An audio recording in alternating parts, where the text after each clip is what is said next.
Hello everybody and welcome to the day one of our WCI Clan Rivals Tournament Finals. Today I am joined by, for the first time I think since I've been doing this, Sheesh the Animal, or Sheesh for short. And it's a pleasure to have you here, Sheesh. Hopefully everybody will be happy to see you as well. So today is going to be a cracker of a day with best of sevens coming through everything. Here are the matches that you can expect to see for the first time, with the first game between Hive and Trig. So, Sheesh, what do you think is going to happen in the first game? In the first game, I'm pretty certain that we're going to see Hive dominating versus Trig. My prediction for this game is, I think it's 4-1 in favor of Hive. Those that don't know Hive, they are previously named GX, and I'm fairly positive they're this first game of the losers brackets. Okay, and I think everybody has almost unanimously voted for Hive, with either 4-1s or 4-2s coming on there. And do you have any early predictions for the team that you think will take it all? The team that will take it all will probably be Fame. I believe they have been training really hard in the past weeks or days, and I think they're gonna take it fairly easily. Maybe the only obstacle are going to be the Polish Invil team. Those guys can surprise from time to time. Okay. And then here are the information for drops for all of the wonderful viewers out there that I'm sure are very excited by these. Please bear in mind that the drops for today will be the consumables, the emblem, and the personal reserve. The 1 day of premium will be for tomorrow. So all you have to do is watch the stream, follow the instructions, make sure that you claim them. And it's as simple as that. You can find more details on worldoftanks.eu or clicking on the banner that's on your chat in Twitch, and everything will be there. So I'm very impressed with your hat, Sheesh. And do you have any final words with everybody? Oh, this is a special hat. I got it at Tiger Day, you know? Yeah. And it's been my lucky hat ever since. So that's why I'm wearing it. It's just, it brings luck. And it fits with the whole World of Tanks scene. Okay. Looking forward to a sale of that hat soon for everybody that wants better RNG. So I believe that our casters are ready, so we'll pass you over to the wonderful duo of Keyhand and Mojo. Well, hello everyone, and welcome to the caster's desk at the WCI Clan Rivals, and I'm very, very excited. Actually, I couldn't be more excited, Mojo, to watch the games, because I believe we have some dope prizes for this tournament. Yeah, the cash started flowing after quite some time, and since this is a VCI qualifier, so this Clan Rivals is counted toward that, we will have some cash prizes for the first place among like the gold and the bonds that the teams will get. They will get 6k euros, and the second will get 3k euros plus gold bonds and everything else. But that will not be the end of it for the winners, at least. Here we can see the Hive team. They've changed their, I won't say gender, but their name a couple of times. So they've been going left and right. Last tournament they played under the name of GX Chieftains. So this is mainly GX International team that you can see there. These guys are not an unknown anymore. They are trying to make their mark on the international scene of the tournaments, and we will see how far it will fetch them this time. I'm going to remind everyone, this game that they will play against Trig here is pretty much do or die for these teams, because since being 5th and 6th of the 6 teams that are participating in this final stage, the one that loses this one immediately falls out, because they do start from the loser bracket. This is the Trig team. You can see, guys, mainly Hungarian team with addition of Pedger, like sticking like a sore thumb there with his RT, the lone Finn. it's an old clan, guys. Like forever and ever on a clan were seen, but they never made a huge impact. I would say on tournaments. So we will see how will they actually fare out. They did not come here by an accident. They managed to like pass the qualies. They passed the group stage also. So we do expect them to maybe even surprise Hive. But as community predicted, I am not really sure of that. Yeah, I mean, community in predictions here very much in favor of Hive. Almost 4 in 5 people picking the B here, which is the new logo for basically what used to be the old GX International team. And only 21.1% going with the Hungarians with a T22 in their clan logo. Guess what that's for. But yeah, I have to say personally also I am going with Hive. I believe I predicted 4-2 for them simply because I see more experience in their lineup at this competitive level. As you mentioned, Trig is a very, very old clan. A lot of the Clan Wars veterans are going to remember probably playing against them at one point or another. But yeah, they haven't really made their mark on this sort of scale yet. And as you said, they're in the lower bracket already because they were 3rd place in their quali groups respectively. That means whoever wins this match is going to be the first one to leave the playoff stage immediately. Also, it should be said that all matches here are best of 7 tomorrow as well, except for the grand finals, which are going to be best of 9. And here we have the upcoming maps and some surprises already there. Hive banning Himmelsdorf, Live Oaks being taken out by Trig, and then Morovanka and Ensk being picked respectively.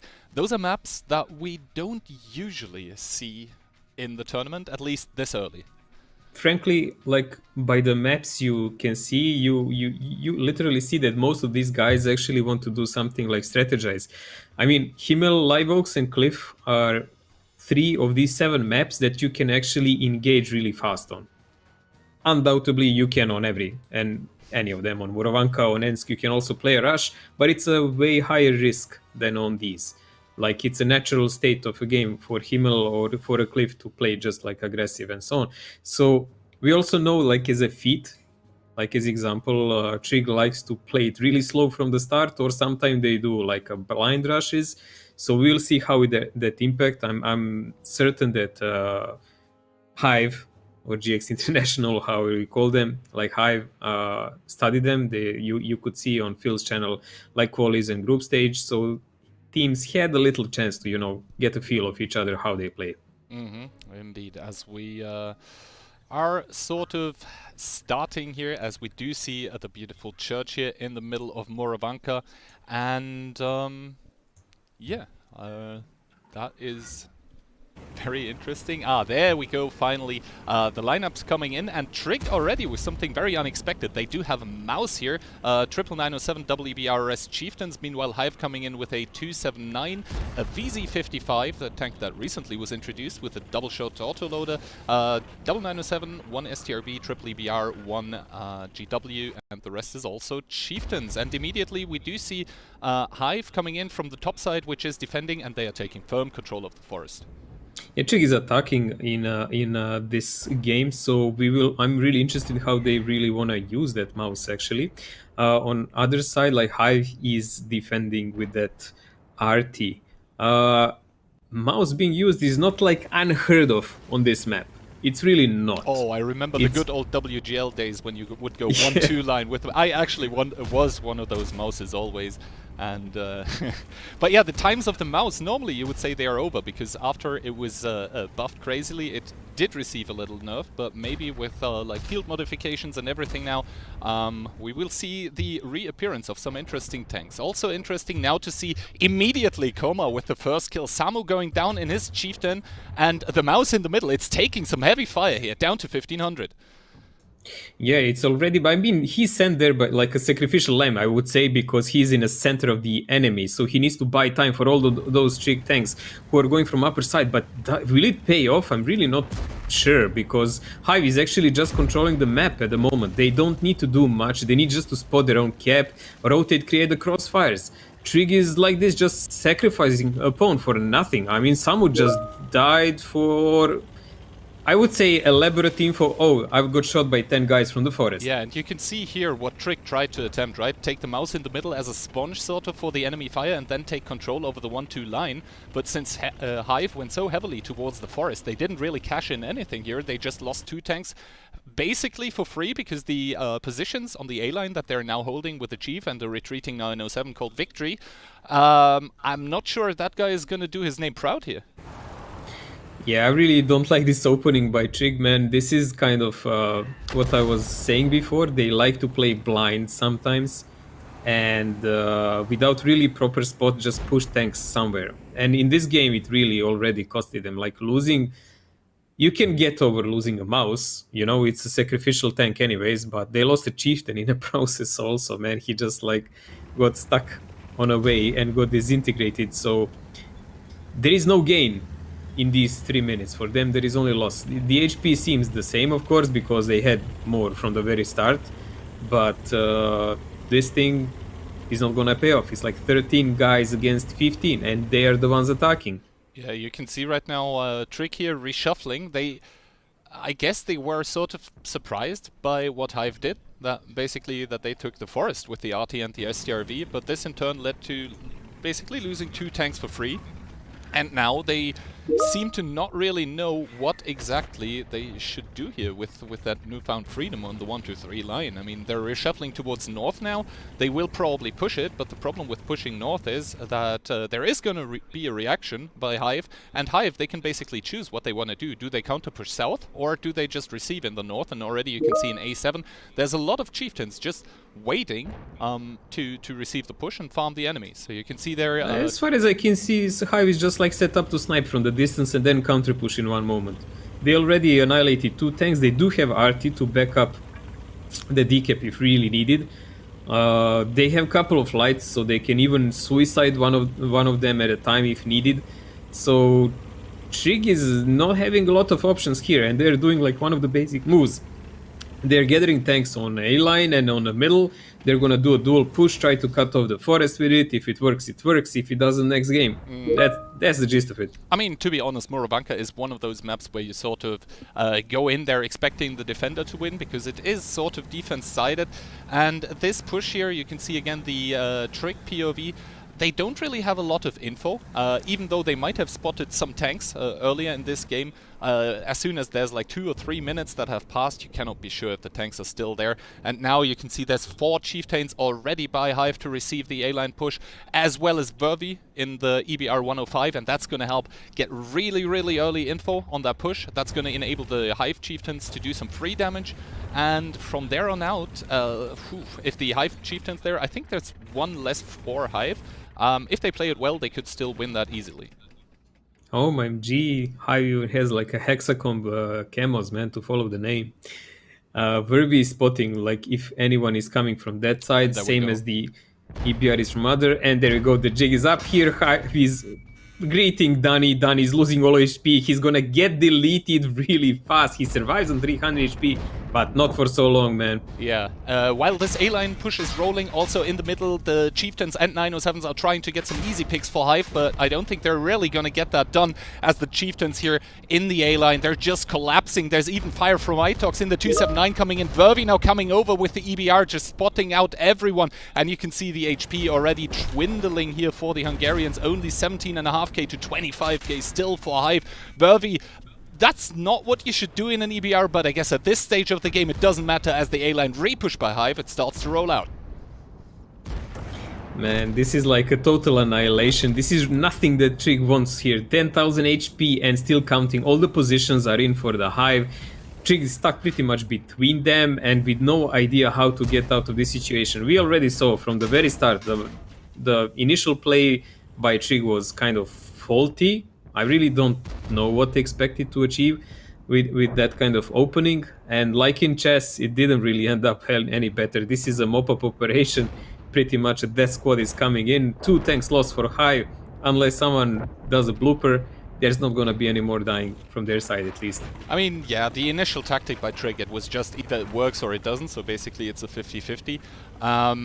But as I said, what they wanted probably to achieve with the mouse was to delay they probably expected Hive to go 1 to 3 line, and the mouse was there to be shot at by the people that should cross over to the 1 to 3 line, and thus be too late to receive the push by Trig. But obviously, since Hive had no intentions of going west from the start, it didn't matter at all. And yeah, it's just 2 tanks now here for Trig. It's NK and Dudinho, but it's not gonna matter anymore, as finally the bees are coming in. Hive, they're stinging the enemy. Oh, Tanke actually ramming himself to death. But yeah, convincing first win here for Hive, putting the first one on the board, but obviously in a best of 7, dropping 1 round to a strategy that's basically a gamble. Not too concerning yet. Well, not a great opening here for Trig. 1-0 already for Hive on their defensive side of Muro. We will see, can they offer something more while defending, and I hope that more it will be more than sitting in some corner. But this is Morovanka, as we said, like they can opt for the same solution as Hive, just take control of the lower side of the map and see what happens after that. As I said, like not really an enticing game to watch so far, so I'm hoping to see something better, but this is the first day of the tournament, and we will be in for some treat in the future games for sure. 4,000 damage actually done there by Dudinho from the Trig, but that doesn't really pay off because it's a kind of a solitary achievement. And I wonder what position was he in, probably somewhere in a sniping support position. Yeah, Dudinho and NK are at the top here, and those were actually the 2 that survived the longest. So obviously the longer you stay in the fight, the more you can contribute to the damage of your team. But but Attila did 6k. Yeah, Attila, there, okay, nice performance. First game, almost 6k already, man. I mean, yeah. What do you think will be the break point for this tournament? I think I predicted somewhere between 6 and 6.5k in the prediction game. So we need to see will someone go over 7. Okay. We'll see, but in the first game already 5.9 almost. That's crazy right there from, I believe, the only Turkish player in the tournament. Really? Well, it's an international team, so whatever there. Well, 3 tanks Samu and 2 more chieftains and the mouse done 0 damage in Trig. That pretty much tells the tale. Now we just need to wait for the players to ready up and see them play the other side of it. What was your prediction for this match, Keith? I said 4-2. I think Ikibu is sort of on the prowl again with his predictions. I believe there was one tournament where I got nothing wrong, like completely... nothing right, excuse me, completely nothing right, and he had like everything right except for one. So we'll have to see. I think it was the same tournament with me, so yeah, I remember that occasion. That still gives me nightmares to this day. Yeah, Ikibu just, when it comes to predictions, he's... I went 4-1 for this one. Did you? Probably. Yeah. Yeah, I think you did. But obviously the fact that we all went with Hive, and not even one of us gave 3 points even to Trig, so no one of us was expecting this to go the whole distance. Spells the tail, and obviously the first game, which we just saw, sort of confirmed that notion, because Trig basically tried something, it didn't work at all, and to be honest, they got clapped. But yeah, we'll see what happens in the second match, and as I mentioned before, obviously Morovanka defense-sided map, so I would say the potential for Trig to come back is there. Well, the potential is always there. The thing is to see is the team the one that knows how to return. As I said, like they deserve the place to be here. They passed the qualifiers, group stage and everything, but this is the final stage of the tournament when everyone actually brushed out on their tactics. They stopped playing if they played like some standards during the qualies and so on, like relying solely on their skill. This is like a money play now. Yeah, alright, no further mouse shenanigans here from Trig on their defensive side. However, they are still being very, very aggressive here in the middle with their 907s. A lot of chieftains on their team as well. Double EBR, meanwhile Hive, triple EBR, double 907, 1279, and the rest obviously also T95/FB 4201 chieftains. And yeah, very, very aggressive opening here by Trig. Both 907s in the middle, there's they are standing spotted. Spiller already in the middle to follow up on that EBR, and he actually didn't receive a single shell of punishment for that, solely because Hive is mainly on the lower side of the map with most of the tanks. but Hive does have a 279 in the center and that chieftain on h4 to cover him. But there is already a push starting in. Hive realize there is bunch of tanks from Trig on other side of the map, and they're pressuring the 9-0 line in really strong force. Yeah, and Dudinho, the guy with top damage last game via 4 Trig, in a dire situation as he's basically dead meat where he is, and the repush, it just keeps coming for Hive on the 0 line. They're gonna overpush those 3 chieftains, and Dudinho also one shot there. Finally the overpush comes in. Major needs to be careful, does get picked up, but I believe the numbers they are here for Hive, but the reaction from Trig, it's coming in. Trig is actually counter pushing now from other side, but HP wise Hive is still hanging on. Now we need to see how will the crossfire from the Hive tanks actually work. If they manage to sort out those tanks on lower side by the Trig, they will still be in the play. But Manje, Silvesi and the rest of the guys are just trying to march in and do the Pac-Man job on the Hive tanks that are fighting there. It's a big mess. It's a big mess in there, and you can have only a couple of guys out of the game, but even that EBR from Trig that's on one line might actually make a big difference being late. Yeah, Koma and Silent now in a big trouble here as both of the 907s are getting pushed by the forces of Trig here. Right now the HP that even the guns also sort of equal. It's just gonna be who can reinforce faster with more tanks, with more guns in the fight to bring more DPM to kill the enemy faster. Right now anything and everything helps, just as that fire does. Sylvester here burning down, and it only takes one more shot from the 907 probably to finish him up. But it is gonna be the 907 to get picked up, and now it seems like Trig is stabilizing here in the forest. Yeah, Trig managed to get some cooldowns in the back, but now we need to see where is the fight actually shifting. After all of this mess, Hive has 1000 HP more, but couple of guns less. They do have 2 EBRs alive, and that might actually be really crucial. Vervi and Dandly in their rotations now actually might do a lot. Kree and Fajir from the Trig side also need to do everything possible to counter them. So that standalone chieftain on another side of the map by Hive and Trig now with together with those EBRs will actually come to effect. And if anyone was wondering why would people even leave the tanks on that side, this is exactly why. If it doesn't work here, when you start rotations, you need to have some kind of support. Yeah, the thing you should keep in mind though is that the Hive EBRs, they are not only one more, they also have more HP. So the rotational potential and the basically the backstabs, they can come in better for it's 3 for each team. It's 3? It's yeah. It's double. I just noticed that there is 3 for each side. It's double EBR for Trig and triple EBR for Hive, I think.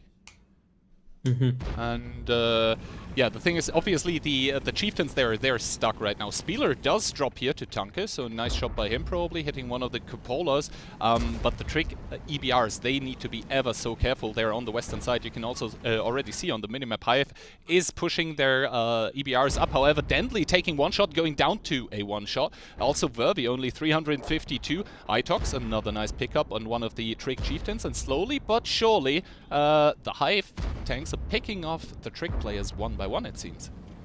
It's also like you can see that one of the EBRs from Hive is behind the tanks of Trig. You can see that annoying yellow dot, and he's probably giving a shot here and there. Panuka is on 80 HP. Probably he's just spotting them because it would be just a suicide for him. They are using the HP of Prufus, who has 2000 HP in the cooldown, so he's the main obstacle for the Trig tanks on that side of the map.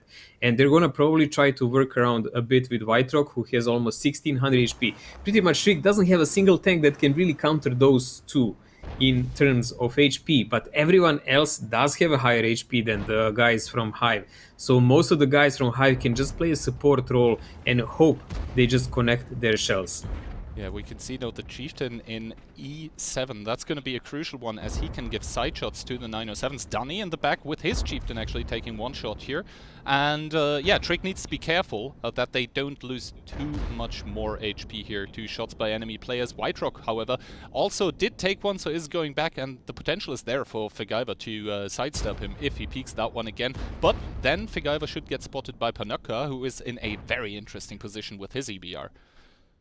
Prufus taking one cheeky shell from Manje. That was really good penetration from that side. This game came to a really big halt and stalemate, and it's just like a trading, like in a random game based on pure skill and cooldown, and everyone is trying to cover their teammates so no one can be counter pushed. This is a rare occasion you can see a game like this that came to such a stalemate. And yeah, keep in mind the time it's favoring Trig, as they are the defenders on this map. North side does defend, and the problem here for Hive is that all of their EBRs, they are one-shots by now. And the Trig EBRs, they are on 459 and 441. So either it takes a very lucky high roll with APCR or Heat, or they need to penetrate an HE shell.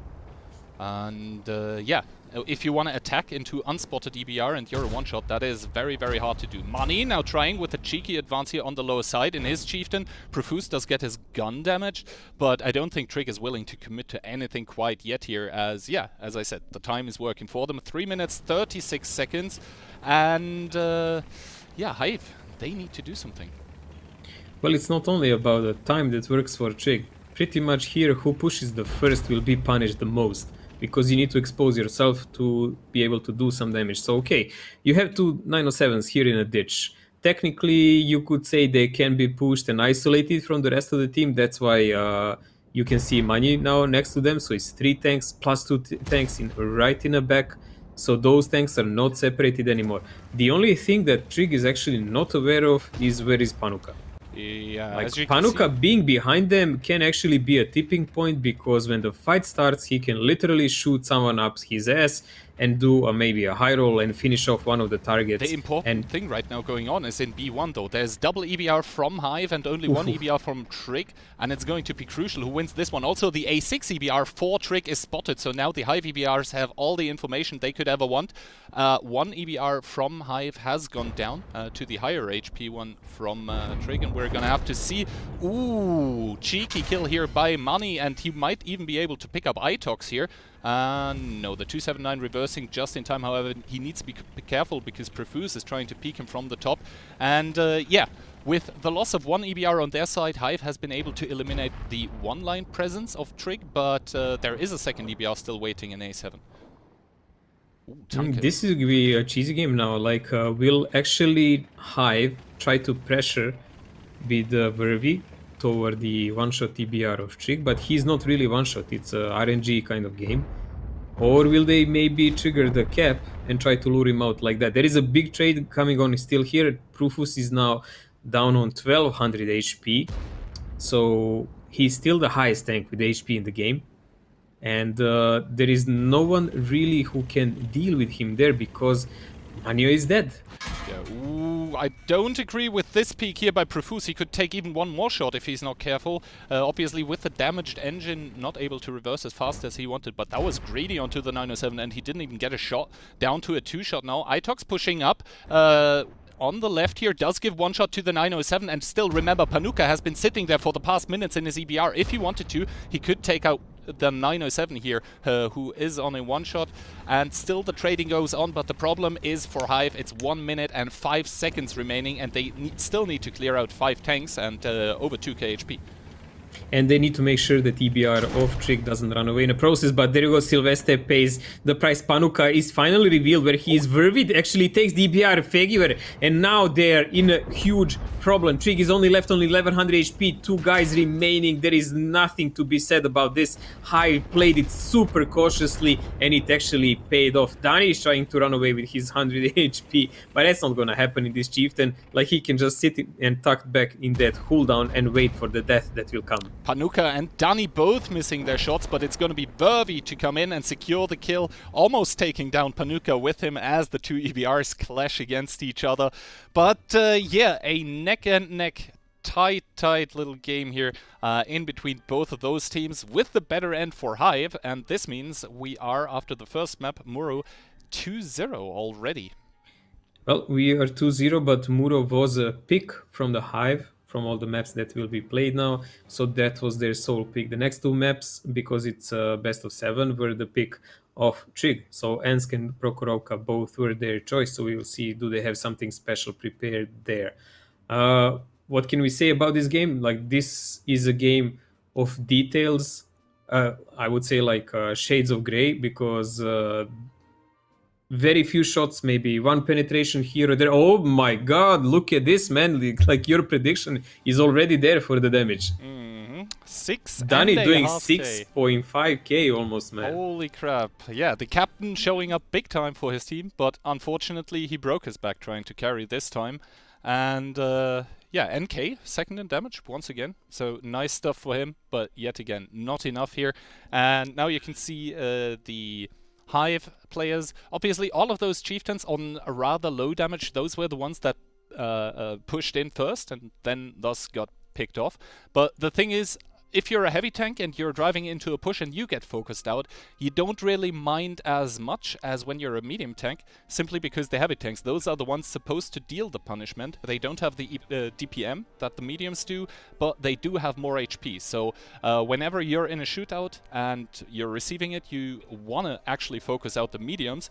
That did not happen here. We saw the double 907 basically driving past the lines of Trig, and only by turning around with a few tanks and pushing out the 907s was Trig able to clear them out. So yeah, good stuff here from Hive. Still, Trig was really trying to hold on, but in the end, I think the superior player skill, I guess, on the Hive team did it for them. It was just a messy fight. You could see it, and Trig barely came up on top at the end. Barely. And I would say the game was won in a moment when the EBR was killed at the end. Yes, that Like, really that was the tipping like point of the keeping game. Panuka behind them on that 80 HP entire game is such a cheeky move I haven't seen in a while. So I liked it, and as we predicted, he did finish off one guy from the back immediately. That's the first moment they realized there is anyone there. And also important thing to notice is, as example, Profus had only mediocre damage for this game, like let's say 2.8k, but he had 4 kills and he was alive till the end. Yep. Like, that being said, Muro is over now, and we're heading over to Ensk, which is a map that plays completely different. To not say, like, it's like night and day. Murovanka is, if we are not trying to push straight away, it's sort of a slower map where everything is being played by rotations, positions, and then one decisive push most of the time. Ensk, sort of different. That decisive push is mostly coming in straight away. Also keep in mind, Ensk together with Sand River is one of the 2 maps that has reversed sides. So basically the side 2 is going to be defending here. And yeah, we're going to see what happens. Obviously, the beautiful streets of Ensk here with all the banners. My Cyrillic has not improved since last tournament, Mojo, so I wouldn't be able to say what it says, but I guess, you know, dressing up the city nice and fancy can be good for you, especially to try to cover up the ruins that are scattered throughout it. something production, something, you know, all those socialist messages and stuff. Oh, okay. But yeah, let's... No pain, no gain. No Let's pain, say it no like gain. that. Let's head just, over to just like in worker words. Let's head over to the setups, and Trig is coming in with WE4 quadruple E3 triple 279 rest chieftains. Hive, meanwhile, the E100 coming in, and also 1E3, 1E4 rest chieftains. And well, with this amount of TDs on Trig's side, you can see that they want to play the rail, but Hive doesn't give a damn about that. They're pushing straight through the city, and we will need to see, will Trig actually be able to stop them, to create a good enough crossfire without losing any of the tanks. There is nothing that Hive actually thinks about except just going in straight for the enemy, and let's see how that evolves. Itox and the crew around him, Panuka, Profus and Jagger, are going towards CVC and Kree of 279s on the left side, and Tanke, Attila and the rest are trying to hold off the rest of the Trig guys from coming back from the rail. yeah, full aggressive push here through the city by the Hive tanks. However, it's not doing their HP any favors. Down 5k at the moment, and they still need to deal with that pesky 279 Kreia in there. And the problem for him is he can basically bump up his front a little, so he becomes almost impenetrable. Ali taking big hits here for trying to overpeak Sylvester, and that is double 279 that just can provide a crossfire over and over. And the Hive tanks, they are melting in this crossfire. 3 kills already, 4 kills going in favor of Trig, and I think their defense is holding beautifully. You can see Jager, he can't even pick Mustashqua without getting completely shut down, and I believe Trig, they just held this one beautifully. I would say Hive gave, when they were flipping a coin what they want to push, they chose the wrong side of the map and ended up exactly where the Trig was camping. I mean, Hive should have expected this, and this is now a mop-up operation for Trig. This is a double HP, 15 tanks still in a game. Will this be a 15-0? Nope. Hutidori actually managed to die, and there is a couple of other guys on one shot. So we will have some, like, you know. Actually, interesting choice here with the Bond Turbo for the E4, but I guess for pushing and collecting more damage, it comes to help Samu now. But yeah, the Hive strategy, I don't know if I even want to call it that, of pushing the 2-line here, completely getting shut out almost by Trick, who just had all the positions. And yeah, Hive was probably gambling on some sort of field commitment by Trick here, so they could create an overmatch. But the problem was they pushed through the city. It was spotted so super early by the tanks that were pushing up second rail, and then just had the cross spots into the city, that there was nothing to do for Trick except stay put, take a nice position, and then, you know, start farming. Well, Trig managed to score a couple of good shots here, so I would say, like, Hive only had consolation prize of not going down with 0 in this, but that aggression that they did, I'm really interested. Like, did they think they're gonna catch them off the guard, or they were like, "Oops, this setup is not good for us. Let's just go and what happens happens." Yeah, it was. You know, because this was like super aggressive from the start. They didn't hesitate for a second. They just went in, man. Yeah, it was a bit of a weird one. Itox even without damage here, unable to penetrate his single shot that he did that game. Ali, 1 shot of damage, and that is the problem, right? When you drive into crossfire and you just get focused out so effectively, then you're not even able to do a lot of shots, to do a lot of damage. And yeah, not to blame the players, it was just, you know, the tactic to be sent into crossfire and then to effectively die because you don't have the numbers to overrun. It's I mean, I guess they flipped a coin and it landed on the wrong side. Well, not really much to be said about this game. It's kind of a suicidal push that we've seen.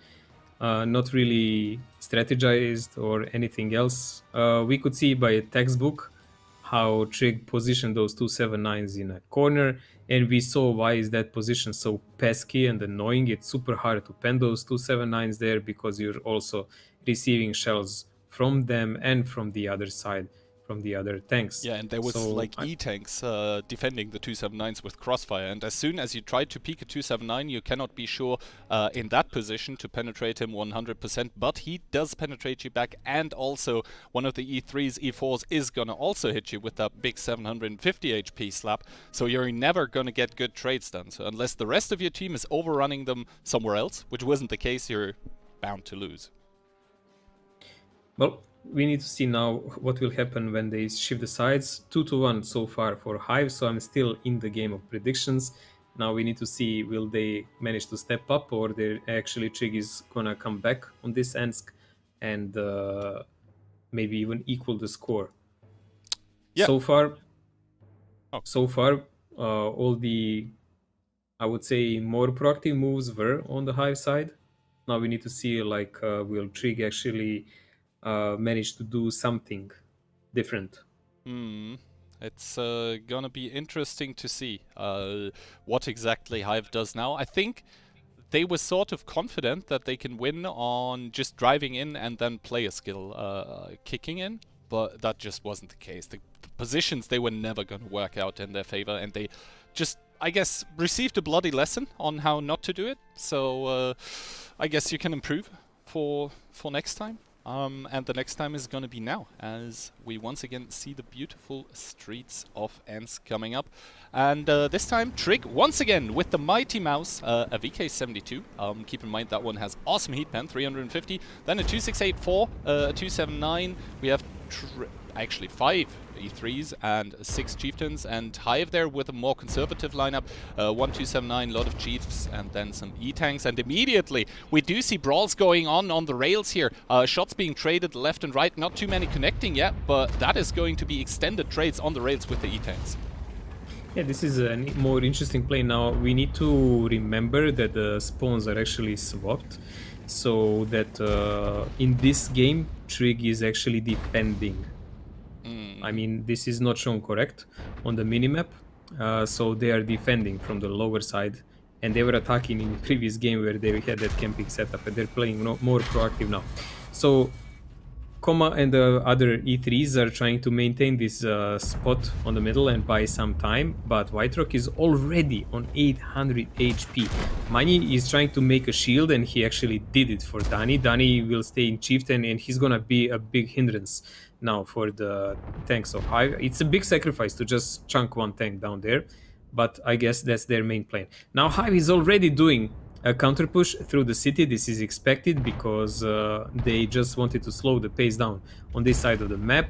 They're trying to make a control to see someone isolated. I'm gonna point out again that Trig actually picked up a mouse again after Murolanka. Yeah, I mean, So we will see, will that work out for them? I get the point of the mouse in close quarters because it's just such a big tank that you're above the 279s and can just auto-pen their upper hull. So I get it on this map, especially in the position that it's in. It's supposed to hold out almost indefinitely with side scraping. It gets support by the 279. Kreia dropping here in the mid as well with the VK. Obviously the Hive players knew about the weak spot in the gun mantlet for him.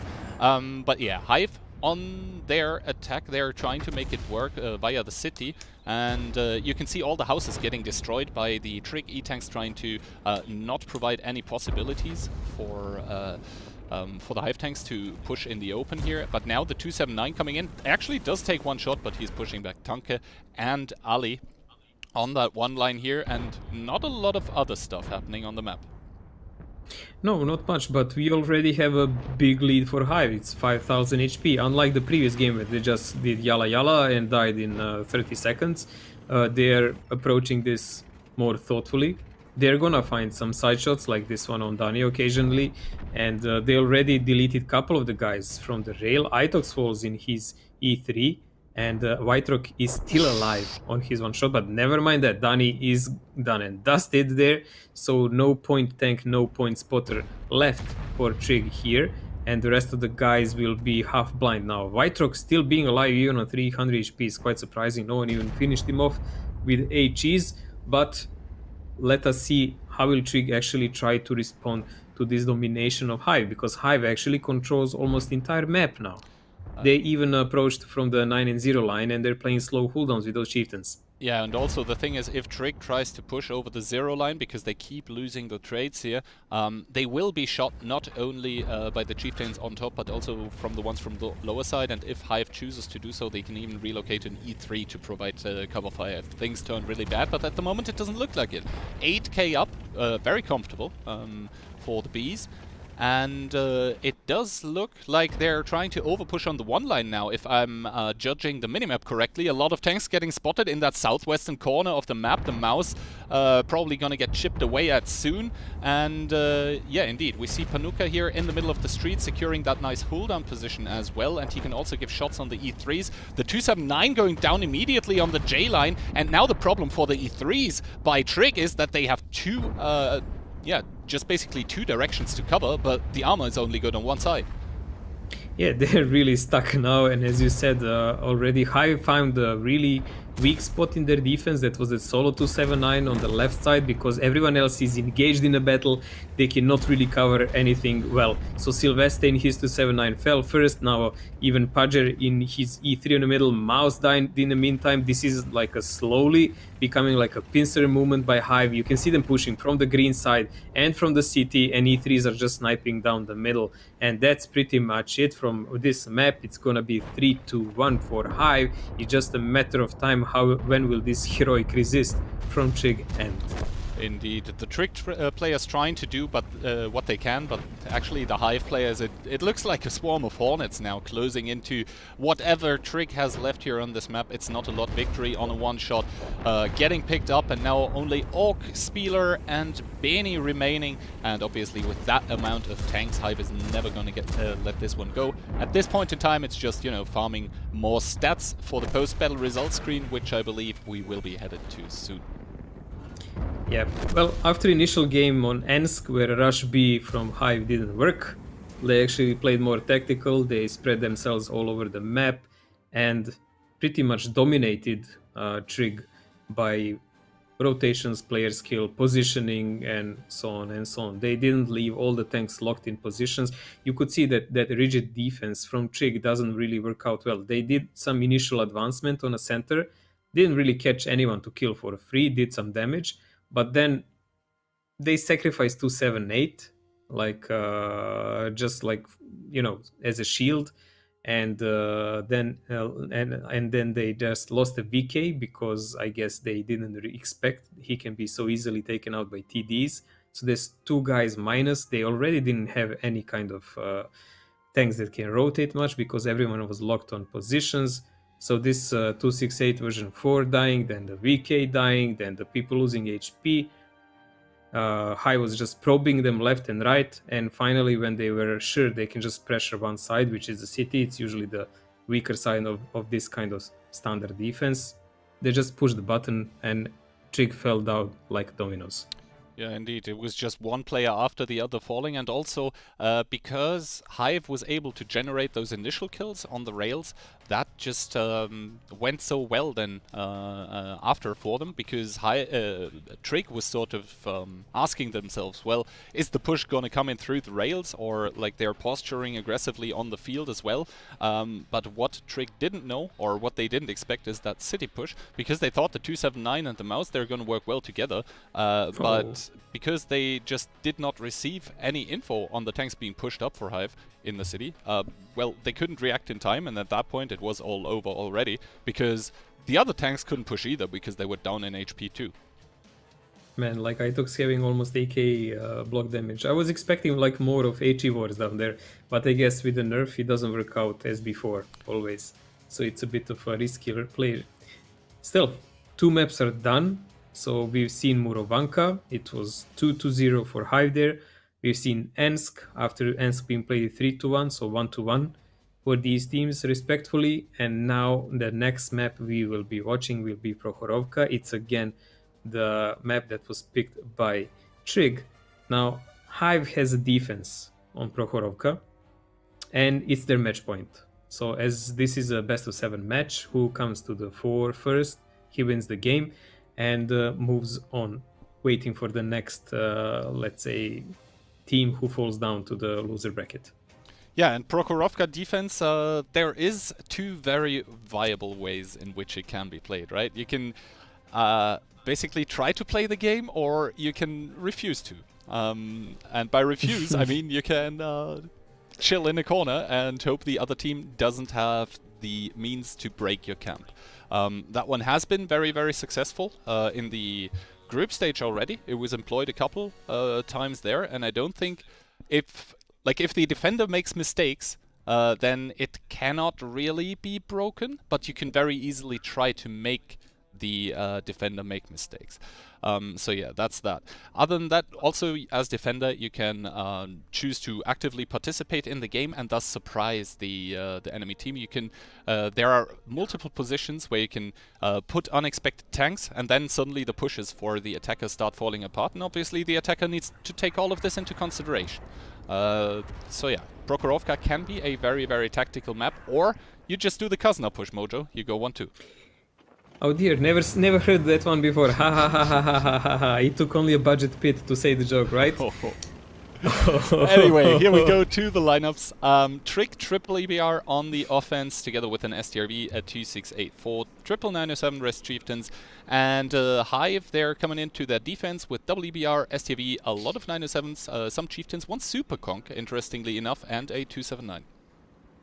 Well, important thing in this game is that Trig is attacking, so they have to play proactive. It does look like they want to put a lot of their cards on a pressure toward the forest, because they have all of those 907s, TDs lined up, so there's gonna be a full YOLO swag, maybe shifting some 907s down the 3 line, but it does look like Hive setup is really prepared for that. There is a bulk of chieftains in the middle, plus the tanks in the forest, and the spot is already there. Mani is taking the shot already in his 268. I mean, they expected this when they saw the lineup, 268 being used, but that's the STRV being left behind. I don't really understand what is the meaning of it. Yeah, the 268 pushing into the dip now. Not sure if that is the best way to achieve stuff, because he does have the cupola on top. Says the Trig. We are going to show you 268, and we are going to show you the push, and then we're gonna do something completely ridiculously else, while throwing away some HP in the process. Yeah, I'm not sure if Trig are right now being the masterminds. You're making them them out to be. The 907s are being sent back towards the 1-2 line. That was Guyver sarcasm, actually my gets German the brother. Ignite onto Dandly Boeing, so one of the EBRs from Hive is gonna burn a lot.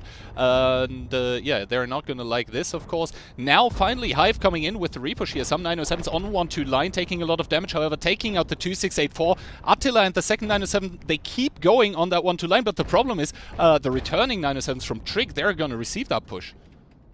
They are going to do that. They did lose money in his 268, but still they have a lot of good positions. Now it's all about the trades here. Now we need to also see what will Hive do with all of those tanks in the back. Like they left the 279 and Superkong to support from the back part of the map, and they're not being really useful there anymore. Yeah. I mean, even that EBR on that side of the map Wally is now spotted in the STRD. Aye is spotted and he's Amorect and he's trying to struggle back. 20 HP remaining. If he survives on that, it's gonna be really, really, really important for Hive. And yeah, Panuka was once again in one of those very, very unexpected bushes, but he opts to get out now. He's bailing because there were not a lot of people who could have supported him in the case of Trig pushing. So I like that decision from him to take a further backwards bush. And yeah, Hive, I think they recognized that this 1-2 line thing was not the best thing in the world, so now they're pulling back. And the Chieftain trades, they will continue on. Silent, obviously, is caught in his 907 there. He's not going to get out of that one, except if Trig pulls the Chieftains away. But yeah, all of this done, it is still Trig who has to attack. Yes, Hive has bled 2 tanks, but the STRB is still alive on 21 HP, and as soon as the Amarek is back, it's not going to matter if he's full HP or 21.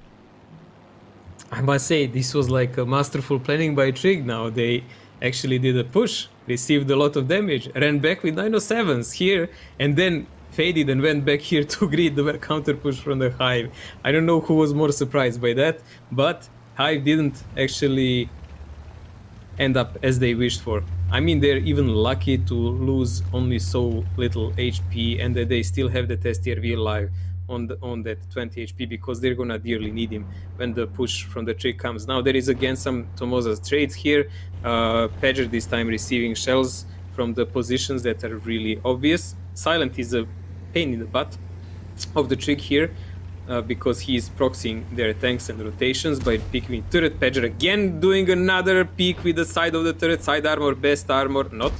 And Trig is actually negotiating with themselves currently what they want to do. Sylvester is taking a lot of damage on his 907. Yeah, the Chieftain's now starting to overpeak the 907, but Cutie Dory immediately getting set on fire, paying a lot, paying almost all of his tank for this. Dudinho also dropping low. This was a move that cost Trig so much, and what did they get in return? Well, not that much, to be honest, only the ditch. But meanwhile, also the EBRs are trying to overpush the 1-2 line. I think everyone on the Trig side is overpeaking right now, and Hive, they are not ready to receive this. The Chieftains, they're out of positions. They're all down there. They're just getting slaughtered apart. And yeah, Trig still with the HP lead despite them pushing, and the 279 is completely out of the game for Hive. Yeah, the problem is the number of the guns for the Trig is way higher than for Hive. Also, the guys that actually do have some HP are on completely other side of the map, useless and not being able to help their friends. And now Jäger is taking the damage from the middle. He's also burning, and he's gonna burn to the crisp. So he's done and dusted there. 13,000 HP compared to 8,000 of Hive, but Hive has that 279 with so much HP that cannot be utilized. Yes, and also Ali now getting spotted here, the 907s making short work, and I believe this is the last push that Trig needs to do this game. They need to get rid of Destroyer and Attila, and also the 907 that is sitting in A1, but everywhere else on the map of, yeah, Trig has already won it. There is 2 EBRs from Hive scrambling around trying to do what they can, but they're not gonna achieve much, as Destroyer probably taking his second last shot of the game here. Koma finally spotted in the corner, and now it's just a matter of Trig having to run their Chieftains into that 1-2 line to basically take them out. At the moment, Hive is still holding on, but yeah, I don't think they can do for much longer. Ooh, Panuka getting the pickup on Fegiver here, and now he's trying to run to not to receive as much damage. The thing is, can he stay alive though? Going to Pacha is probably not the smartest of ideas. Oof, Peugeot actually connects on Panuka, making him one shot, and he is spotted. Like, they do some damage on Nick in his STRV, but it doesn't really matter. I mean, even with that STRV being dead, there is only 4 people alive for Hive, and all of the HP, literally all of the HP, is on Blue, who is playing the 2-7i, the most immobile tank on this map. That 1-2 line push, it's hitting different now for Hive, as Trig is trying to clean up the last few tanks, and I believe they should succeed in doing so. Yeah.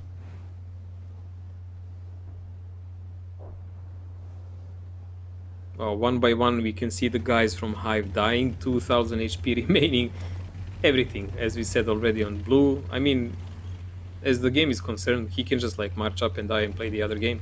There's 3 minutes remaining, there is so many guns for Trig, there is literally no way to survive this.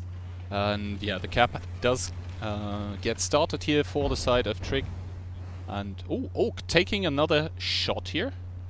Let us see the heroic feat. Like, will some more of heads fall here and roll for the Trig. Blue starting to take some damage from tanks from upper position, but EBR will not be able to support him for so long. Like, there is 2 guys in a cap, someone needs to decap them, only the EBR can do it, but all the, I would say, roads to possible angles to do it are rather cut off. Yeah, the avenues of approach here really completely cut off for Hive, and also Dendley, he's on a one-shot. I mean, he's coming now, as you can see on the minimap with the EBR. Brave plays. 12 seconds to go though. Yeah, we're gonna see. I mean, they're all aiming already. Orc now peeking. It doesn't matter if he dies because he's not in the cap. 2 seconds, and there we go. Dendley getting picked up, the cap getting capped through. And just like that, Trig is coming back, and they're doing so while destroying your prediction, I believe. Yeah, my prediction is completely done. Like, it's just not gonna end well for me. It's I predicted 4-1 as far as I remember, and we will see like how will the game end, because Trig actually effectively came back to the game. 3-2 now is the score, guys, so they still have a chance to stay in the game and the match, and maybe even win if they reach the tiebreaker. But Hive is still on a match point after this. Hive is indeed on a match point, but yeah. Trick here on their defense. Obviously that 2-6-A-4 not really doing a lot. The EBR is also not with damage. It's all about the Chieftains and also the STRV, who was able to farm 5.5K here. And yeah, other than that, we can take a look at the Hive side of things. Vervi without damage, but it really is down to that weird 1-2 line push, I think, that Hive tried to do right after the 2-6-8 attempt by Trig failed. Yeah, like this 200 IQ move from Trig surprised Hive by far. Like that kind of push they had, and then that rotation with 907s that baited actually Hive to do a counter push, thinking that they are going to the other side of the rail. At the end of the day, whatever works, works. Every tactics is like legit if the enemy falls for it. So it's 3-2, as we already said. We are going to see now what will actually Hive do in their attack on Prokhorovka. How will Trig opt to play it? Like, will they, I don't know, park the bus, as you would say, or will they try to play more proactive? Prokhorovka is one of those maps, if you play too passive, it doesn't usually end that well, because one of your sides usually gets overwhelmed by the team who knows how to feel it. Indeed, indeed. I mean, there have been some reworks to the Prokhorovka map fairly recently, I would say, but it was mostly some hills on the one line and the southeastern hill that the attacking team basically gets for free. That got changed, or rather the avenues to those. However, we haven't really seen those changes hit too hard or influence the game in a crazy manner, I would say. We have had no interactions on the hill, on the southeastern hill last game. It was all focused around that 1-2 line and the decisions that were being taken there, and I would say some of them were questionable. Yeah, we've seen a lot of things that happened in this game that were a bit questionable with peaks and plays, but at the end of the day, as we said, it doesn't really matter. Like, Hive lost it, Trig won it, and we will see how will it end in the next game. Like, match point for Hive, honestly, attacking side on Prokhorovka, I even prefer it more. I don't know about you, but attacking side gives you some leeway to feel out the enemy, get your angles and get your bearings, and if you don't make a big mistake how many tanks enemy has where, you can actually really punch through it. I mean, I would sort of give the advantage to to the defending team normally, but we're gonna have to see. Well, Ali is still playing his S tier V, so high although attacking is keeping one S tier V. Also, there is one i7. Did I see correct, or was it the 279 on the right? But it looked like an i7 to me. And it is. It can be used in a couple of specific ways. We just need to see what side of the map will they take it to, and they do have one CS. Also, Trig has 2 EBRs and 1 CS. Also, so CS can be used on multiple ways. As example, as defender side, you can use it to proxy the hill on 0 line and prevent enemy from like just obtaining it for free. And then you can position some snipers on like A9, and they can do some damage there in later stages of the game. But Trig is playing really proactive. They're going straight for the center, couple of guys in the forest and those 2 CSs. So they're playing like a really big center focus game with a couple of guys on the side, like super aggressive spot done by Fegever, and he's deleted already in first 40 seconds of a game. Now he did give some info where the hive tanks are, but there is no spot remaining anymore. Yeah, and so there is nothing to be gained on long term. And obviously, if you lose one of your light tanks, which are crucial on a map like Prokhorovka, that's definitely gonna come back to hurt you later. He overstepped his boundaries a bit there, mate. Like, honestly, losing a light tank that early on, that is crazy. Even for the defending team, I mean, yeah, you can put someone passive, but yeah. Anyway, Hive, they are sort of starting that 1-2 line push now, and I think apart from the STRV, I didn't really see a lot by Trig in A1 here. Obviously, Sylvester is now going back here with his Chieftain, Ignite by the CS63 for the side of Trig onto one of the Hive tanks, but it's all about those 907s that are rolling in. I believe Sylvester and also the STRV, never mind. There's a lot of tanks by Trig there already together with the 907s. Yes, there are some Chieftains in the middle, but to be honest, if the 907s by Hive are not careful, they can also be shot by them. Blue, the first one to take a lot of damage, but it seems like the STRV by Trig has been found by the 907s. That's not what you want to happen. It does get picked up immediately. Frankly, it is always bound to happen as long as you have one EBR who can spot it. Vervi dies in his Chieftain on the other side, shot by Dudinho. Destra losing so much HP. So this is not a game that actually Hive can easily win. They have Itox and Attila and Koma stuck there, playing against like a Chieftain covered by a couple of 907s in the corner, and that's not position you can win. You are always in a deficit there. So HP stacking up for Trig. Trig is actually doing a good work on them by really standard plays. Yeah, it's just them sitting there receiving the push well. I'm not even sure they need to go on here with the 907s to clear out the Chieftains, but if they feel like it, I guess they can do it. They have hold-on positions here. The Chieftains trying to scramble back. Profuse on 1k, and yeah, Tanke already down to a one-shot. The 907 also a two-shot here. Yeah, Tanke does get picked up immediately, and now the counter-push by Trig is rolling. And to be honest, with 7,000 HP to spare, who could blame them for doing that? Good defensive stuff here by Trig, and good plays on Prokhorovka overall. Well, I would say that if Hive wants to blame someone for this, they should just blame themselves for taking those, I would say, hasty attacks in some moments, because it looks like Trig gives them a tank for free in the start, and Hive takes the bait and goes for it, you know, after that. I mean, they don't slow the game down after that. They actually speed it up, and they fall for basic traps that Trig sets up after that. So that's exactly how it looks for me. Yeah, it was just a big overreaction here by Hive. And they pay the price, and they are going to give one more point to Trig, which means Trig is now going to be 3-3 all tied in the best of 7, and both sides will now have the possibility to take the game. Yeah, this is really not a ground where Hive wanted to be in. I mean, they had 3-1. They had a match point. They had a match point again, and now they have to play a tiebreaker, which is definitely not something you want to do. And as far as the Master Phil says, like, Trig is actually picking a side for a tiebreaker because they had a faster win in attack, and the tiebreaker being Sand River. is decent, but the spawns are reversed on Sand River also, as far as I know.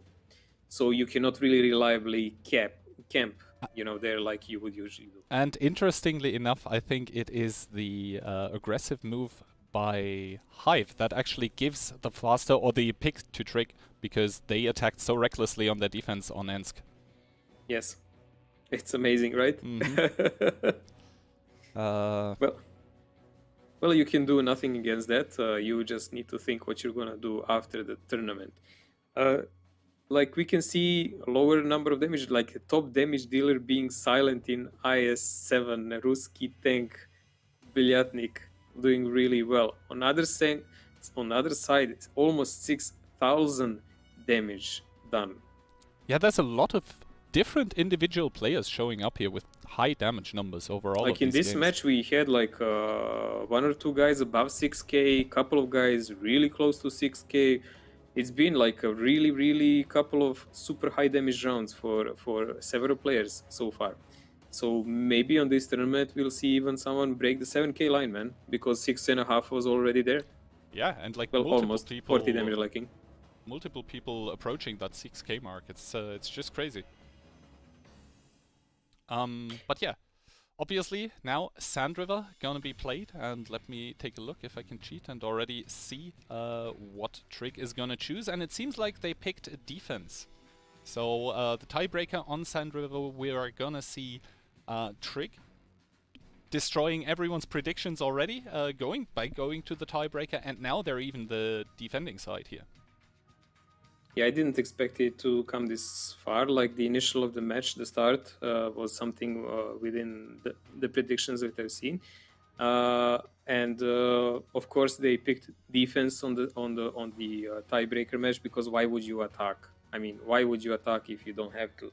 Even when you're defending, you can play aggressive, and if things go bad, you can still rely on that 10-minute boundary of time, I mean, we've seen max 1 RT. I'm not sure you could take a second artillery right now in the current meta on Sand River, but definitely as... I think even as attacker it's better to take an artillery, because most of the time you can force the defender into doing something simply by continuously shelling them. However, for that, obviously you need to generate the spots. And just judging by how the games in the group stage went, it's... It can go either way. Obviously the south side is... yeah, just set up in a way where the attacker, so the eastern team in that case, can immediately take it for free. The dunes are just shaped in a way where it just favors the attacking team. But as a defender, obviously you're not forced to play the southern side. You can play north, or you can just choose to hold that southern push. But yeah, you don't even know if that one's coming in. So we're gonna have to see what both teams are opting to do here. I literally don't see Trigger's defender playing the south. It's simply not smart. Even when people leave some tanks there, they're usually just it's just a matter of time before they die, like to attacking teams. So also you cannot rely on playing just one side of the map. You must always leave 2-3 tanks to secure the spot, flanks, and so on. We will see what kind of tactics they opt for. Like there is a lot of teams, like as example Inwil, who likes to push on that side through the center and so on. So they like to play on trades and super aggressive, relying that enemy will make some slight mistake, and that will pretty much provoke that Hornets Nest to focus their fire better. But not everyone is able to play like Inwil, and you cannot copy past other people's tactics if they're solely made for themselves and their playstyle. Indeed, I've seen a lot of teams trying to copy-paste strategies, also from different servers, but then, you know, the opening is being executed nicely, but after that it just starts falling apart because they don't have the reactions. Yeah, it's as you said, like initial gambit of every strategy is how you send your initial tanks in first 20-30 seconds, but after that everything solely relies on what they saw and how the FCs react. Yeah. And that's it. And here we can see the lineups coming in. Trig on their defense again with the 2684. Interesting choice on Sand River nonetheless. Then we have triple CS and the rest is Chieftains. For Hive, we have 1279, 1 CS, 1 GW. So the attacker actually with the RT here, 1 Super Conk, and the rest is Chief. I really have no idea what they want to do with the 268 except just ram it in front. which is quite predictable. There is only like one place on a map you can use it reliably. That's probably K-line or the middle, but probably more K-line. I don't know, man. I've never seen it used that much on this side. But anyways, Hive is attacking and they're pressuring. Very standard on K-line. Super a lot of tanks. Keep a couple of guys on the other side of the map, as we said, like CS, Chieftain, Super Conk in the base, 279 on a lower middle, and RT behind. So entire punch force from Hive is going for the K-line, but Trig is also there to meet them. And they have 3 CSs, which is something that you remember maybe Invil was using. They will go on one side of the map and collide with the rest of the tanks. They're pulling them back, but who's going in? It's the 2684. Samu with the big ram onto Vervi, and I believe Trig, they should have in this fight here, at least momentarily, the numbers, but it is all the Hive tanks that are over-peaking from the top here. They're just not taking any damage yet. Yes, there is people on the K-line for Trig, but at the moment the HP actually dead even, and still Trig have not managed to eradicate the chieftains on the lower side. However, the numbers, they are favoring Hive here at the moment, who are the defensive team, and they have an RT, yes. However, they also have people on the F line that should be winning the middle. Thus, this is why the overpush from Trig has to come in with superior numbers here at the moment, picking up a lot of tanks, but Hive at the moment, I think they are sort of holding on. Never mind. Yeah, Hive is holding on with 14,000 HP, but we need to see how long will that be, because a lot of that HP is spread out on that F line and the tanks that are around.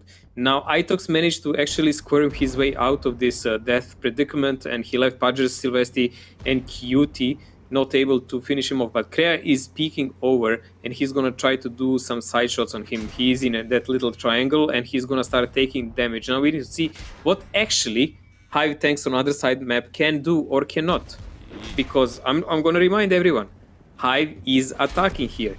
If Trig just stops and manages to hold on their HP, it's enough for them. It's like 7.5 minutes, so they need to play a bit more proactive because Hive has RT, but I think they already achieved their goal.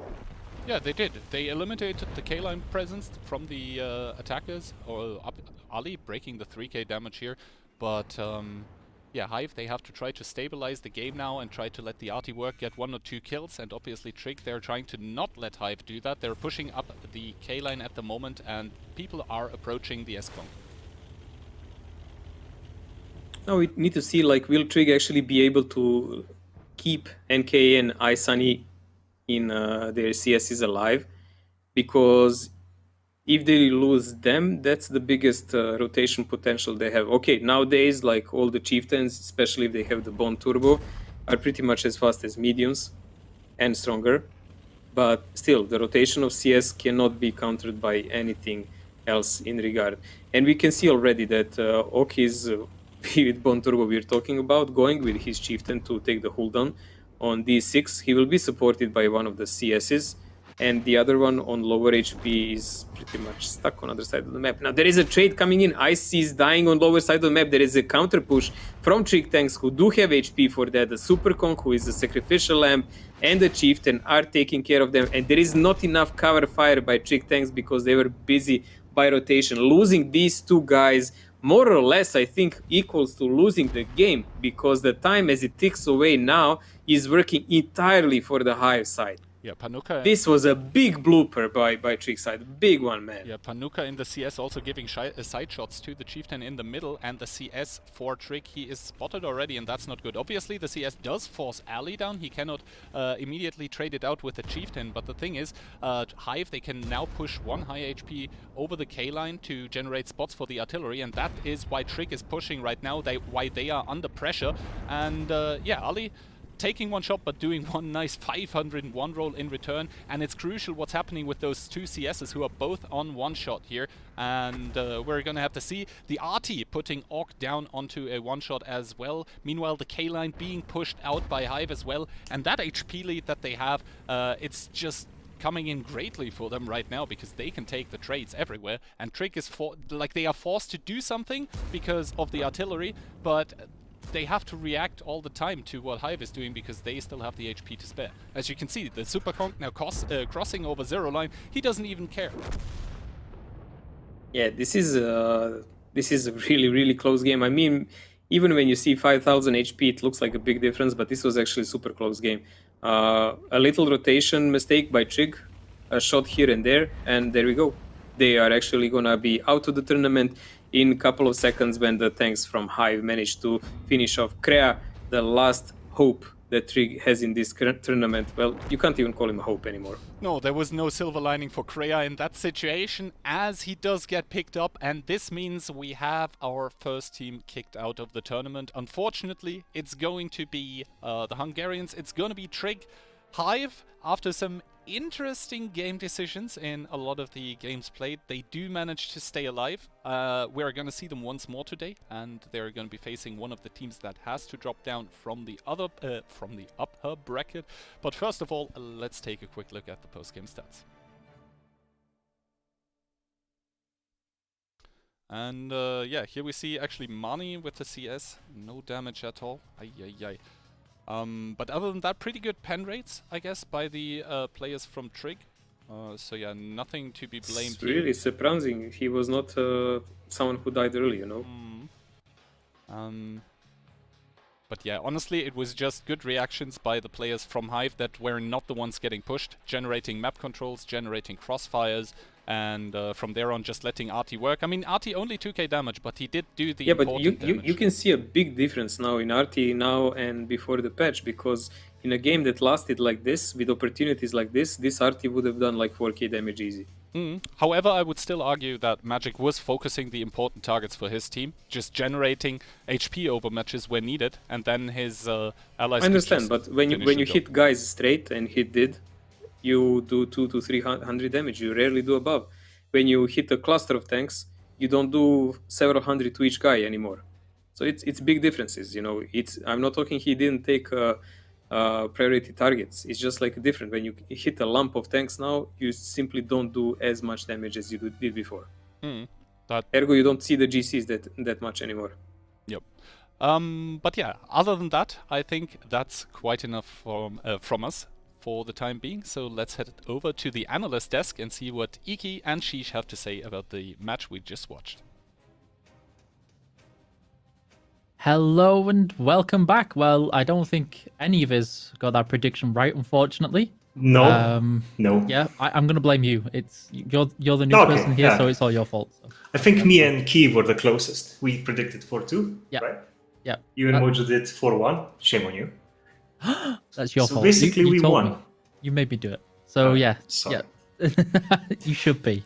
But thank you very much for that one. I know we're going to get the replays sorted for a second that you've been choosing out that you want to analyze on there. But how is there anything from those games that you felt made it closer than most of us anticipated? I mean, everything went good. The first map was pretty decent. The second one also nice. But that the steps, I remember that bait when they pushed the trick push and then dipped right and then went back and then I said that completely surprised me. I'd never seen that one work out before. And I personally believed that Hive was going to pull it and win faster, but gotta give props to Trick to battling it out to the tiebreaker. And in the end, unfortunately, lost. Those two chieftains were kind of crucial there. That got picked off by when Hive pushed them with full HPE tanks. But interesting game, interesting. I thought it was going to be over faster, but it didn't. Thank God. No. Those. I think many times I was hearing the comments from other people as well. Is that okay? Game's over, and then it's like, or not. Let's just draw this out for a while, and then. The game is now going the other way. Okay, never mind. Perfect. So now we're going to go into the replays where you get to do your thing and all your expertise. Well, the first game, this was kind of weird for me because at the beginning, they basically sacrificed 2 tanks. Trig basically threw 2 tanks away, and Hive just took that advantage, just took it and went with it. This beginning was not my favorite moment. That mouse, I don't know. They just got deleted, basically. Then we saw a nice push. This push was brilliant. This EBR was just dancing around them, and basically this push won the game for Hive because they melted away so fast. The next one that we see is from the second game. when they started the pushing in, this was a very messy fight, as Mojo said, an extremely messy fight. Shells going all over the place. It was actually a nice action-packed game. This was my most enjoyable game so far. And we see on Ensk this push from Hive, and they probably didn't expect Trick to be so well prepared in the defense and managing to secure their first victory. And they just melted away. Basically, Hive guys melted away so fast, just like ice cream in the summer, you know.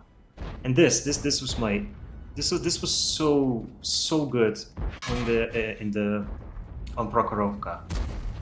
These brawls were fantastic, and I really enjoyed Prokhorovka, especially the 1-2 line push, the fake one when they managed to pull back. And yeah, now we can see this push from Trick going in and melting away Hive. This was my strangest game. I thought Hive had this. I thought it was going to be 4-1. And I was afraid you guys were going to be all cocky because your prediction was right. But Trick managed to completely surprise them. And this was awesome. And now you see it was 3-2 here. They pushed 1-2 line, Hive pushed in, and they lost so much HP, even though Trick lost their STV. Even though they lost their STV, they managed to push back Hive and managed to get into tiebreak. Sand River, I'm always bad with map names. This initial brawl, Trick basically came out victorious. When we saw a little bit later, they had more HP, better map control. But that end, those two lone chieftains here, these two poor chieftains, I think this was the major turning point and sending Hive into the bracket and Trick back to garage. This was interesting games. I love the steps strats. Interesting games indeed. So for match 2, yeah, interesting. For match 2, we should be having CSA versus Invul. I'm trying to look up at what it is that you voted on that one. So you went 4-3 for Invul on this one. Yeah, I know everybody's going in for full Invul victory, but I don't know. CSA is just in my hearts. I have a special place for them. I don't know. Maybe because Sakolida is such a nice guy. And I really wish, because my prediction, I really wish they're gonna fight hard. Yeah. Push back Invul. I really want that. Want an interesting game. I don't want to see 4-1 for Invul. And I gotta say that Invul is looking pretty strong lately. Mm-hmm. Yep. So from this one, of course, whoever it is that loses between Invul and CSA will be then facing off in the lower seed bracket. So we'll get to see all of those. But yeah, otherwise the next game should be fairly interesting. And of course, don't forget, guys, those on Twitch, we do have Twitch drops going on right now where you can get some consumables, a personal reserve, and an emblem. If you continue to watch tomorrow, so make sure you come back tomorrow for day 2. There will be a day premium in it for you. So make sure you check all of these out, and on Twitch, follow the instructions, follow the chat, and make sure you claim them, because if you don't, you lose them. And yeah, easy as that for all of this.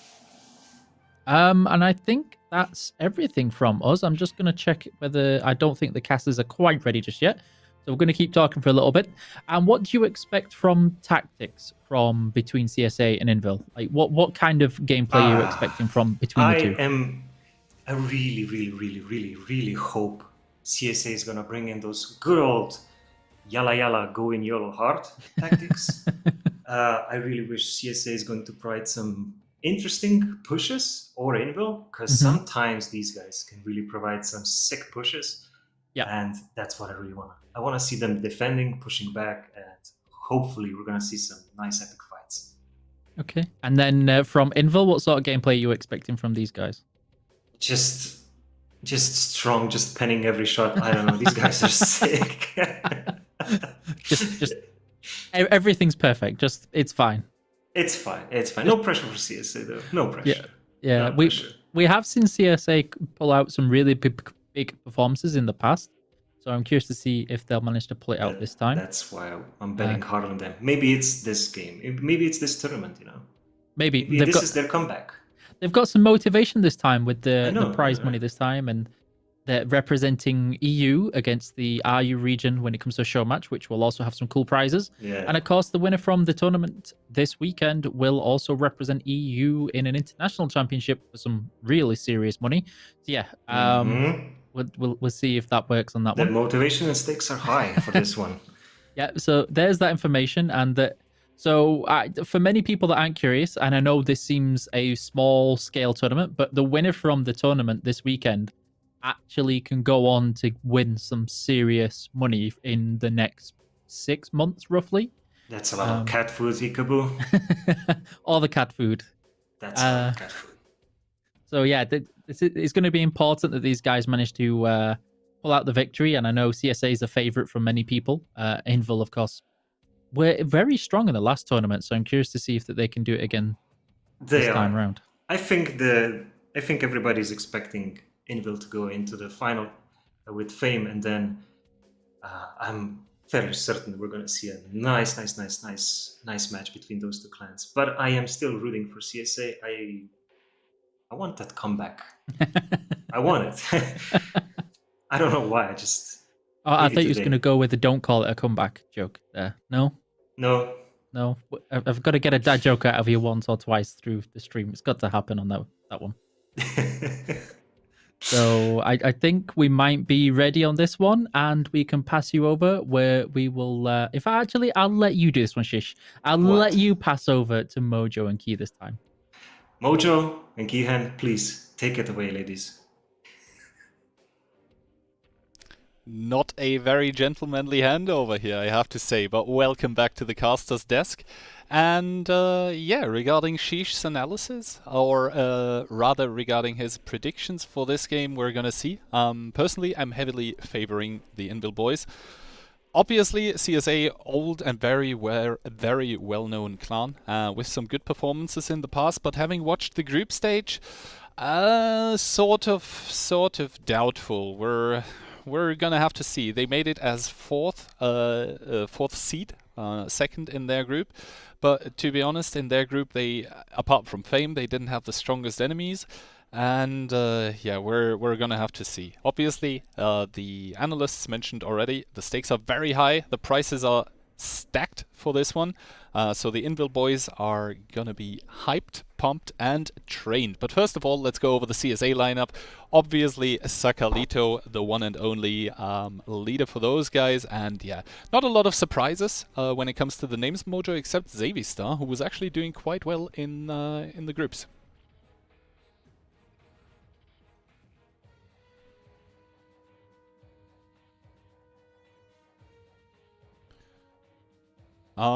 It seems like I can hear Mojo on TeamSpeak, but he's probably not coming through. But yeah, obviously the CSA lineup here is stacked. Combat, obviously, he can play tanks. He can also play arties, and I've seen him do some crazy things here. I think he even penned people with AP in the group stage. So yeah, other than that, I think we can take a quick look at the Invil lineup as well. And not a lot of surprises there either. Call me Piotr, the leader for this squad here. And they're here, they're in it to win it. Full Polish lineup, except for the arty player Fortuna Pro, who is Russian. And all the names on there, what can I say, Mojo? We know. I don't know, man. Well. Let's see, will this be a monocast or we are actually together in this? It seems that it's working now. So Invil, we know them very well, victorious team for a very long time. But last time, actually, Fame took the upper hand. Now, this is a big bucks in the game, guys, because we already said we have the money prize for this tournament. Then there will be a show match between a CIS Russian server and European one. And then after that is going to be an event in China. So it's like 3 in 1. You need to win this one so you can participate in next 2. Invil wants it. Now, community predictions overly on CSA side. I guess a lot of people from the pubs in Czech Republic are watching this because this is really awkward to see. I mean, Invil should be a huge favorite here. I'm actually being told the community prediction is the other way around. I think those Okay, are the that would numbers make still more from the past match. Yeah, apparently Invil is heavily favored by the community, and that also reflects sort of my take on this. I think my prediction is 4-1 for the Polish guys. But we're gonna have to see, right? Sakalito has been known in the past to pull up some aces out of his sleeve, surprise his enemies with sometimes weird, sometimes genius strategies. I guess it can go either way with Saka. It can work, it might not. We're gonna have to see. But the maps, they're a cracker. Oh my god! Like Sand River Live Oaks getting banned. Sakalito Ducky's Burrito has to show there, man. But Sand River Live Oaks banned Cliff, our by far favorite, being played immediately together with Himmelsdorf. So CSA is showing no fear against Invil. On other hand, you can say that they don't want to strategize too much, they just want to fight. And we will see how that game will go. And the third map, Ensk. Again, a brawl map. Straight up in your face. And to be honest, I love Cliff as the first map, because whenever either Invil or Fame are playing on it, it is exciting games to watch, right? It's always full out in your face aggression. It's all about the splits that are being done immediately, and then it's just shootouts, focus fire, and all about the calls and all about the penetration rates. And in those lineups, you can expect people to not miss a lot of shots. We're about ready to hop into the first game, I believe, and then we're gonna see why CSA would actually pick Cliff, because nominally, I would actually give the advantage to Invil on this map. But yeah, here you can see the predictions. So the two of us basically agreeing it's going to be a 4-1. Sheesh saying it's going to tiebreaker, and Eek saying it's a 4-2. But yeah, unanimously voting Invil here are the casters and analysts. And yeah, we can take a short look at the beautiful map that Cliff has become after the graphical upgrades. Well, we voted like anonymously for Hive last game, and you see how it went. It went in a tiebreaker, and Trig even had a victory hand. Let's just say we were all right. We were all right at the end, right? So CSA, every time we underestimate them hugely. Well, sometimes it's for a really good reason, and sometimes they surprise us. You really never know with them. Okay. So it really depends. Did they actually prepare for this tournament or not? It really hands down. I believe the maps are actually the teams are actually reversed. It's Invil that is on the right currently.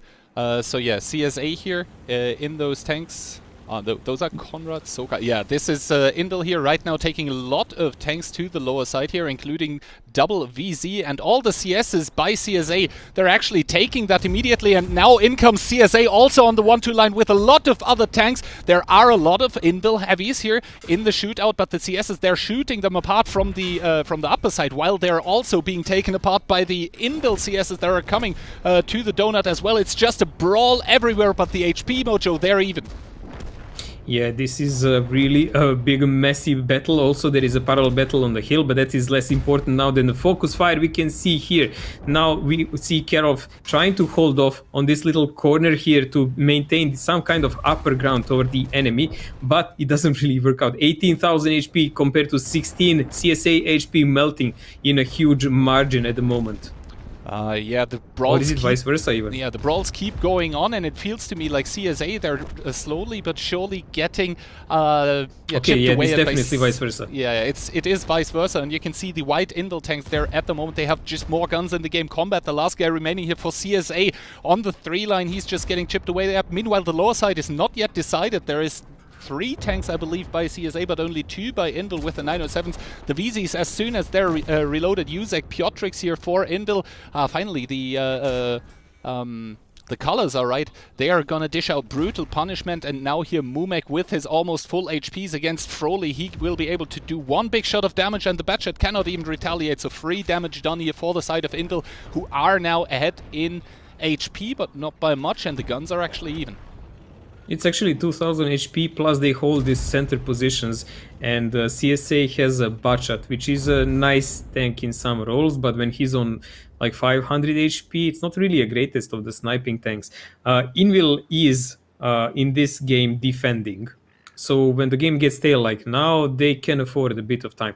Saka, Crazy, and Delasaurus are trying to hold off now and do some slight rotation. But Inwil having this 2000 HP, I would say, spare baggage, they can afford to do a counter push. Yeah, and also the thing... They just need to sort out like where are exactly the tanks of CSA. The thing that is also favoring Inbil here right now is that they're all together, right? They cannot be pushed upon. And it's actually them who start pushing now, but do they really want to do it? I mean, they are defending, they don't really need to do anything right now. They're getting some free damage onto Crazy War in his CS, which is nice, but you can see now, they're like, why should we actually continue doing anything when it's us defending and the enemy needs to come? We're all on the donut here, we could go back to the cap through the one line if we need to. And yeah, I think it's actually not the worst thing that Inbil is doing right now, the CS being sent to F1, so if CSA would come from the 1-2 line, they would immediately be in crossfire. But as you can see here, CSA, they are very afraid of pushing in here at the moment. They're just in the back waiting for a push by Inbil, but that one's probably not going to happen. Interesting pick. You have a couple of guys in these new VZs played from the Inwil team. I guess they have a meaning, like you can pump out those 2 shells like really fast in a start, but are they that better than 277s or some other tanks? I don't know, man. Their turrets are really weak, let's say it like that. They can really get pent, so it's only for some close combat I can see them situated and used for. Also, you can see the position that Mumek now took.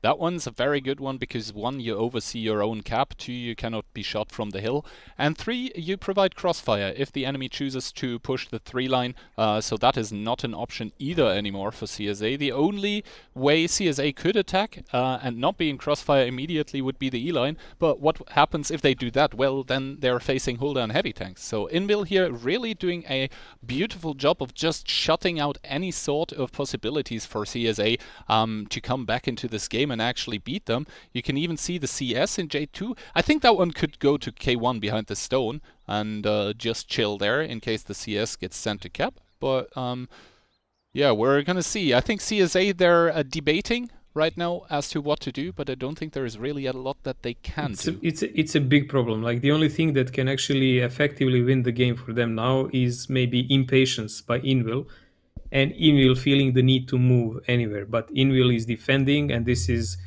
a tournament. This is not like advance or skirmish or something, so they can just do whatever. And they have zero reason to move. They have double DHP, they have all the positions they need to hold this map against this many enemy of CSA. They have a tank more, double HP, they control the cap with Cat's Eye, and they will have side shots. So let's go over the scenarios, like what can CSA do in this kind of situation, like with this. I mean, like technically, they can maybe try and pressure the cap, right? So they can do that. Okay. They don't have a single tank except Crown Wagon with some HP to do it. Maybe Crazy War, he's a 2-shot. Yeah, actually, Cat's Eye taking 1 shot here in his CS by, I think, Crazy War, that is situated in K5. So, yeah, this CS is basically the only one that really can take damage at the moment, so he should just, you know, not peek. And then he should be fine. But really, what can CSA do? Let's go to the drawing board and yeah, basically think up some possibilities. We do know one of the bad shots by CSA is up here somewhere in the north, so, or actually he's already here. He could push 1-2 line, but the problem is if he does that, he's a 2-shot only, and those VZs, they're not gonna miss like at this kind of range. So the bad shot, he's trying to creep up, he's clearing out this A1 position here at the moment, but there is going to be a hard wall that he will start hitting when it comes to like the DE line. He cannot push there, he cannot keep pushing there, and if he starts clipping out, that's a lot of information gained for the side of Inbil, and then they might actually start repushing towards the middle of the map. Well, I don't see them really repushing for the middle, because then they would have to face the Crown Wagon point blank and so on, like Chieftain and CS will shoot them in the side. Like that Bachat is in the biggest danger on his own. Like what CSA is trying to do is to make a situation when they will spot something, proxy them, and maybe that Bachat then has a chance to do some damage while, you know, they're keeping the tanks on a side and hope to trade better, because trading 1 for 1 or 1 for nothing like this is not good for CSA. They need to give 2 shells for every one they receive. Yep. Oh, you can actually see Sakalito with the outrate here on Lucky. So good stuff by the FC. And Crazy War in the CS is going to be the one to pick up the 260 from... It's a really nice connection when Crazy you shot. watch it. Like, look at this. This is a connection from like Okay. here to over here all the way. So it's probably like something like a pixel shot in the side of the turret there. Yeah. So this trade paid off for CSA so far. Crazy shot by Crazy War here, but still the problems remain. Sakalito now in his Chieftain, he's a one-shot, so he cannot really do anything. And you can see Yuzek, he's not over peeping quite now, because he suspects the Batchat to be still somewhere on the 5 line. He doesn't know where the Batchat is, but you can see the patience by the Indel players coming out.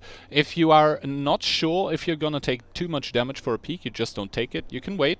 And indeed, that's what's happening. Finally, the Kranwagen is gonna get sent up, but the problem is that is 2k clip potential in the VZs, and as soon as the CSA tanks start overpeaking, even the 277 will be able to shoot. Well, this is the play.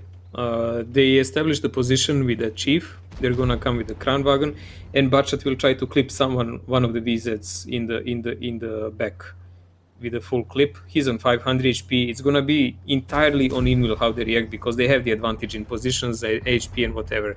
And they're doing the most normal thing. Yuzek is counter pushing and killing the chieftain on that side. So we already lost him. Mumek has 2000 HP. That's way above the clip range of the Kranwagen, so Kranwagen fell. It left only Crazy War in the end on his sniping position with 900 HP. Nothing to be ashamed of. That's just that kind of game. Ketzai ended up with 900 HP from 1100 he had, but it's just not gonna change anything. The gun in the air says the all. It's really narrow 1-0 for Inwil. I wouldn't say it was that I wouldn't call narrow. it that narrow because they had good positions, but it could have went other way. To be honest, for like the last 5 minutes, it was just CSA deliberating how do we actually still come back to this. And there was one point in time, like 30 seconds or a minute before the game ended, where CSA tried to do something, and they were approaching from everywhere at once. But because Indel had just, you know, the clip potential with the VZs and also the HP on their side, it was like 3 CSA tanks dying there in 1 second, and then it was clear to CSA that it was over. That was just, I mean, after the initial shootout there on the 1-2 line, on the donut, I don't think there really realistically was a way for CSA to come back without Invel doing a mistake. And if there's something we know about the Invel team is that they rarely do mistakes. Well, I wouldn't call it really like that, but when they have the control of the map and double the HP and more tanks, I would say they will never slip by easily. Anyways, Cliff, the first game is done, 1-0 for Inwil. They won their defense.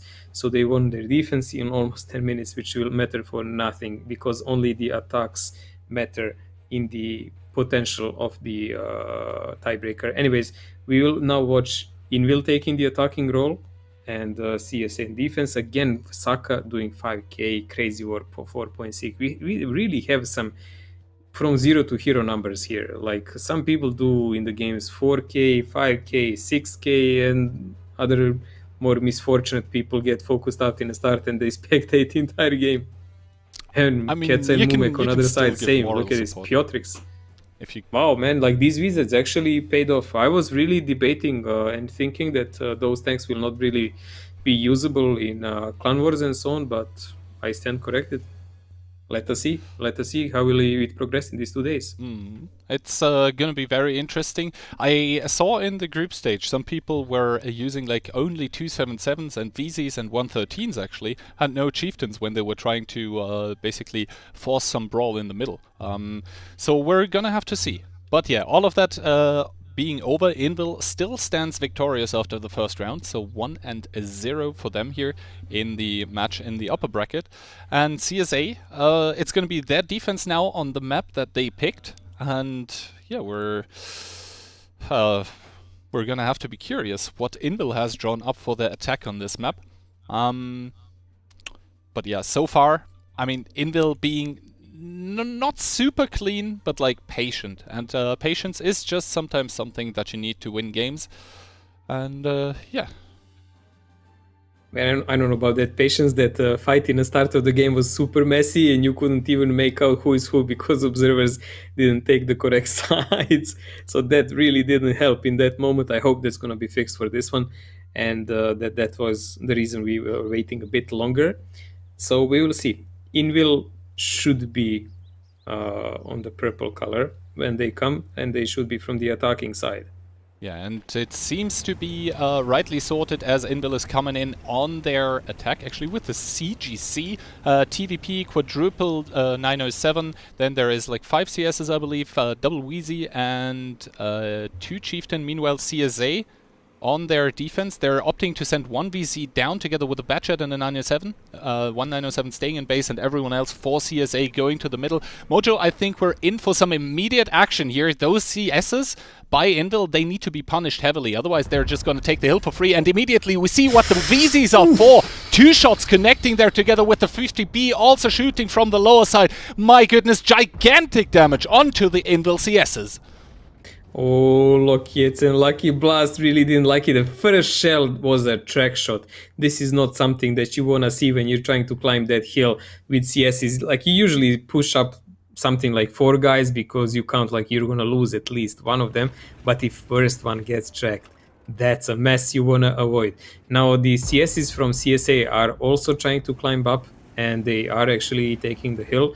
But we do know that Invil does have an artillery, so they don't have to really work their way against them by brute force. They can rely on the arty shells. Also, there is side shots, like CSA actually let go of the F3 position, so these guys are taking the butt shots from there, and they cannot really maintain the hill control. This is not really going well for CSA. No matter the HP advantage at the moment, they're actually in a really dire problem. Yep, indeed. Cosmo now getting picked up, and the only 2 CSs here on the hill are Seago and also Crazy War, who is down to a one-shot. Seago now trying his best to clear out the hill here with the HP he has remaining, but yeah, there still is a TVP from the lower side that can punish him. Yeah, Invil just good positional play here onto the CSs, and you can see how easy it is for them to just clear out the hill presence that CSA has. Now Seago, the one that was full HP, is fallen, and Crazy War, he can just be focused out by the artillery and also the 907s from the donut that are also shooting him. Lucky Blast taking an unnecessary shot. I guess he was a bit over eager to go onto Crazy War, but yeah, now he knows he can just chill and spot for his arty. It's interesting that you take the arty on Cliff in this meta, and you count exactly that you with 14 guys can actually hold off enemy well enough so that arty pays off at the end of the day. Like, this is not something you often see nowadays. And also, that arty is just like more annoying factor that you can finish off the guys like this Crazy War on 3 HP, while the main damage in this game was still done by the tanks. And although they had a horrendous start with that CS getting checked on the start, Invil still didn't lose a single tank. Yeah, that's crazy to see. I mean, you see Lucky Blast on 52 HP, and then 2 more CSs on 3 and 600 HP respectively. But yeah, CSA defending, they have survived so far a bit more than 3 minutes of this, have already paid with 4 tanks, and now they have sort of a scattered positions here, really, because there is like, let's count them, double 907, Batchet and all, or like 50B, all on lower side, and they're not going to contribute if Invil is doing anything on the upper side. Like, they will be completely out of game. Yes, CSA, they have a lot of people on like the southeastern ridges, but not as many as to be able to hold on a full-on assault by Invil pushing in with like 12 tanks plus CSs sniping from the hill. You can see how arty doesn't do as it did before. Now you have to select between those splash shells, damage shells, blah blah blah blah blah blah, and you cannot just grind the tank for a few hundred HP every shell like regularly.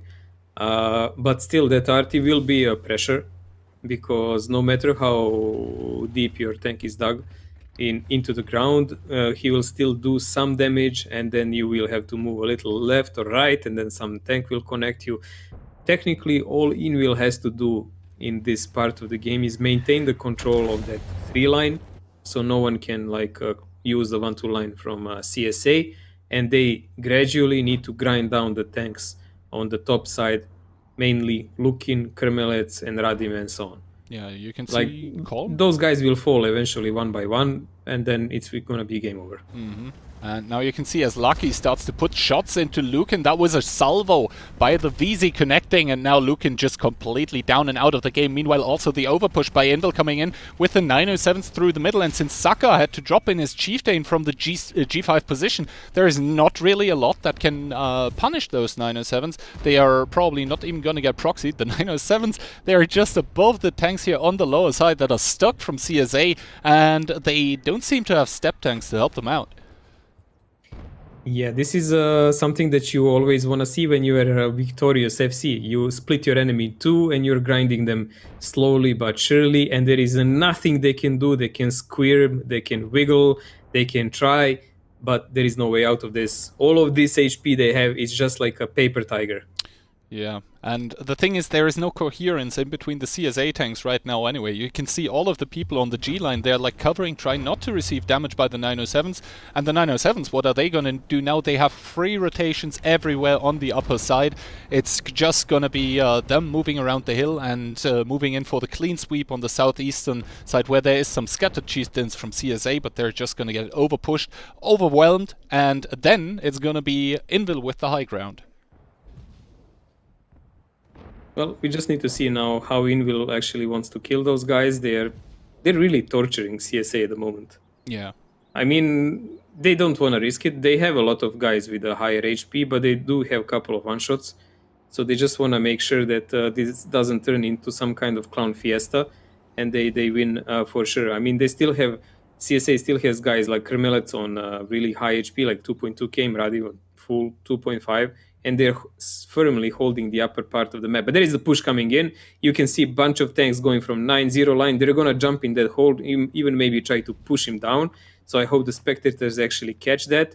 Call Me Piotr broke the 3k margin line, and while we're spectating from the air, Kermelets is dead, and the pain train is continuing and going on the other tanks along the line. You can see peculiar angles here where Yuzek and Panzer Fury are using to shoot on Combat and Sakalito, who can not do anything to reciprocate except to just push around the corner and die on the rest of the tanks who are waiting for them in the crossfire there. And yeah, this is just a push born out of desperation here for CSA. They saw they were losing the upper side, so they tried to react by pushing 1-2, but yeah, I mean, you can see the result of this. Lucker is there in his VZ. He's gonna get rammed by Yuzek. And now, to be honest, after this round, I'm like, there was this opening by Invil, and they got punished a lot for it. But in the end, we're left with a scoreline of 15-0. So it was the CSA tactic that completely, entirely did not work out at all. No, like... even with the disastrous opening, you must give one thing to Invil. Like, they envision a plan, and they go for it from the start. You know, like, our goal is behind these tactics, as example. Their goal was A, we must get a hill. B, we lure them to shoot them later with RT, and we stole the game. Pretty much, that was it. They got the hill at every possible cost. They paid like dearly. They had 2 guys on one shot. They didn't die because they reacted really fast, but they got the hill. And when they got it, they did like side shots from other side, from that area. And CSA practically played too passive because they expected it's just gonna be enough to do that initial damage and then control the hill. So technically, CSA shot themselves in the foot because they gave them a lot of ground to play with. And yeah, they literally gave them too much ground to play with. Also, the thing with those kind of strategies... 15 guys alive, man. 15-0 after this kind of game. Like, that's insane. Yeah, it just speaks for the personal player skill on the Invil side. It's like the decision-making to not peek anymore when you're a one-shot, to not be greedy. It doesn't really matter in a game like this, because it was a clear win anyway, but in other closer games, that individual sort of... that individual decision-making can really bring you those games back in your favor. But yeah, that was Cliff, ladies and gentlemen, and Invil is ahead 2-0 on CSA's map pick, and this is not where it stops. We're actually heading over to a different map now, and it's going to be at least for me personally, the other OG sort of esports or clan map that I really enjoy watching, and it's going to be Himmelsdorf, picked by Invil. What are you expecting for that one? Man, I think like, on Cliff, you can always lose one game on slight mistake.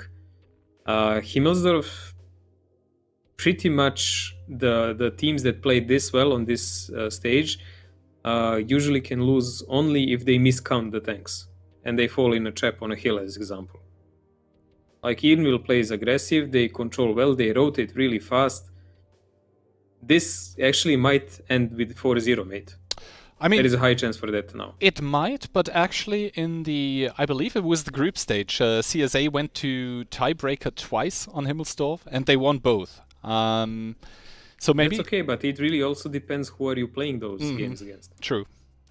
I mean, a team like probably Trick also is not Invil. But yeah, as we're loading into Himmelsdorf here, and as you said, it's the thing that we are seeing right now, the castle on the hill of Himmelsdorf. That is where a lot of the shootouts happen, and it really comes down to the individual setups being picked by both teams. And if there is like 279s or E100s even being picked, or 60 TPs, you mostly know that those tanks are, with a very high probability, are not going to be on the hill. Yes, you can boost them with like turbochargers and stuff, but normally you can count on them being lower side, and yeah, that is just where all of that comes in, and then you can sort of count on also having the overmatch on the hill. But yeah, if you get punished on the lower side heavily as that happens, I mean, that might come back to bite you in the foot. Well, we'll see what will they opt for. Invil is not usually a clan who plays slow. I mean, Himmelsdorf is not a map that should be played slow anyways. No matter which side you are playing from, you need to get information, you need to get your tanks in position, surprise enemy a bit, and so on, and they are really good at it. So we can see the setup on Invil, it really reeks on a high aggressive play, couple of 279s, everything else chieftains and 260s. On other hand, CSA playing more standard, having couple of 150B as far as I can see, like you would usually expect if you have one. However, two. Pay attention to what's happening actually in the courtyard right now. In the middle of the map, there is, I think, 4 tanks being sent up right now. 1 chieftain and triple 279 straight through the courtyard. But CSA is answering with a split push 8-line, 3-line. So those tanks in the courtyard, they might actually get caught. You can see right now how they're trying to overpush the people in the D-line that CSA has postured there. But they're driving into a crossfire. This might actually come to hurt Invil, but it's one of the CSA tanks to drop first. It's Zavistar, and now the Invil tanks on the 2 and 3 line. They're also trying to backstep that repush that CSA was doing. Yeah, the Emil is actually pushing the rail hard, so they're doing a lot of damage, plus they're killing Luke in here on the D-line. While that was going on, CSA managed to finally kill Senti, who reacted really well. He was alone on 8-line. He went out on the open ground and bought some precious seconds for his team, while Piotrix and Juzek were actually gathering up to prevent any further rotation from CSA. HP-wise, they are pretty much equal, but I would say like number of the guns is very visible, and we can see that the spread is way better on Invil side. Like 4 guns lost to CSA side compared to only Senti on Invil. This is a really great trade for Invil so far. Yeah, Invil with the better trades, and now you can see the game has stabilized a little, but it's CSA who are losing HP, now trailing by even 2k. So the positions, they are favoring the Polish guys at the moment, and you can see why Crazy Star, he was trying to get something accomplished in the window up there, but he just ends up getting picked up for nothing. Nice shot by Harry here, but I don't think it matters too much as there's just so many Invil 279s. They cannot overpush yet because Harry has some cover behind him, and Froli is gonna catch, call me Piotr in the open. I believe that was near there. Yeah, the main action is totally not here. It's actually happening here in this corner here, where CSA a while ago started their last ditch attempt to break Invil. They gathered up the tanks from all over the place, everyone who was free, and they were trying to push through this choke point. They deleted one tank here who was watching from the window, but now they're in a big problem because actually Invil stopped them in this corner, and they're now Invil is counterattacking from the 8th line and from the center, and CSA is just like dwindling, and they're not getting supported by each other. CSA like on the top of the hill, they have like one CS medium, but that one is not gonna influence the game anymore. Yeah, the CS on the hill trying to come down, trying to...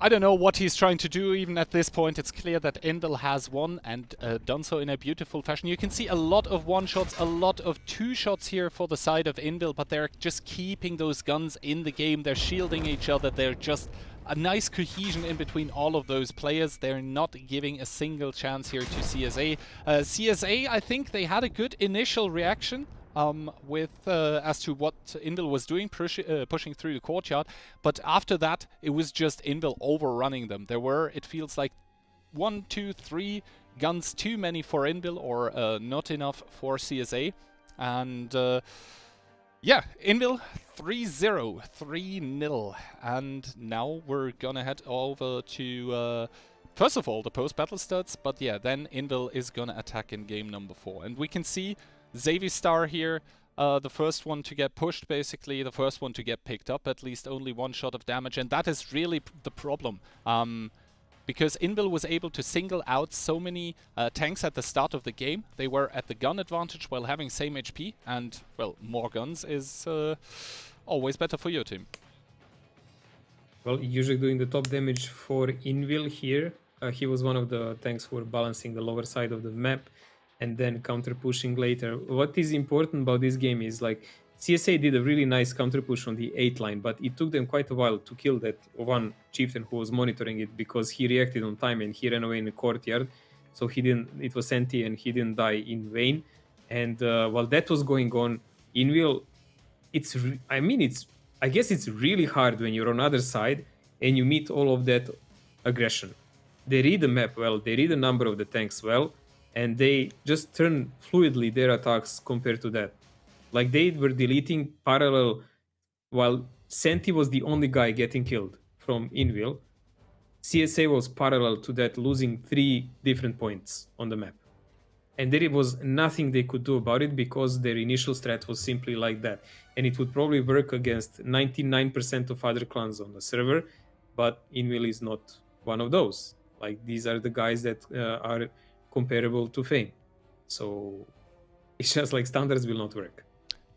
Definitely not. And I found it also crazy to see just how organic that movement by Invil just seemed to be. Like, it was almost like a hive mind, if you know what I mean. Like the players just together reacting with a single purpose, and just trying to keep each other alive, but at the same time creating those overmatches where it's possible. Just wherever you could get good trades were being made, and where there were no good trades to be made, well, then they simply didn't make those trades.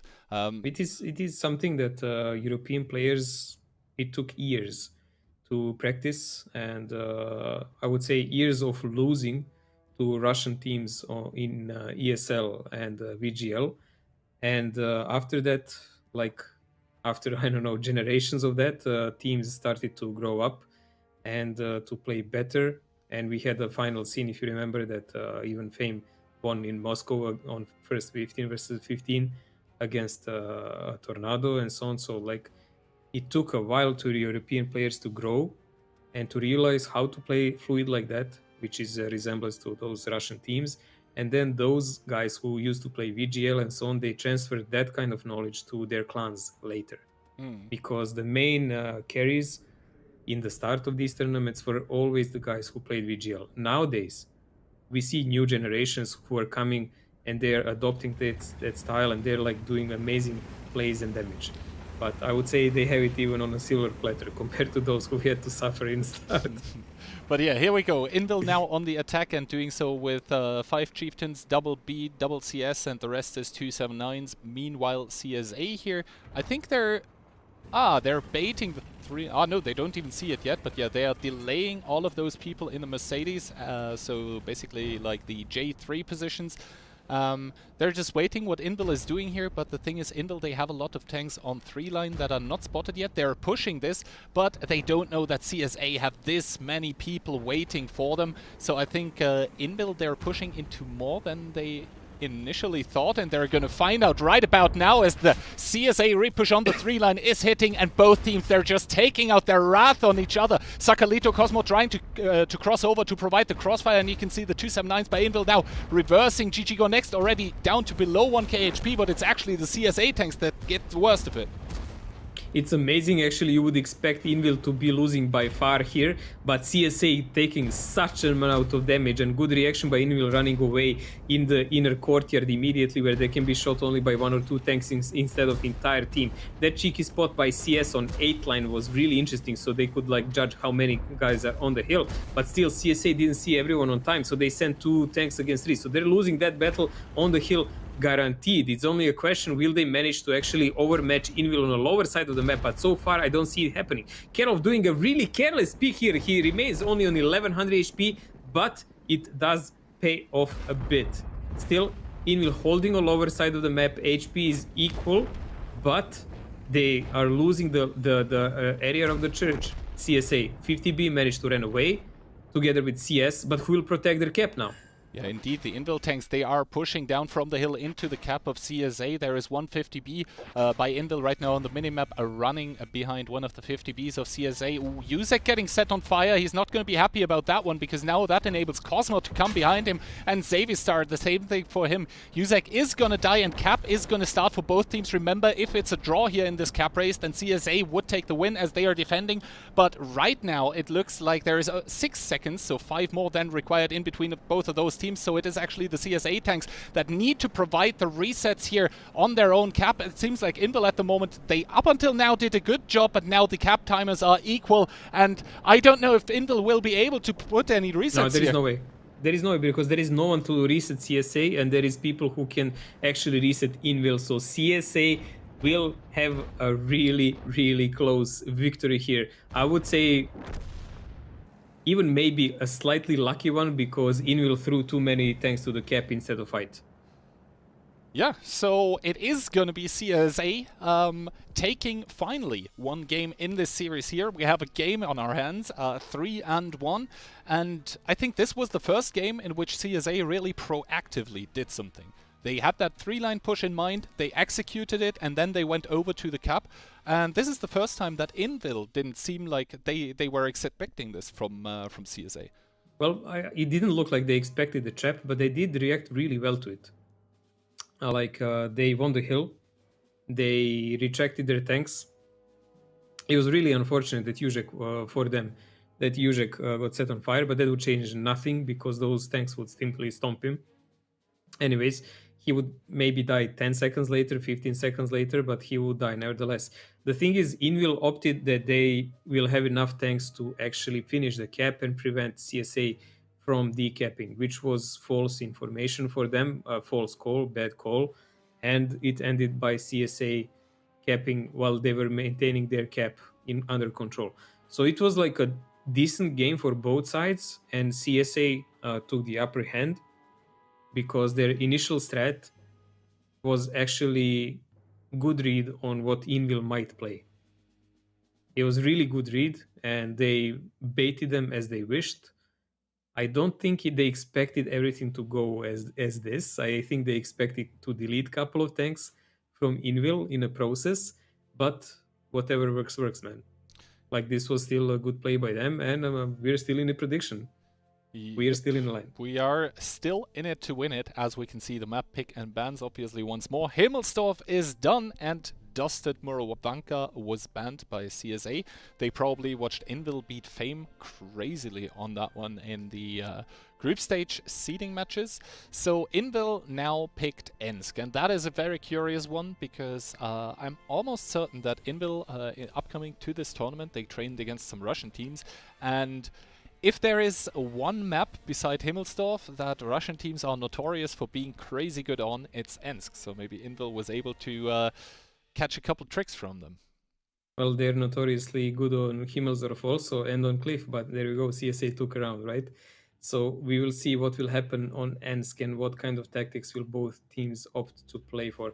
I actually don't remember when was the last time I saw them play on this, because last tournaments, if you remember, a lot of teams were just like banning Ensk all the time. Maybe it had to do something with not being able to use chieftains, so people were really reluctant to use standard tech tree tanks on Ensk because they are a bit slower and different kind of cooldown options. Which is interesting though, because a lot of the tanks that you normally pick on Ensk are not like chieftains or something. You mostly take E-tanks for the rail or 2684s. Sometimes even Mouses, as we saw, E100s are popular. So but that's like one level of play. But the best clans in the tournaments always pick mostly chieftains because of the rotation potential and focus fire. I think there was even one tournament when one team with 15 chiefs won, when they didn't have any strategies left and they just YOLO pushed and won it in the tiebreaker. I've seen it more than once, yes. But yeah, here we go. It is gonna be Ensk once again, and I think we've already seen Ensk more than the last tournament overall. So very interesting that the teams are deciding to switch up the maps. It's obviously down to them, to whatever the maps. Usually we wouldn't even see Murovanka or Ensk on the first day at all. Yeah. So good stuff with the best of 7s. Obviously, you have to pick more maps than in best of 5s. But yeah, Invil coming into this 1E100. Double 2684, 1E3, 1279 rest 3 for Invil. Meanwhile, CSA with 1E100. Then we have 1279, a bunch of Chiefs, and then triple E3. And already the game is under progress. We can see that actually CSA, who are playing their defense, don't forget that, guys, the caps are swapped for the purpose of being more balanced on the map, and they are pressuring heavily on 890 line with their tanks. Now in reaction, Invil is immediately pushing the city line, and they're just keeping a couple of guys to keep control of that. So this is something that is... Take a look at the minimap. CSA up until now didn't know that there were chieftains this far into the city. Yeah, but they don't know, but they will see very sure enough, because this is something expected. Now we need to see, will they react on time and will they shift their attention, because pushing forward would be suicidal now. But also if they try to cross, there's gonna be a lot of damage done to them. Gold, they're losing almost the entire HP on his E3 and down he goes. So 1 E3 less. This is what you were mentioning, because CSA realized too late what's going on. They didn't recheck the tanks and create the crossfires well enough, and now they're paying the heavy price in blood for that. Yeah. Also CSA now trying to overpush the field, I think, but it might be too little too late, as Invil, they have a lot of tanks in that city, pushed up very, very close to the tanks that CSA has there, and once again, it's the problem of the E3s. They can only look one direction and stay safe. Double doesn't work. Uranosaurus here caught in a very, very unfortunate spot. Does manage to repair his track finally, and it doesn't seem like CSA is actually pushing the field, but yeah, Invil right now, they have the one gun advantage, and they're trying to convert it into HP as well. Yeah, this is the problem now for CSA. They are not in position to counter push anything correctly. They are losing HP left, right, and center, like, because Invil controls better angles from several sides, and it's only a matter of time before they die. Now, this is a moment where they will have to do something, because static defense will not work out anymore. And there we go. Cosmos, Ego, Kremelets, and Delphosaurus are trying to pressure toward the center of the rail, which is the only position where Invil actually doesn't have a huge advantage. Yeah, and right now the fight is going on here at the moment. It's a 2v1, so favoring CSA, Seago, and Cosmo here, trying to punish one of the chieftains by Invil, and he does go down. It's going to be Piotrix. Meanwhile, also on the 0 line, the CSA push is rolling. I believe they have the overmatch here. Also, they have Cosmo and Seago now from the lower side who are able to punish. It's only Rexa who can really help up there with his 2684 from the rails. So that push, it seems to be working for CSA, but the problem is their own cap. They have multiple problems, because they still have to deal with a bunch of these tanks. They are losing the lower side of the map by far, and although that low roll didn't really help Invil, it's just like damage is constantly done. And look at this, Call Me Piotr is still alive. He's getting deleted now, but it doesn't really work for CSA. HP is close, but number of the guns work for Invil. Piotr is still alive. Come on, man. Like, Combat took one more shell of damage because of that, and he ended up on almost one shot.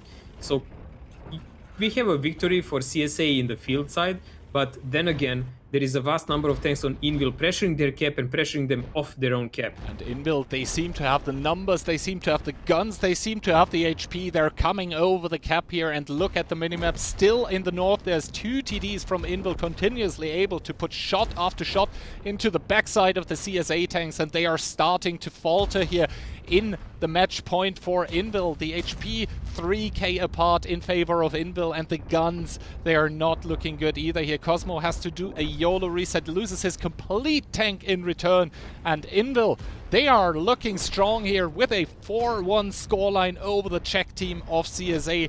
They are gonna set themselves up for what is, I believe, even the upper bracket finals already. Well, CSA will go to the lower bracket, that's for sure. But yes, Invil will wait in upper bracket finals to see who will win in a next match we will be watching when the time comes. Anyways, this will be 4-1 for Invil in this match. Let us see who did what in this game. Yeah, the game stats are loading right now, but I do want to point out I got my prediction right. But yeah. Here we go.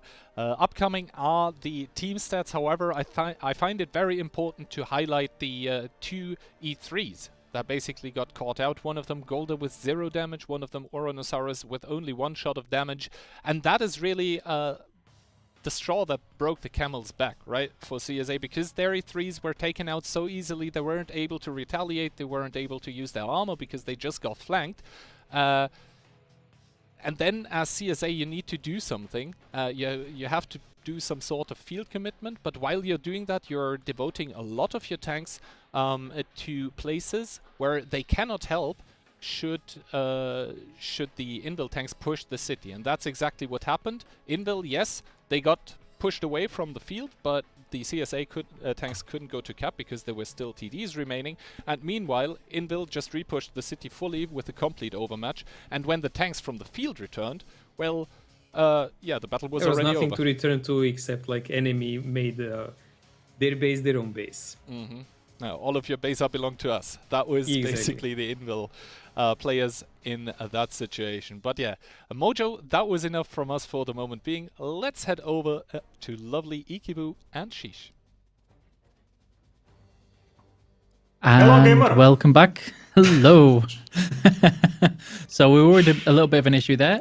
So that I think went as we all anticipated, unfortunately. Yeah. Although Mojo and Keyhand with the right prediction. Congratulations to them for getting it right. You're letting the analyst section down, unfortunately. So far. I'm so sorry. I'm so sorry. So we're going to be bringing the bracket up now, and here's how the tournament looks so far. And though the scores have been a little bit off, we can see that most of the predictions from everybody's coming through. And of course, the next game is going to be between Fame my favorite and Raid, which is, I think a lot of people are going to be looking forward to here. Yeah. I know you've already said Fame are probably going to stomp their way through this, but what sort of scoreline are you looking for? I'm just going to double check the sheet now. All right. You said 4-1 to Fame? Are you sticking with that? Yeah, I'm sticking with that. I'm sticking with that. 4-1. Yeah, Fame all the way. Sorry? Fame all the way. 4-2 to Fame. I know Raid have had some good tournaments. Occasionally. No, 4-1. No. Okay. And then for everybody who hasn't already seen that we do have Twitch drops happening right now, all you have to do is keep watching, follow the instructions, click on the message on your chat, and you will see it, and you will get yourself some consumables, an emblem, and a personal reserve. If you tune in tomorrow, there is a chance for premium time. Now, I believe we have the replays ready where Sheesh can share his expertise, wisdom, expert knowledge. Let's go. Let's go. Let me slap you with my expert knowledge. First game, epic bro, crossfire, hardcore push in.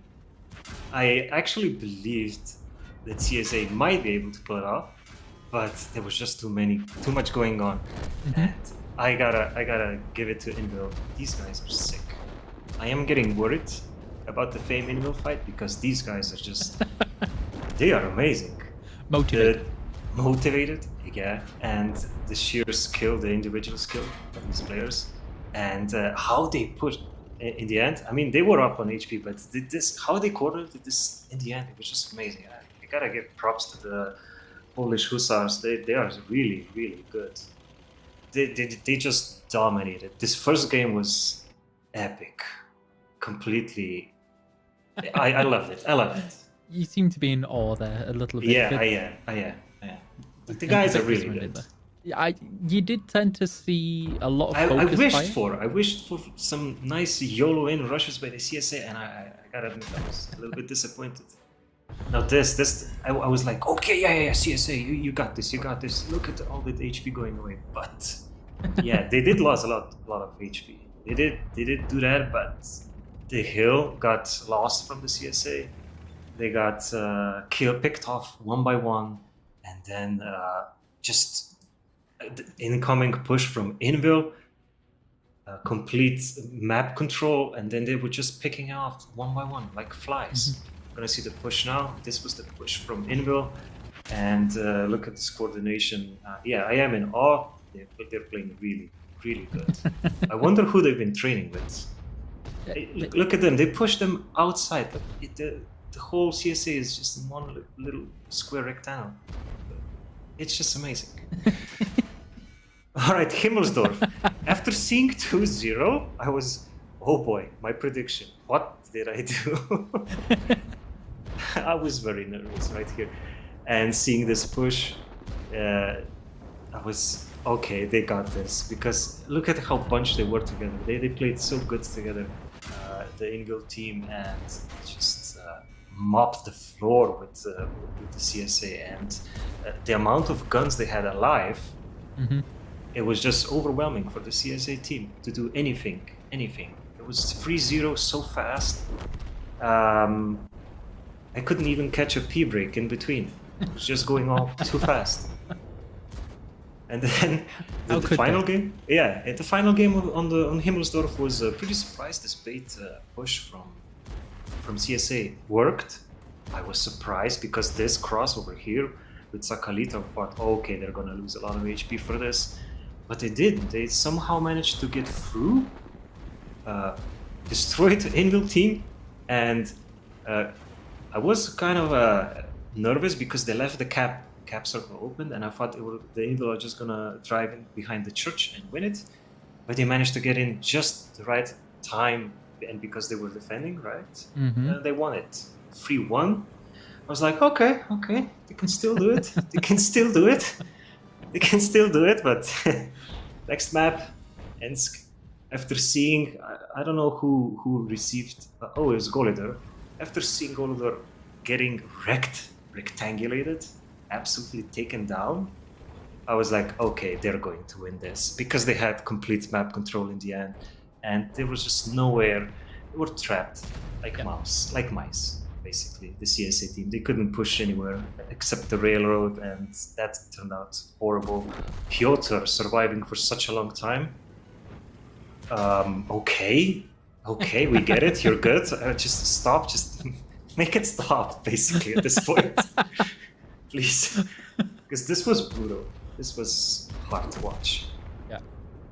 Okay. And now I gotta admit, I'm frightened. I'm frightened for the Fame team, but I still believe. I'm firmly. I'm sure they're gonna win. They have to. Do you feel that if CSA had been more aggressive and done the thing that you were hoping for, it would have made a difference? Maybe, but no. They would just Invil would just push back. Too easily. Composed. Yeah, composed. Too organized. Yeah. They're just so good. No. Okay. No.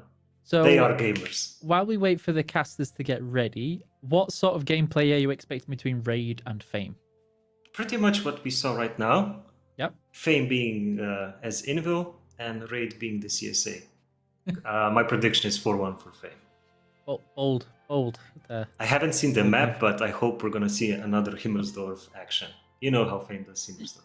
Fame do seem to like their Himmelsdorf. Yeah. That's everything from us for now. Thank you very much, and thank you, Shish, for your amazing analysis. No problem. Furthermore, there we're gonna pass you over to Mojo and Gihan to take you through with their awesome voices. And welcome back here with the Gastas to match number 3 today. It was mentioned already. It's Raid against Fame, and it's gonna be a cracker, I guess. Yeah. I'm looking forward to this match actually because I want to see where does Fame stand after the last tournament, and also I want to see how is Raid actually, in what shape they are, because they're not in the same lineup obviously as they were. Anyways, a lot of international names we see here. The guys who played, most of them played the VGL, not all of them, led by Insane, but now he can be helped a lot by Daki and by the veterans such as Nile, Shokish, Kaizu, and so on and so on. So really a strong lineup here, but we need to see will they live up to their name, because after so many tournaments won, it's always for them to try and stay on top. Raid, on other hand, had really on only one tournament so far, and they made many attempts after that, but none of them were really working out. This lineup led by Old Kings is pretty much the same lineup we see on every tournament, minus Smiley. Minus Smiley, I believe also Magic is missing and Destroyer, who are playing basically in the Hive lineup. There was basically a split up. And here we can see the community predictions coming in, and there is some slight bias going on here. I guess that's how you could say it. 90% for Fame, 10% for Raid. Now keep in mind, guys, Raid has actually historically been one of the teams that was able to best Fame in one of the Clan Rivals tournaments. Personally, I think Fame is going to take the victory here, but 90% does seem a bit crazy. Slightly above. Slightly. So what was your prediction for this match? Let's go with that before we start. I'm gonna have to check that one back. Let's see. Caster predictions. I have said Fame is going to take the victory 4-1 over Raid, so same as Invil CSA. And here come the map pick and bans. Moro getting banned by Fame. That's basically their standard permaban. Ensk for Raid. I guess they don't really like playing that map either. Then immediately Cliff and Himmelsdorf. Once again, the two OG maps. I can't wait. Prokhorovka being banned by Fame. Sand River. Ctrl-C, Ctrl-V. Sand River is going to be map number 3 if we get to that. And the tiebreaker will be Live Oaks. But yeah, first of all, it's Cliff. The only map so far that's been lonely and left in a corner today is Live Oaks, which is unusual. Like people usually don't all of them ban it on a first day. Like today it was at best left for tiebreaker, but usually it was just banned. So far. I mean, we have one more match after this coming up, which is going to be Hive against CSA, because yes, even if Raid drops down now, they have the better seed than CSA. So that match is already probably being prepared with picks and bans, but yeah. Live Oaks not being here is indeed very, very curious. Normally, I mean, yeah, the map might be a bit defense-sided, but then again, we have seen some very, very exceptional plays on that map, some baits that basically gave the attacking team the victory. So, yeah, I'm sort of curious as to why that's the case. Not so sure about defense-sided all that much, because there is a couple of ways to break that one, and all of these teams do know that. So there is a lot of map rotation and potential going on Live Oaks, but we will see. Maybe they're saving it for the next day. That might be true. That's also during these tournaments that have bigger best-ofs, such as this one is one of them, because we're seeing all best-of-7s at least. You have to sort of conserve your strategies, right? Especially when you're in the upper bracket, which is the case here. You don't want to show all your best tactics right off the start, because I think that was a big problem for Invil, historically speaking, where they had one strategy per map per side. And then, yeah, you look really, really good at the start of the tournament, but as you start to go deeper, you find out, well, we have to play a map multiple times, and then you're left with like B-tier strategies, or A-tier, but not S-tier strategies. And then it is when teams that have prepared more were historically speaking able to defeat Invil. That has never really been a problem for Fame. Obviously, those guys have just that tad of the experience advantage. But yeah, let's stop about all of this history right now. We're gonna hop into the first game in between Fame and Raid, and it is going to be a Raid defending. It's going to be Ray defending. If we can talk about Cliff being defended passively, we saw that CSA tried something similar to that in the last game, like trying to take over the hill, but playing with everyone else really passive, just sniping. It didn't work out against Invil. Now we will need to see a team that can play equally aggressive as Invil. Fame playing against Raid. Raid who also likes to YOLO swag the first games usually on tournaments immediately. So let's see how will they face off each other. A big force of Raid being sent to the center, led by the CS tanks, CS63s. I believe there is 4 of them, being followed by a bunch of 277s in cheese, but they are actually positioning an STRV, so they just want to take the hill and then put the boot down and camp it up. Let's see, will Fame actually be able to do some damage on them, man? Oh yeah, and now the damage is being traded. Obviously the 50B from the lower side for Raid is going to try to put in shots. Also notice there is 2 T95 E6s here with their DPM coming in for the side of Raid. But so far it seems like Raid does have priority here on the hill. There is 3 CSs by Fame, but they cannot peek up really at the moment, and there is no artillery here for Fame either to help. And I think this initial stuff here did not go as Fame wanted to, as we see immediately the repush coming in through the middle. And the problem for Raid is here they have a lot of tanks on the lower side that are not going to contribute, so they need to hope that their tanks in K5, that they do a lot of damage. Consume is going to be the first blood claimer here. He does get the pickup onto Alexandros, and yeah, it does seem like the hill is sort of stabilized, so have the HP 500 in the favor of Fame. I kind of don't understand it. Like, Raid is making a similar mistakes like CSA last time. They are taking over the hill, but they're completely ignoring the 3-4 line. So there are possible shots that can come their way from Alien there. And also the tanks, the guys from Fame, like a Consumer, are making way better use of their own positions against guys from Fame. So their trades on top of the hill were way better, and that's why we have the results of Alexandros being dead. Like, that leaves us with the possibility when the final push comes that Fame tanks will just like overpush these guys on a hill by sheer number of the guns they will have. I mean, yeah, at the moment, obviously, none of the players here on the hill wanting to do any mistakes, wanting to give up no HP whatsoever. Katya and Ricochet probably Where's the just movement on the map? Yeah, saw some cupola shots here, but at the moment it's about those double chieftain. Actually, there's a third one being pulled right now around the hill. Insane now with the CS taking the same position that we saw the 277 by Invil in earlier. Does barely manage to get it, but he has a damaged Emmerich. Alien here does one HE connection, but the problem for him is that he takes one in return, and now Daki and Joseph here, they are behind Kalium, behind the CSs, and now they can put in fire for free. And now the CS push by Fame actually on top of the hill is coming on. It's 3 versus 3, but Ricochet with the damaged loader wasn't able to put in the DPM, and now the focus fire is coming in for the side of Fame here. The second tank is dropping. They need to be careful not to overpeak though, because remember, there's the T95 E6 on the lower side K5, but Katya not able to stand up to that pressure of the purple team, also falters, and now hill control firmly in favor of Fame, who are leading 2k in HP. I'm just gonna say, like, Fame made a really brilliant triangle of death there.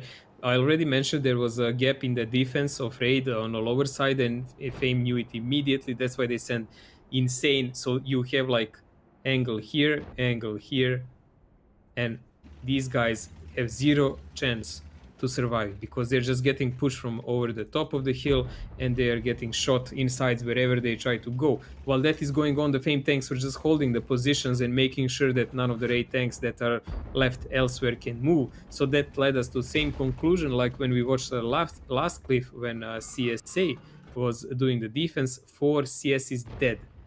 And now it's a matter of time, like 6 minutes should be more than enough time for Fame to deal with the remaining 11 tanks. Yeah, this is basically a copy-paste of the situation we had in between Invil and CSA, and despite Fame not having an artillery, well, they do still have the angles, and that means they can just work them and just wait until the shots connect. You can see Insane not connecting 2 in a row because he probably has a pixel shot, but the thing is he doesn't really mind probably because he just has so much time to work with. 5.5 minutes still, and Fame they haven't really started to put together some final push yet, so we're gonna have to wait and see where this one hits.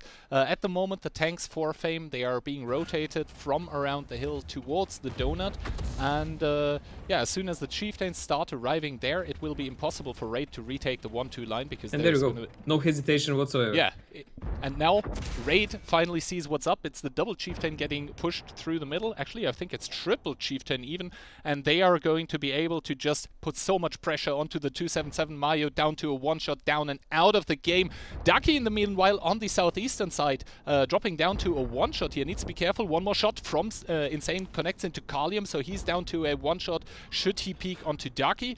And yeah, Raid, they're desperately trying to cling on. Yes, they still have a lot of HP, but a lot of that is not going to get used because it's on the lower side. Yeah, this is like pretty much a big pain chain now, because Raid has a couple of tanks stuck. They can just snipe useless positions now while they are losing the positions on upper side of the map. Yes, Kalium is a pain in the butt for Fame at the moment, but at the end of the day, I think Fame can just like YOLO one tank downhill for him and suicide him to kill his 18 HP if really needed. But they have 4 minutes and 14 guys remaining. Ducky is a usual sacrificial lamb, so it's fine. No problem whatsoever. Yeah, I mean, you need to pay your respect to the gods of RNG, otherwise you're not gonna do well here. And now I think Fame is preparing for the final nail in the coffin for Raid in this round. They're taking double CS, they're gonna take it around the hill. Insane keeps trying to hit Kalium here, so far unsuccessful, but I think it's just a matter of time until that CS is gonna drop. And as you mentioned, Fame, they have the option of just YOLOing one CS down from the hill to get rid of Kalium here.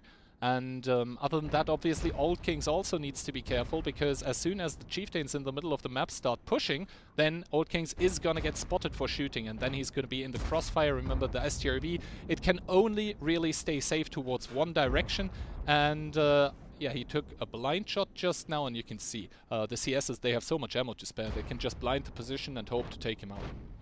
There's really a lot of time left, like 3 minutes. Yeah, it looks like HP is close, like 14k to 18, but the difference is like stellar.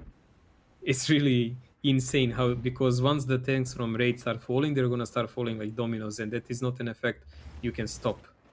So I believe in next 20-30 seconds, Fame will just like start the push, jump down on Kalium in his CS, and go full speed on toward that STRV and the guys that are in cooldown next to him, and then they're just gonna shoot everyone who's on lower side of the map from the ridges. Here we go, finally, at Fame starting here with a multi-pronged attack. It's going to be the CSs on the southeastern side and the chieftains through the middle, supposed to take the damage here. So far, the STRV not spotted, but Hannes, ouch, in the T95, he's taking a lot of damage, double tracked, and the Amarek also out. And yeah, Insane starts burning here. Hot performance from him, but YOLO, he's going to be the next one to get focused out, as Hannes is dropping down and out. 2 minutes and 10 seconds remaining. And Fame, they are tightening the noose here. They have the upper ground. They have all the angles they could ever want. The last tank that they don't know where he is Link. But yeah, he won't be able to stay safe for long.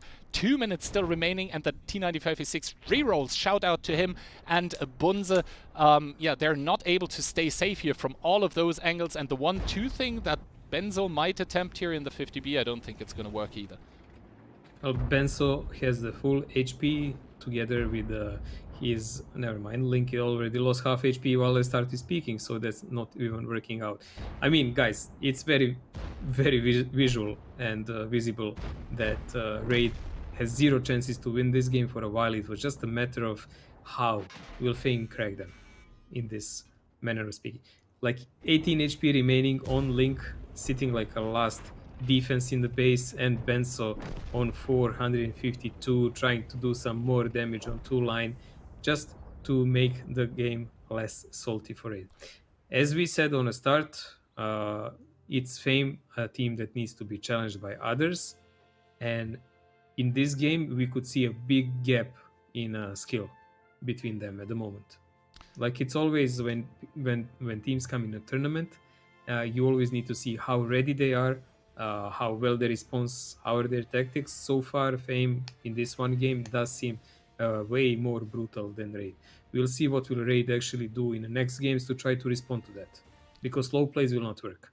Yeah, slow play will not work because Fame, they will always recognize when they have those angles, even when they don't have the artillery. You could just see Fame was waiting while their guns actually had better shots at the enemy. So while there was seemingly nothing really happening on the map, it was still that HP advantage mounting, mounting, and mounting until it was insurmountable. And yeah, Raid had just baited themselves into having some tanks on the lower side. And those Consume were... did a really good game with that CS on top of the hill, farming the Alexandros first and then everyone else he could find. Almost 5k with CS, that's not like that easy feat. Plus 3 kills on top of that. I mean, yeah, obviously a lot of those shots were blind shots onto the STRV, where you cannot be sure to connect them. Bunze also above 5k, look at this. Bunze was trying his best, the German-Canadian, I believe. But in the end, it didn't matter because the positions that Fame was playing were just too good. And Raid, I mean, you can tell they were trying to do something cheeky with the double T95E6. Why do you pick that tank? Well, basically it's an E5 gun on a more mobile chassis with better DPM. So you can really start hurting enemy tanks as soon as you get the gun to work. But yeah, Raid didn't get to do that, and thus we are left with a 1-0 here after game number 1. Sides are going to be switched now, and then it's going to be Fame defending on Cliff. It's really insane that you can see two 50Bs played by Bunze and Benso on Cliff do 9,000 damage between them combined. 9,000. That's something that if you see that on Himmelsdorf, you consider that's amazing game for 50Bs. And this is Cliff. So really well done for them, but simply the team tactics was below on par compared to what Fame did. That's it. Fame will be playing the defense side. That's in this map. It's just like a swap, like of the side, because you really, I don't know. So far, we've seen two teams, good teams, who try to play a bit more passive. You know, just take the hill with CSs and play passive, lay back, which is a strategy that we've seen work on previous tournaments. But this is today. People had a lot of time to work around that, and you can see clearly that both Fame and Invil in the previous game pretty much broke it on similar way. Yeah, so that kind of camp cannot work anymore, and I really don't expect Fame to try it. They had sort of a similar idea, I guess, Fame and Invil. And also Raid and CSA, they had the similar idea. But all of this doesn't matter, as we are now heading into round number 2 in between Raid and Fame. And do you think we're going to see any surprises, like cheeky stuff coming out from either one as we head into this game too? Because the T95E6s really didn't work out, or do you think people are going to try to play standard? I just think there's going to be more straightforward fight in this game compared to the last one. Never mind, actually. The Foch B getting picked here for Fame, together with 1907, a bunch of CS, 5 Chieftains, triple 260, and Raid with the 113s. Oh my god, 2014 is calling it once. It's tanks back here. Wow. We're going to see what happens here. Fame sending 4 CSs, what I can tell, to the hill. Everyone else is going towards the 1-2 side. Obviously, the Foch is going to be reloaded in time should a brawler up there. 1 CS getting diverted by Fame towards the donut. And Raid, it seems like they have sent everything towards the middle. Yeah, this is an all-out brawl, as we already said. There is a big split from Fame. They want to take the hill so they can have a crossfire there. But Raid says 2 CSs around the cliff, so they can have some backshots. And they're already pushing through with a bunch of tanks. Magnus is taking a brunt of damage. That was a good focus fire on him. He stops so he doesn't die. And then there go Timmy next to him. So they're taking... Oh, Kalium is getting deleted by the tanks of Fame. Fame already dropped down from the top of the hill. They're getting proxied by that EBR, but they're rather safe. Those 2 CSs from Raid now are being a problem for them. Yeah, the thing is, though, I think they can stay rather safe from one direction, not two. Rishek taking 1 shot by the 113. Retaliating in fashion, though. Magnus dropping down to a 1-shot, and if he gets eliminated, that's only 113 with the crossfire. Obviously, Rishek now needs to be careful taking fire by the CSs. It's going to be interesting to see how long those CSs survive, how many can actually stay safe. That's not a position you usually see being played. by more than one tank here. Reaction and Consume both behind one rock, and Fame, they are recognizing that their CSs are dying on the backside of the hill. This is why they're coming in with the repush now, bleeding a lot of HP, still up about 1k, but for how much longer is that going to be the case? The thing is though, the repush, it's going to hit the 113s, thus eliminating the crossfire, and the CSs will be able to stay safe. Yeah, they're going to be able to stay safe. Reaction and Consumer already in a safe position, but it was a matter of time before. Timmy is getting deleted as we speak. He receives 3-4 shells in the same time. Aladdin and the rest of the guys are trying to peek over the ridge and do some damage on Fame now, but Fame are keeping Foch B in that side. Don't forget that. And they left the Chieftain also to snipe them in the side. So they are taking over the 113s. They're trying to push over toward the CSs because they're more or less alone. TVP has to run away. There is only EBR who can effectively snipe them. There is an EBR and I believe one TVP also on the 9 line that is probably clipping out as we speak. Raid, however, they think they cannot overpush the middle. You can see they're sort of stationary here right now. The Foch B at the moment reloading, and I think Fame, they have cleared out the H9 position. So this is why now the TVP needs to run away. There is one CS and one 113 that could receive the push around the hill on the 7-8 line. But the thing is, this might now enable the Fame tanks to crawl back onto the hill, and in a brawl in between CSs and an EBR, I would always favor the medium tanks.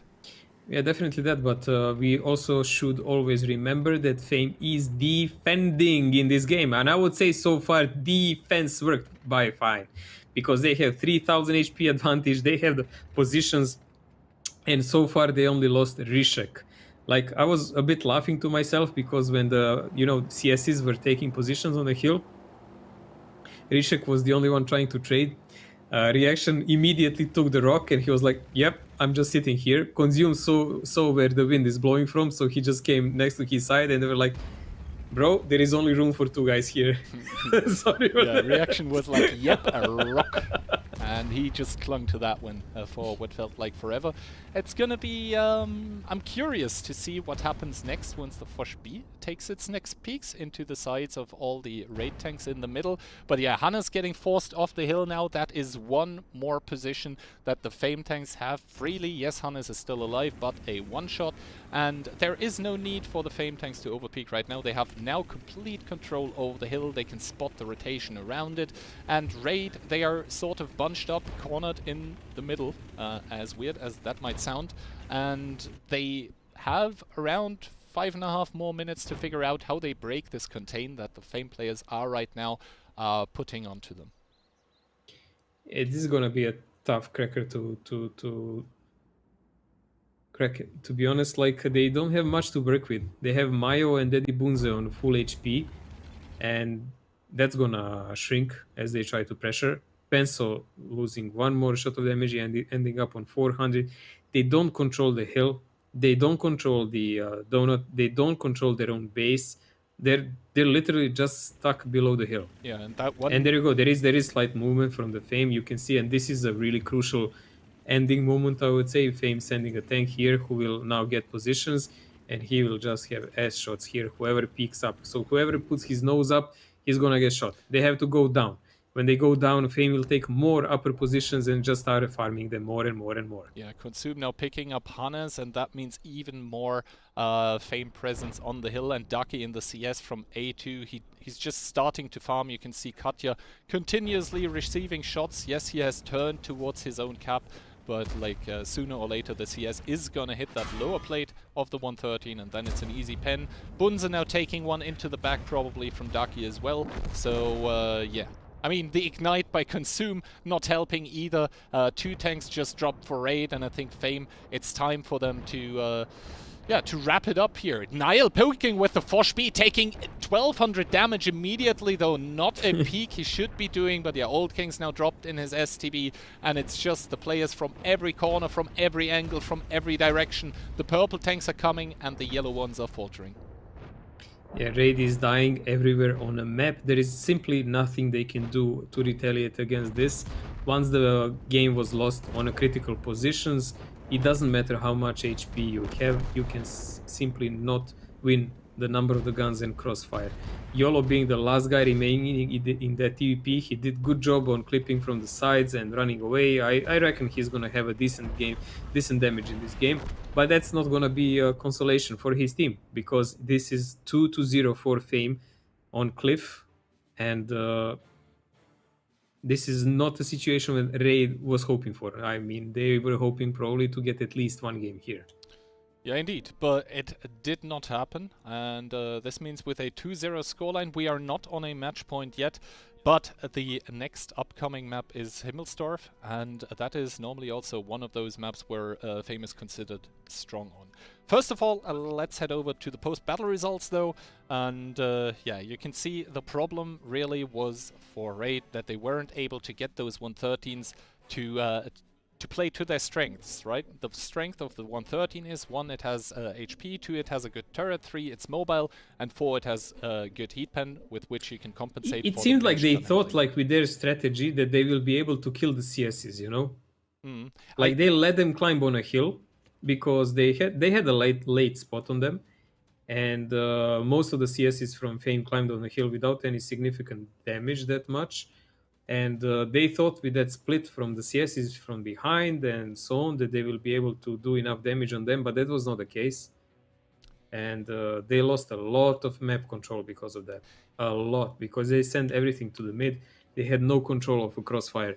And we saw that if you want to control the hill, actually, if you don't have any kind of crossfire from other angles, it just simply doesn't work. Yeah, and what I really want to highlight is the positions that the CSs from Fame took. Up on that position where normally only one CS drops, there were 2 able to stay alive, and that was really what Raid wasn't able to break, right? As soon as that heavy repush came from the donut towards the middle that ate up the 113s that had pushed up to crossfire the CSs, then the crossfire was gone, then you have those CSs on that ridge that can freely peek onto the tanks by Raid that were pushed around the hill, and yeah, then the CSs, they can from that position actually boost up on top onto the top of the hill, and then you don't have the positions to contest anymore if you're Raid. You don't have the comeback potential. Yeah, there is also one more thing, like Fame brought a really timely and good decision when to push. And it's always a risky, like if you remember, like when they push from the donut over the center, that's always a risky thing to do because you are supposed to receive humongous amounts of damage. But they didn't receive enough damage because a couple of the Raid tanks were behind the CSs, a couple of 113s were stuck behind houses, a couple of guys were more defensive. So Fame actually brought a really timely and good decision to push through, to take the fight, to take those positions, and it paid off handsomely because after that started a simple domino effect toward the Raid side. They lost 113s, they lost the CSs. Fame could stabilize the game there, being defender, and they could do whatever they want because they had more guns and HP after that. So it all starts like with one FC decision, and if it's a correct one, it's usually like that. Yep. That being said, we are headed towards Himmelsdorf, and yeah, if Fame takes 2 games here in a row, then it will be Raid knocked down to the lower bracket, but I think all of the Raid players, all of that German team, they will put all of their effort into not letting that happen. And yeah, Himmelsdorf is always one of those maps, Mojo, which I like to see because it seems even after all those years where the base of the map or the basic layout of the map, it hasn't really changed, except maybe for the hill approach for the attacking team. But other than that, people still come up with new ideas. Fame now coming in with 50B triple, 279, Feli in his beloved Super Conk, then Camille in 1CS, the rest is Chiefs. And for Raid, we do see double 2684, Kalium and YOLO sporting those, Alex in the CS, and then the rest is Chieftains. And what is gonna happen with that double 2684 is the question. They're sending it towards the 1 line, and Fame looks to do a delayed 8 repush. It's a really bold decision in this kind of game to pick 268s because they don't have any holding potential for the later part. They're just usually used as battering rams to make lead for some other tanks. And now we go. It looks like Raid is trying their standard on Himmels, or they usually play super aggressive, and Fame was just waiting for that. Shokish is spotting the 8 line. They have a mild presence on the hill.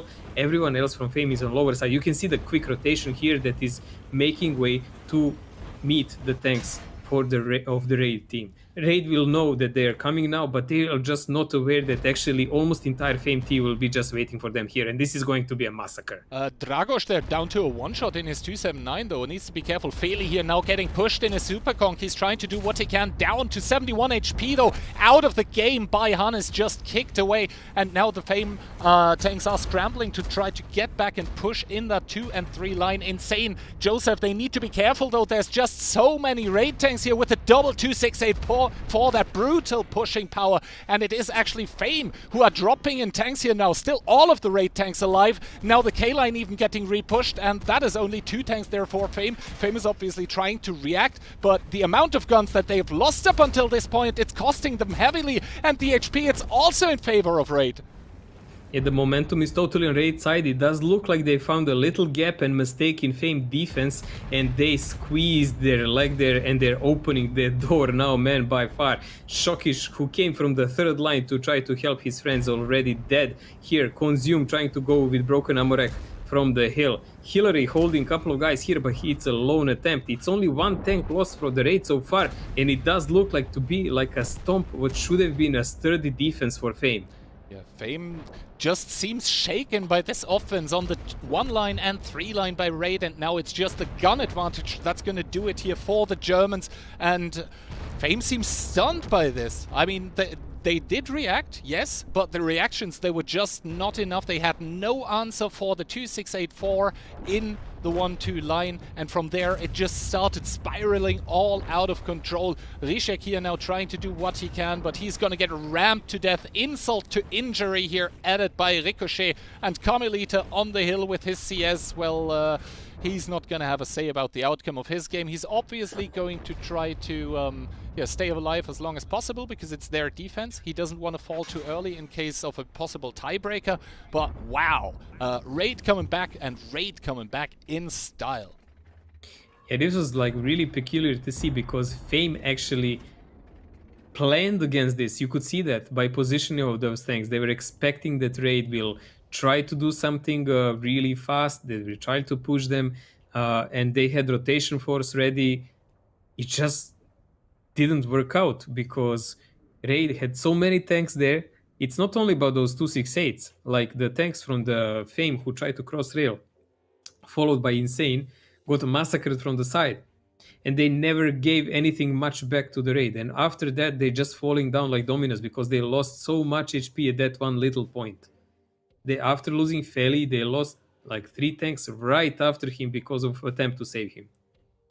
Yeah, it was just crazy to see, and this also gets reflected in the post-battle stats. I mean, Insane only 1 shot of damage. He did only get to fire 1 shot. Feli only 2, even bouncing 2 of his shells.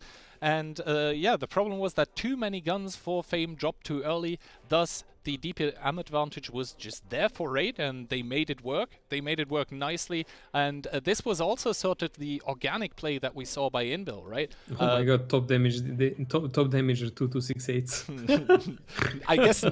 I guess now we know why they were picked. They're just that good at dealing damage. What is their penetration ratio? I'm really interested actually. That tank is not that easy to play nowadays. 665 for Kalium Mangel, and we do really have good. 866 for YOLO.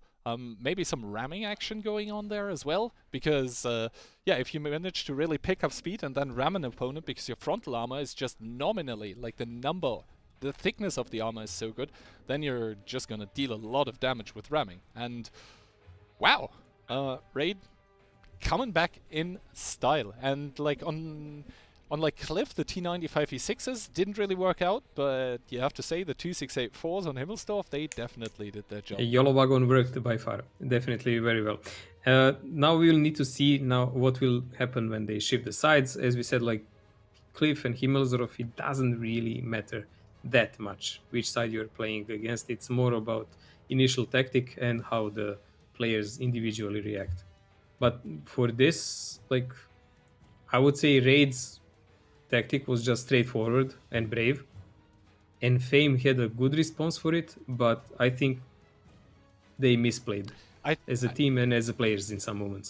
I think the response was okay to try to draw the tanks back and meet the enemy head on, but I think the crossing the rail was a mistake. Crossing the rail they lost was one so mistake, much. and they lost so much HP there. And there were two other things which I noticed. First of all, I think the split that was being done was not really great. So many tanks on K-line that then repush and get slaughtered. Either you stay on K-line or you put all tanks there. And two, Dragos in his 279 in the Mercedes was already down to a one-shot before the game even started happening. So I'm wondering where... Yeah, I have no idea what happened there. I really wonder what went wrong for him there. As normally he's a very, very solid player, but, well, not in the game that Fame just lost. So stuff to talk about in that team here. And... yeah, that being said, we are almost ready to go for the second round of Himmelsdorf, in which it's going to be Raid defending and Fame attacking. But yeah, as you said, not that it matters a lot.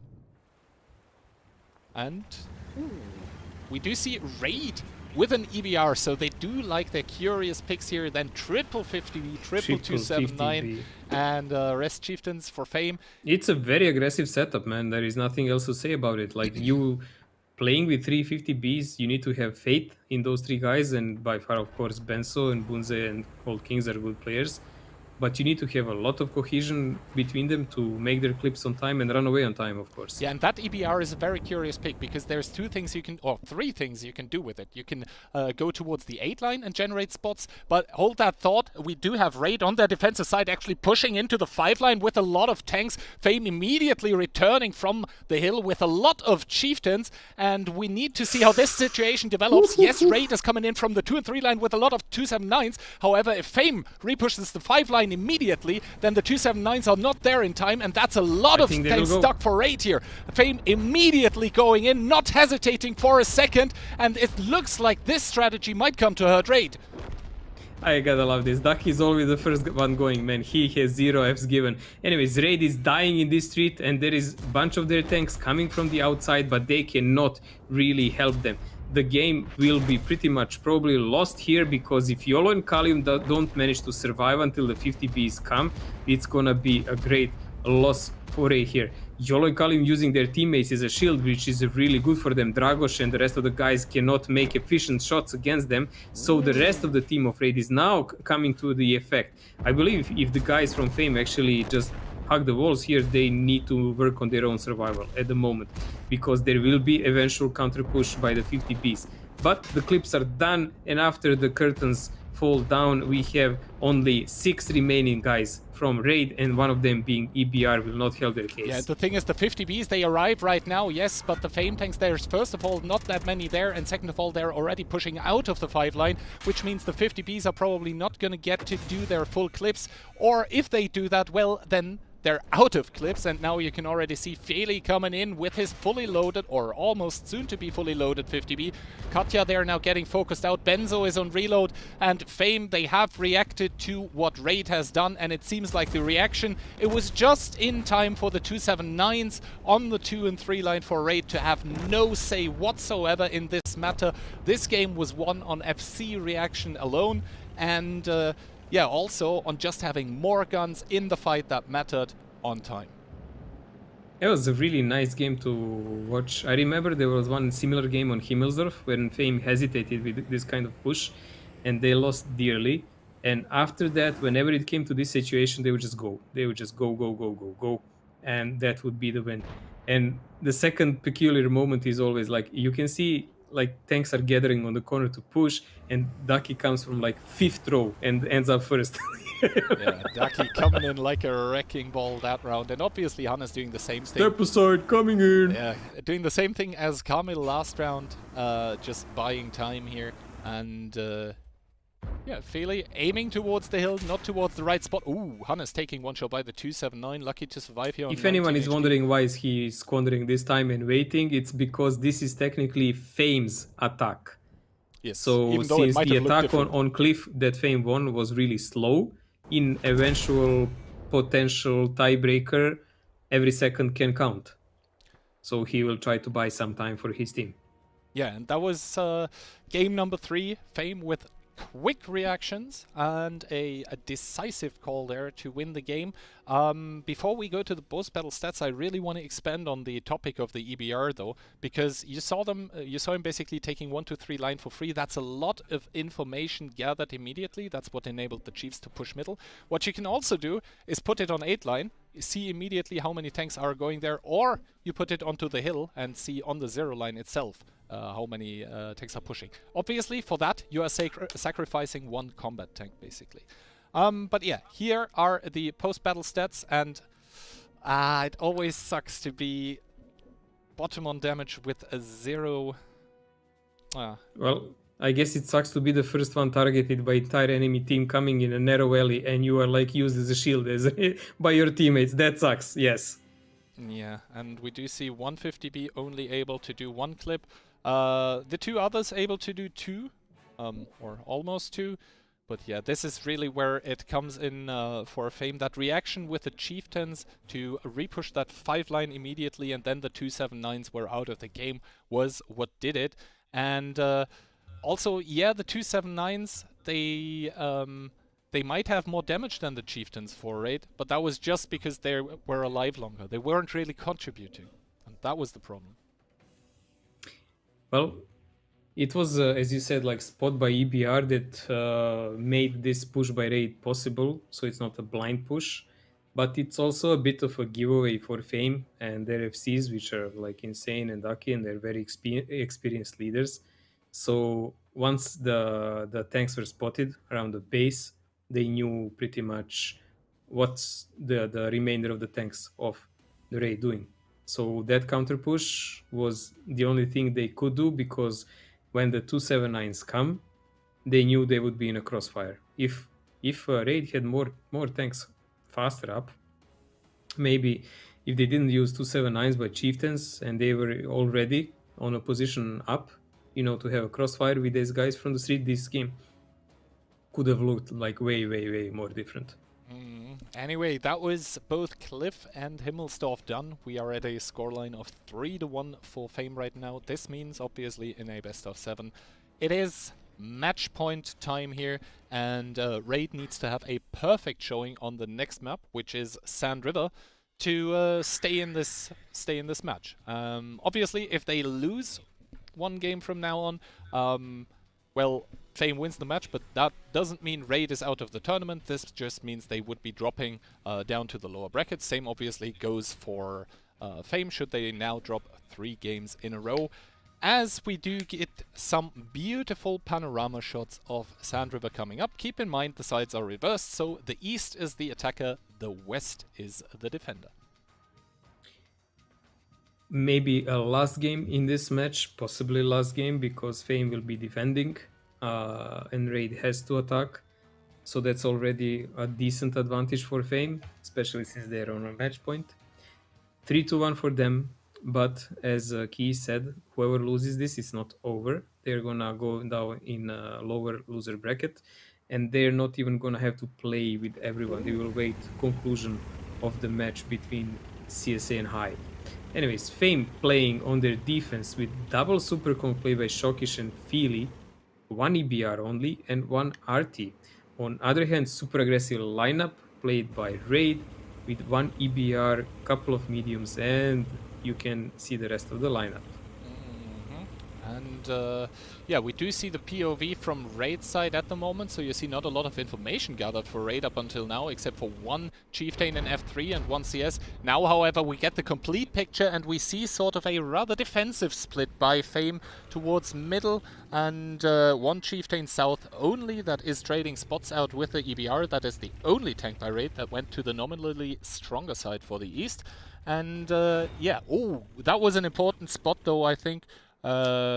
Actually, yeah, there was a spot because the RT has connected. I mean, not for damage, but you saw Bunze was stunned. So Fame, they already know that Raid are sending a lot of Chieftains towards the 0 line. This is prompting them into what we are seeing right now. They're completely taking the south side. And I'm curious how long reaction in that A1279 is going to be able to stay alive should Raid opt for a full-on push here. Which they are not. They're sending people back. Yeah, they don't want to be sniped while going down from the hill. They wanted maybe to have a fight with a lot of aim tanks who would be on a point, but if that's not happening, they are rotating back.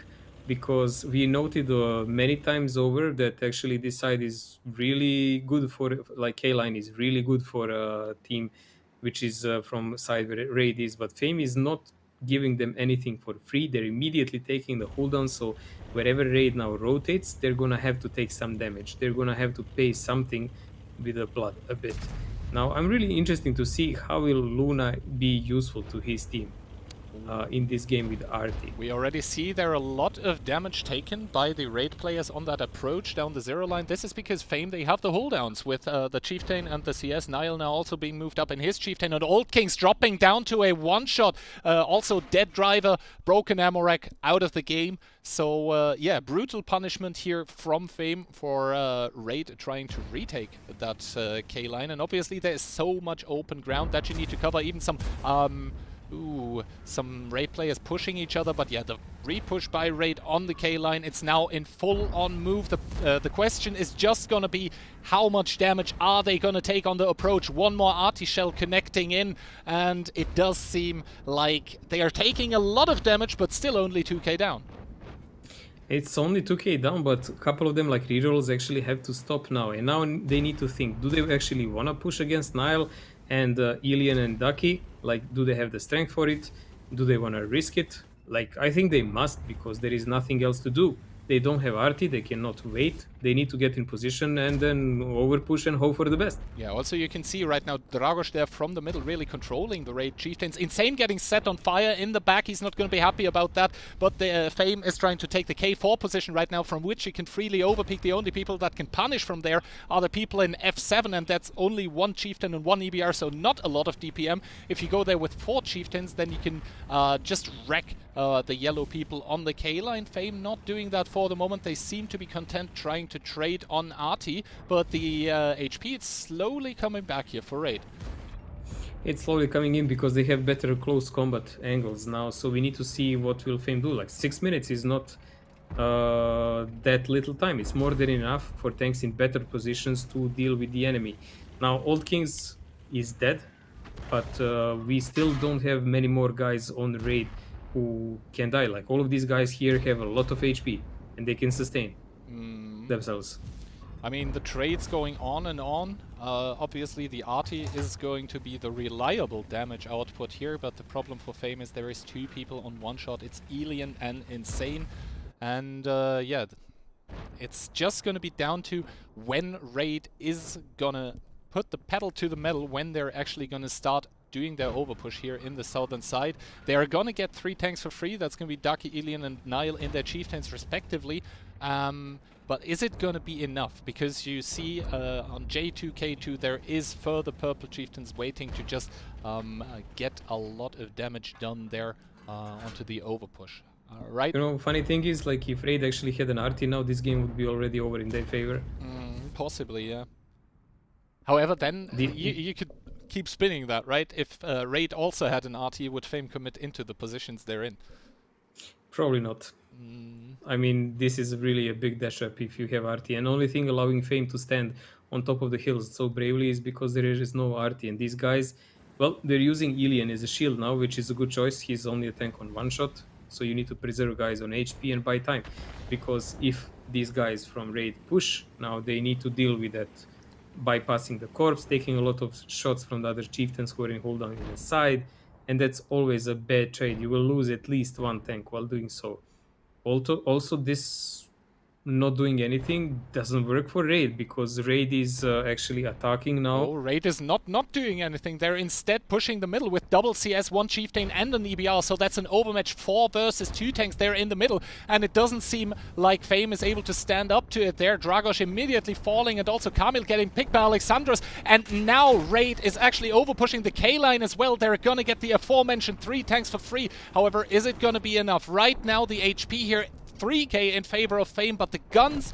Oh, the guns are actually also in favor of the purple team. Yeah, Hannes tried to run away, but he got shot in the back. Now we have a lot of guys fighting down on a cane line. Ducky we said already. Ducky actually managed to run away, which is quite impossible. A very nimble person.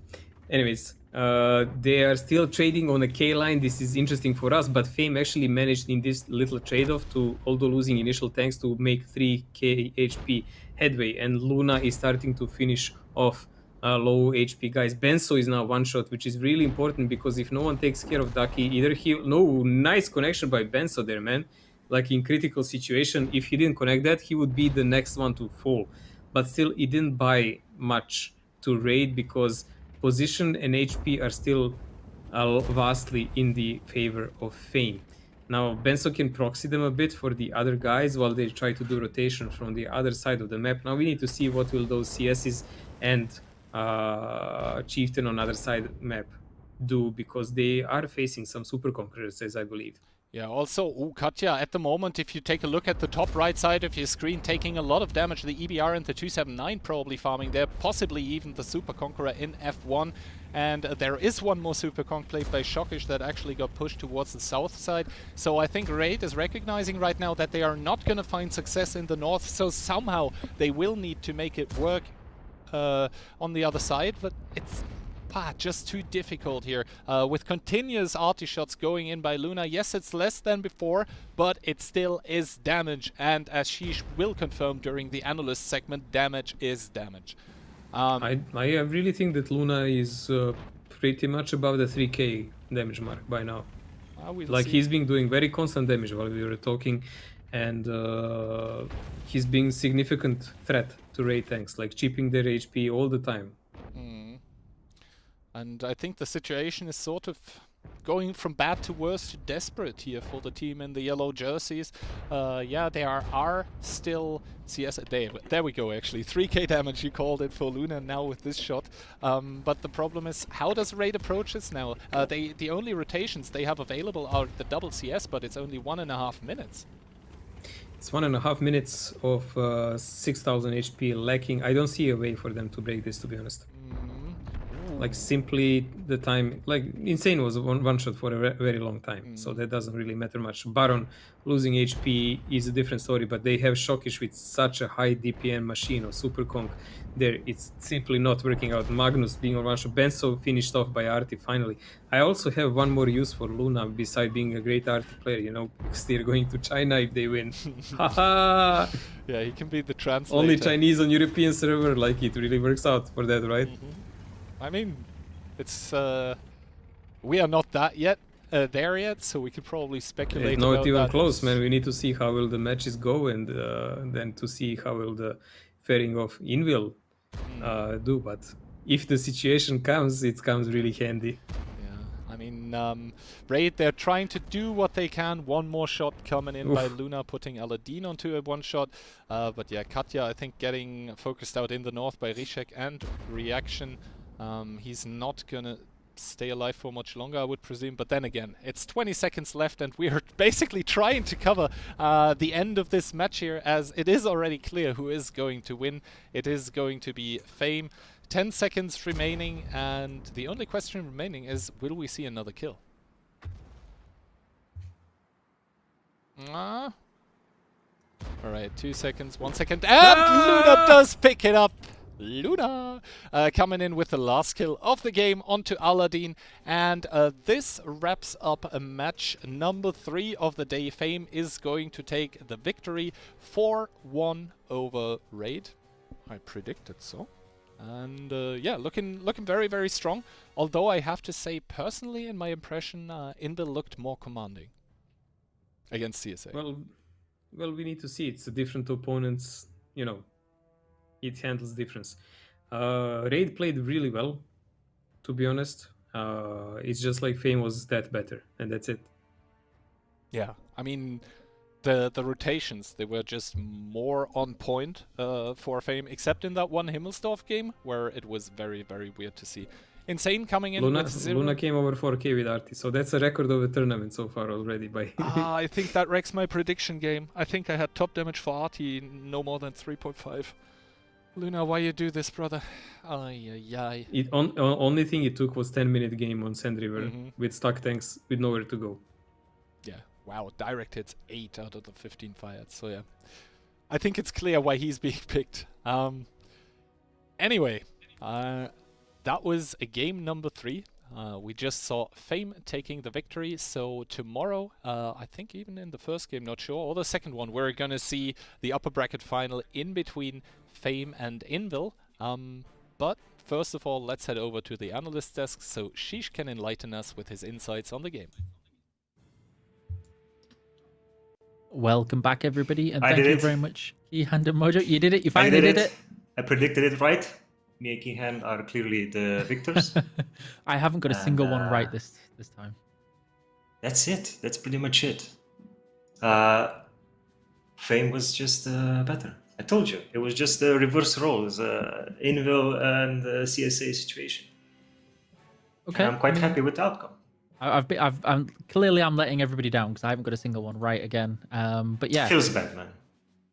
it's odd. It hasn't been like this for a while. But we should have the bracket coming up shortly where we can see how everything looks and what the next game will be. So here we can see the progress so far of today, where Hive beat Trig, then Invil beat CSA, Fame, as you just saw, beat Raid, and so we will be setting up for a game tomorrow with Fame versus Invil, which should be fairly interesting. And the next game will be CSA versus Hive, the winner of which will go on to face Raid, and the loser will be knocked out. And that game should be tomorrow. And yeah, I mean, your prediction was pretty much bang on, so I assume that went Bang exactly on, as you dude. planned. Bang on. I knew it. 100%. Guaranteed. No worries. So we've got the replays ready, so it's time for you to do your magic once more. My expertise are needed. Yes. Let's go. All right, first game. Awesome game. Hill action. And basically after this, when Fame finally took the hill because Raid held it first, it was just a matter of map control and slowly but surely picking them up one by one. And all enemy vehicles destroyed Ikabu, and that, you know what that means? They won. You have to kill all enemy vehicles or cap. That's how you win. I thought it was cap all, kill none. No. I've been doing it wrong this whole It's time. all about the damage, and this was awesome. This Fame push in the second game, how they went balls deep into that poor 1-1 freeze there. Teammate taking it very nicely, and like Kihan said, I have to confirm damage is damage. Damage will always be damage, and all kinds of damage is damage. Blocking damage, spotting damage, everything is damage. All right, the same as the first game. They just picked them off, map control, and just bada bing, bada boom, Daki in the rear. Just they couldn't do anything. They were just surrounded, surrounded. And this I thought this was gonna be 4-0, but this massive push was just. I didn't know who's gonna be victorious in this brawl because it's it was just everything was all over the place shooting. It just couldn't follow really, and Raid actually came out victorious and managed to. Get out of this confusion rather than Fame team. Gotta give them props for that, we can and see just all of the bracket names basically clean over them the up, replay right now, making it 2-1, which made it interesting because then I knew it. All right, they're gonna get the next two, and I'm gonna get the prediction right. This 5-line confused the hell out of me, Ikabu, more than the new cat food, and I just don't know what happened here. Fame just pushed in, annihilated everybody, and just proceeded to, I don't know, the EBR was questionable. It was just horrible in this 5-line. As soon as I saw this push in, I knew they won. Basically, this was over. This was it. As you see, they lost so much HP, 10,000 difference, and it was just like always, just clean up on aisle 5. That's Himmeldorf for you. Well, you did say that this is one of Fame's favorites. It is. Yeah. And Sandriver, questionable plays, questionable push from Raid. Raid pushed first. They relocated all over the map, and this push into the K line, they received so much damage, and Fame had all those nasty chiefs dug in, being hulled down. Meanwhile, Luna was having the time of his life with that clicker, and just went perfect together. The only thing they could do was from the raid side was push into the river. They managed to get Dragoš and one more for free, but well, in the end, again, just complete map control, domination, picking them off. Look at that, Luna just. It is what it is, Ikabu. It is what it is. Okay. Outstanding. Now I'm feeling more confident. What was the about the difference next game. you felt between Fame and over the raid? It's just, I don't know. It was this. Tactical It was just or player skill? player skill, definitely, and I sense some confusion in the raid strategies. I mean, sometimes they did some very questionable plays. Like I said, Himmelsdorf was the number one. Yep.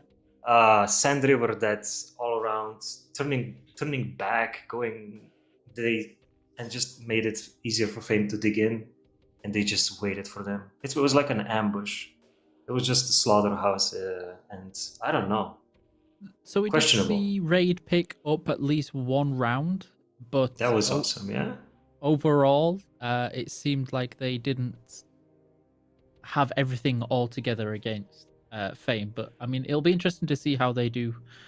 They're gonna do good, but I mean, they still need to do a little bit about the tactics, though. Mm-hmm. Okay. And then what are you expecting from this next game? Of course, I've got to ask you, between CSA and Hive. You seem to be going with Hive. I have gone with Hive. The Hive versus Trick was cool to watch. It was close just because of some smaller individual mistakes, but CSA didn't impress me with their game. So that's why I went with Hive. Okay, I mean, but you did say that you're hoping to see some CSA awesome gameplay and pushes. Maybe. You went for CSA though. Yes, of course I did, because I took your advice and I mean, you know what? I'm going to be with Sheesh and I'm going to take inspiration. I'm going to have the faith that Sheesh. That was the first mistake. Never listen to me. Yeah. So I mean, so far I've been trying to use common sense, whereas normally I just tend to go, you know what? Here's my gut feeling. Here's what the score I'm expecting. And it common sense. Works, so we'll see. Word of thanks, comrade, please. So we'll see. Okay, so that's everything from us. Thank you very much. You will see us one more time, but before then, let's pass you over to Keyhand and Mojo. Hello and welcome back for what will be the final match of the day, in between Hive and CSA. Now, Hive is coming off of a win into this match. Because they beat Trig in the first game of the day. CSA, however, they're coming off of a lose against Invil, and as mentioned before, CSA didn't really look up to the task in the game against the Polish lineup. So yeah, what are you expecting going into this one? It's not a similar thing to measure like a tiebreaker win barely against Trig and a loss against a team like Invil, as CSA had. So I don't think like any of those are measured to see what will come. CSA had some good plays. They were just not on par for a team like Invil. On the other hand, like Hive was really okay in the start of the match, and then they had like huge drop in focus, which almost resulting them losing the entire match. So I don't think that anything is given. If you look for something that was, let's say, more, I don't know, constant, CSA played more constant throughout the match. Yeah, they played constantly against Invil, worse although than they Invil. lost. Well, even that's a kind of play, but by the amount of plays, how they played with this position of tanks and so on, like they seemed sturdy to me, you know. Like we will see like how will Hive or GX International respond to that. All right, the community is sort of split here. 56.4% going for the Czech team with one Slovakian. 43.6 going with Hive, which is basically GX International from the past tournaments. And we're gonna have to see what exactly will happen in between both of those teams. I believe I went with a tiebreaker win for CSA, but I see those teams sort of evenly matched, as we have the pick and bans coming up. Prokhorovka getting banned by Hive, Sand River, being kicked out by CSA. And Hive with the first pick on Cliff. And once again, Himmelsdorf, the second map. After that, Ensk out, Muravanka picked by CSA. And should we come to it, the tiebreaker is actually Sand River, because how the pick ban system works is basically for the tiebreaker, all the banned maps go back into the pool and there is a second pick ban done with them. Yeah, I was about to say that there is a high chance that this match will maybe go to tiebreaker, considering how the teams played so far. And watching Cliff and Himmelsdorf again as first two maps is like the best for us, because we can judge them on a very start. How ready are they for each other? And then we will see. Alright, and already we can see Hive on their defense coming in with the Foch B once again.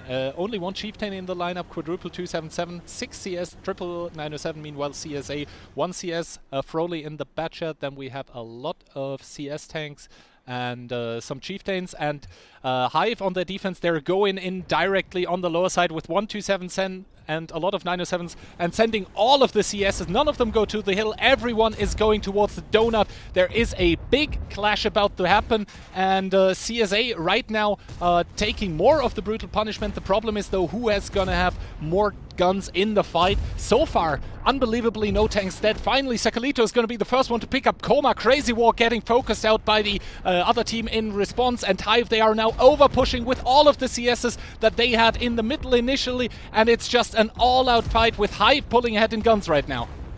It looks like actually Hive has better positions because they have less tanks out of the fight so far. But while that Foch is on reload, CSA might try to do something. But the problem is CSA has a couple of tanks on the hill, still fighting against one solo chieftain, and they have a lot of guys in a crossfire between Hive tanks who are holding the upper ground with them. You can see how Harry is actually trying to go up, but there is nowhere to go up. Radim being on one shot doesn't really help him. Froley in his faithful Batchat just died, and now there will be a mop-up operation and counter push for Hive with that Foch with a full clip. He's gonna try to do some damage on them, but the main damage was done from the initial strat. Hive reacted really well while they were going up to the hill. They immediately turned all the CSs who were on the way to go up, and they just collided everything they had straight down on CSA, who didn't expect this amount of tanks maybe here. Yeah, and you could just tell how the damage was being done continuously, as a couple of seconds ago was the first time that the damage bar would actually recorrect itself for CSA. And I just want to highlight how great the positions were for Hive in the donut. At one point in time, all of the CSA tanks were sort of in the lower side in those holddowns, but the holddowns, they don't matter, Mojo. They don't matter when you completely have the concave, when it's like not even a concave, it's a half circle of tanks just firing down on you and being able to focus you out. And yeah, just Hive coming out swinging, coming out of their corner here, taking the quick 1-0 on their defense on Cliff.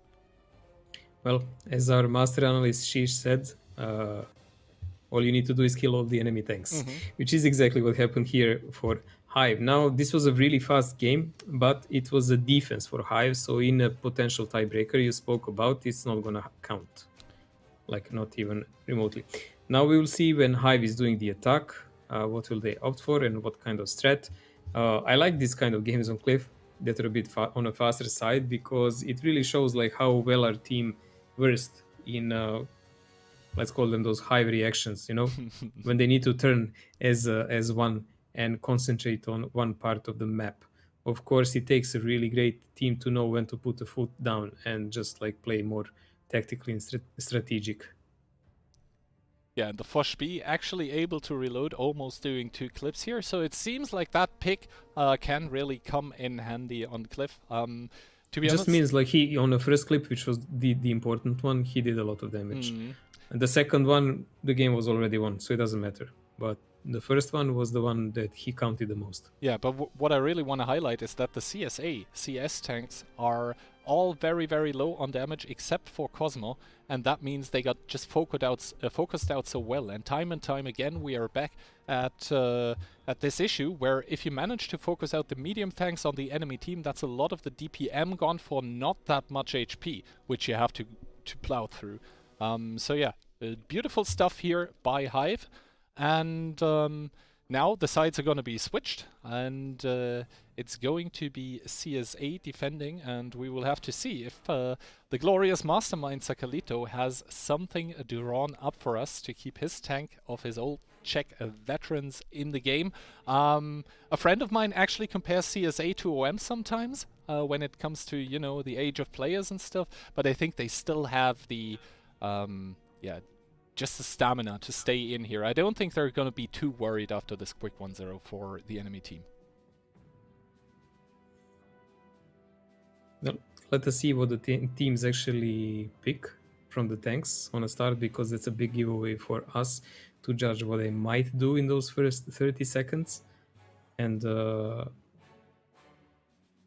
like, will we see some kind of rotation or climb on a hill? It's to be debated.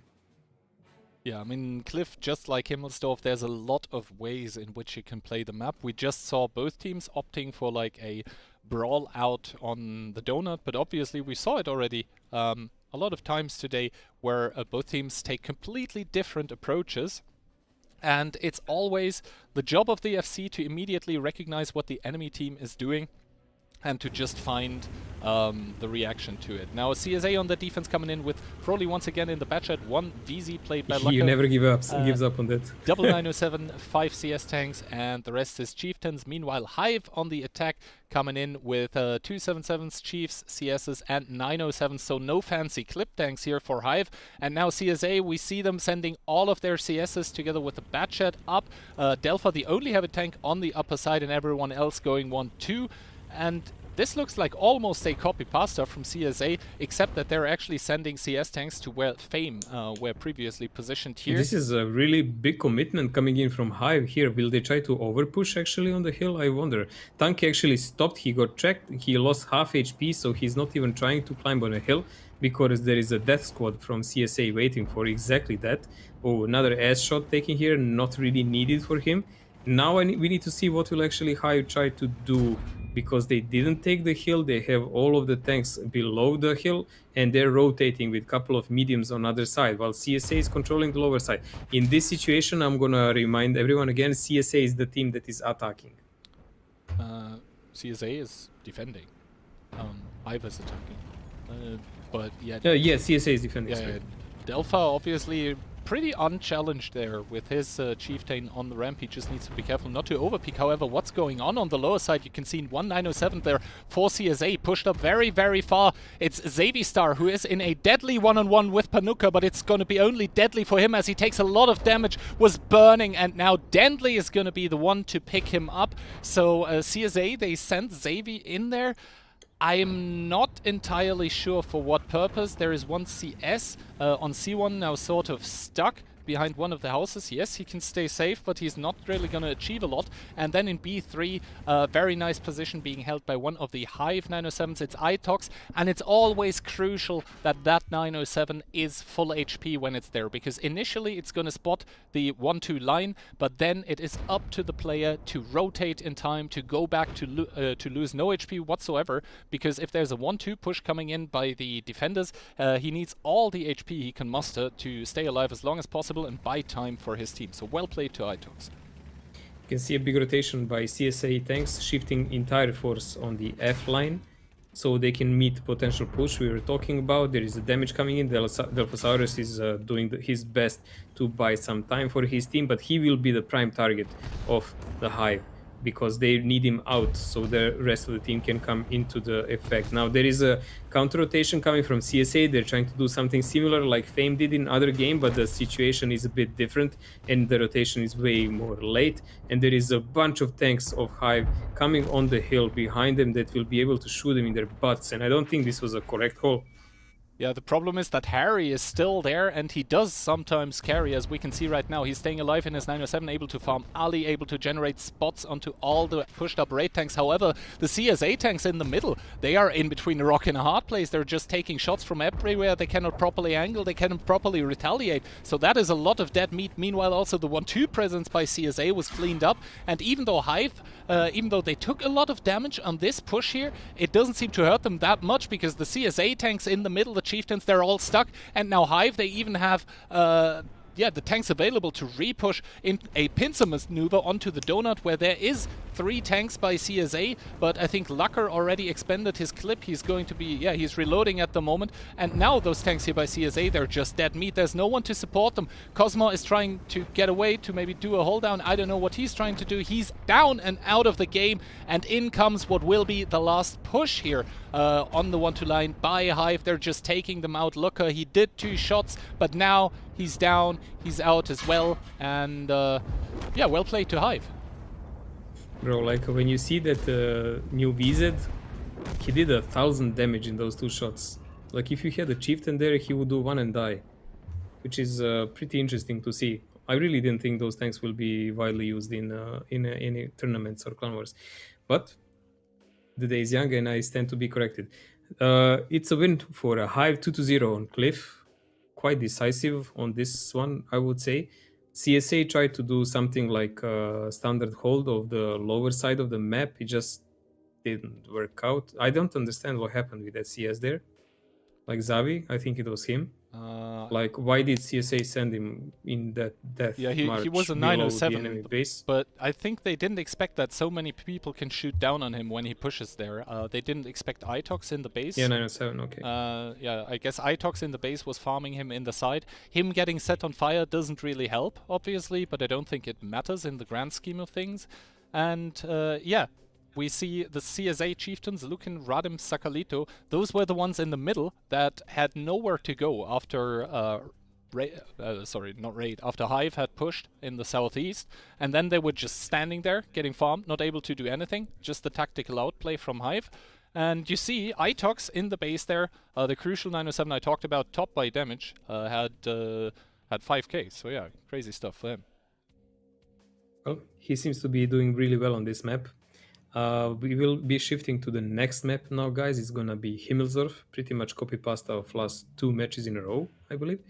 There is a potential for this match to even end right there and then, but I don't believe so. CSA is not that easy not to crack.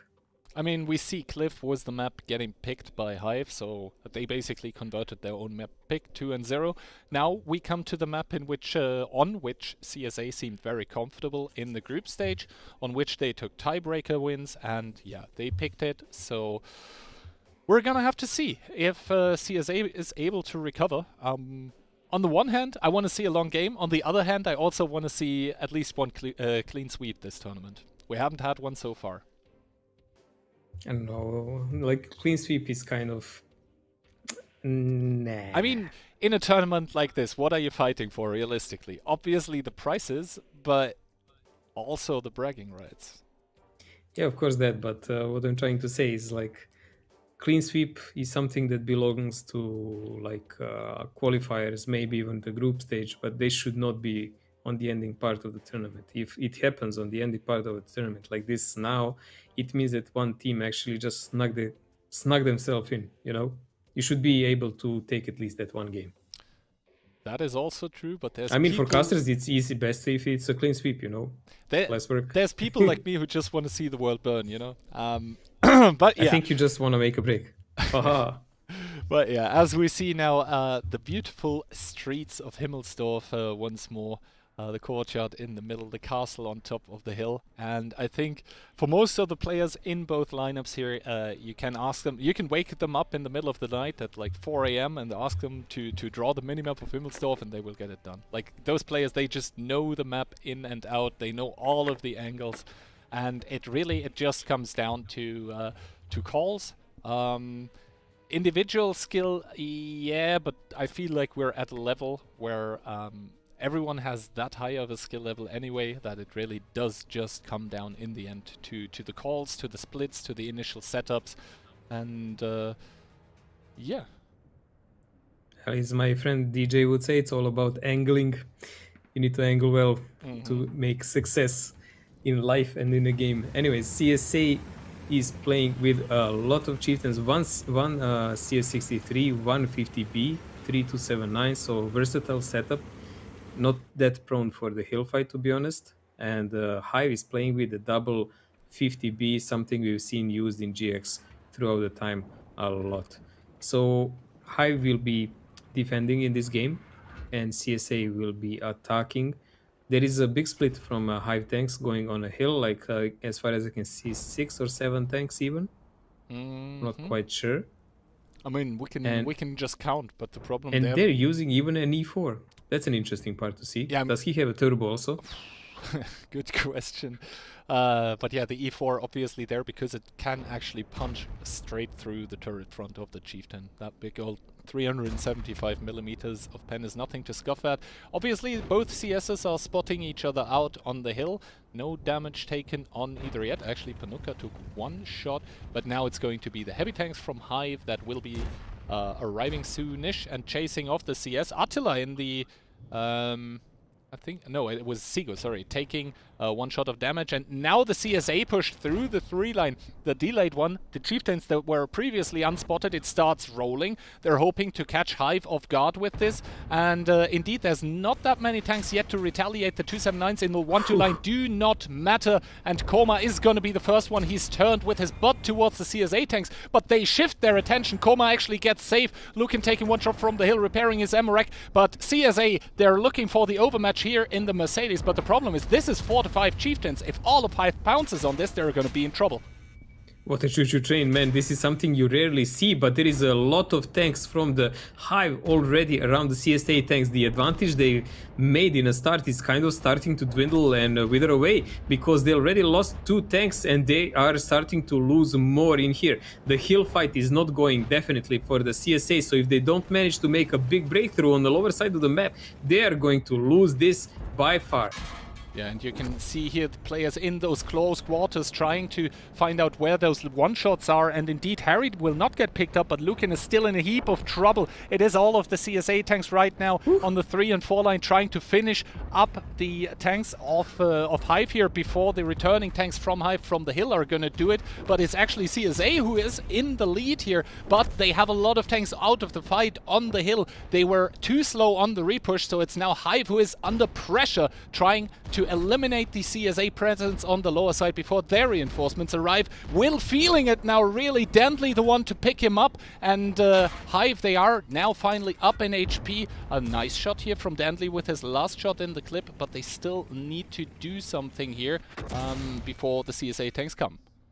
Asaka and a couple of the guys that went on a hill to counter push are now finally coming down, but it's a bit too late, I would say, because it doesn't leave them a lot of playing space. But Lucker here surviving on full HP with 279 might make a difference, because he is supported and loved by his team.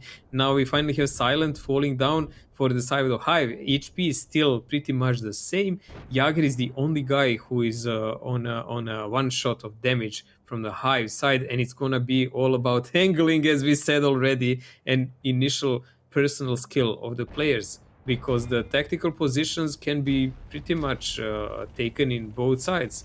Like Hive can do a counterattack through the rail or through this little piece of center, and CSA can also do the rotations and do the same. It's gonna be interesting to see now what choices are actually they're gonna make. Yeah, you see right now on the minimap that 50B on J1, that is Dantley. He is the rotational potential. The tanks that need to do it for CSA are Crazy War and Cosmo. They need to find openings. They need to be the front line against the Hive tanks. And indeed, Cosmo does spot out Attila here on the cross, does give a nice shot here. Attila down to a 1 shot. And yeah, CSA, they are down a gun or 2, but they are up in HP by now, and I also think they're up in positions. Meanwhile, as I say that, 1 chieftain by CSA in the courtyard taking 1 shot. It is Combat who took a shot by Itox, and yeah, CSA, they just need to find the opening with the high HP chieftains. They need to get them close to the Hive tanks, but they need to be careful not to get clipped out by the 50Bs. That is the key for CSA to win this game. If Hive manages to prohibit CSA from doing it, it will be then them taking the dub.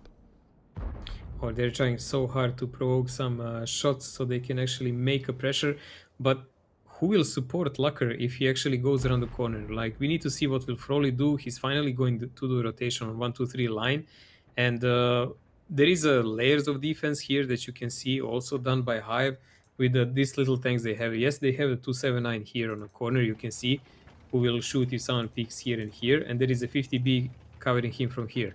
Now, if one of these tanks fall, as we said already, HE doesn't do always damage anymore.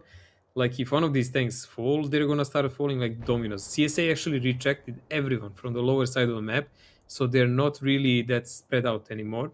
So they're covering this corner where Lucker is. That's very important. And I believe they're going to start making the pressure toward the rail to try to do damage to this 279 and whoever is behind it. Yeah, it's very important to note down that Crazy War, who is the chieftain in the 8 line right now, in E78 actually. He did get spotted on the rotation, so now he's returning.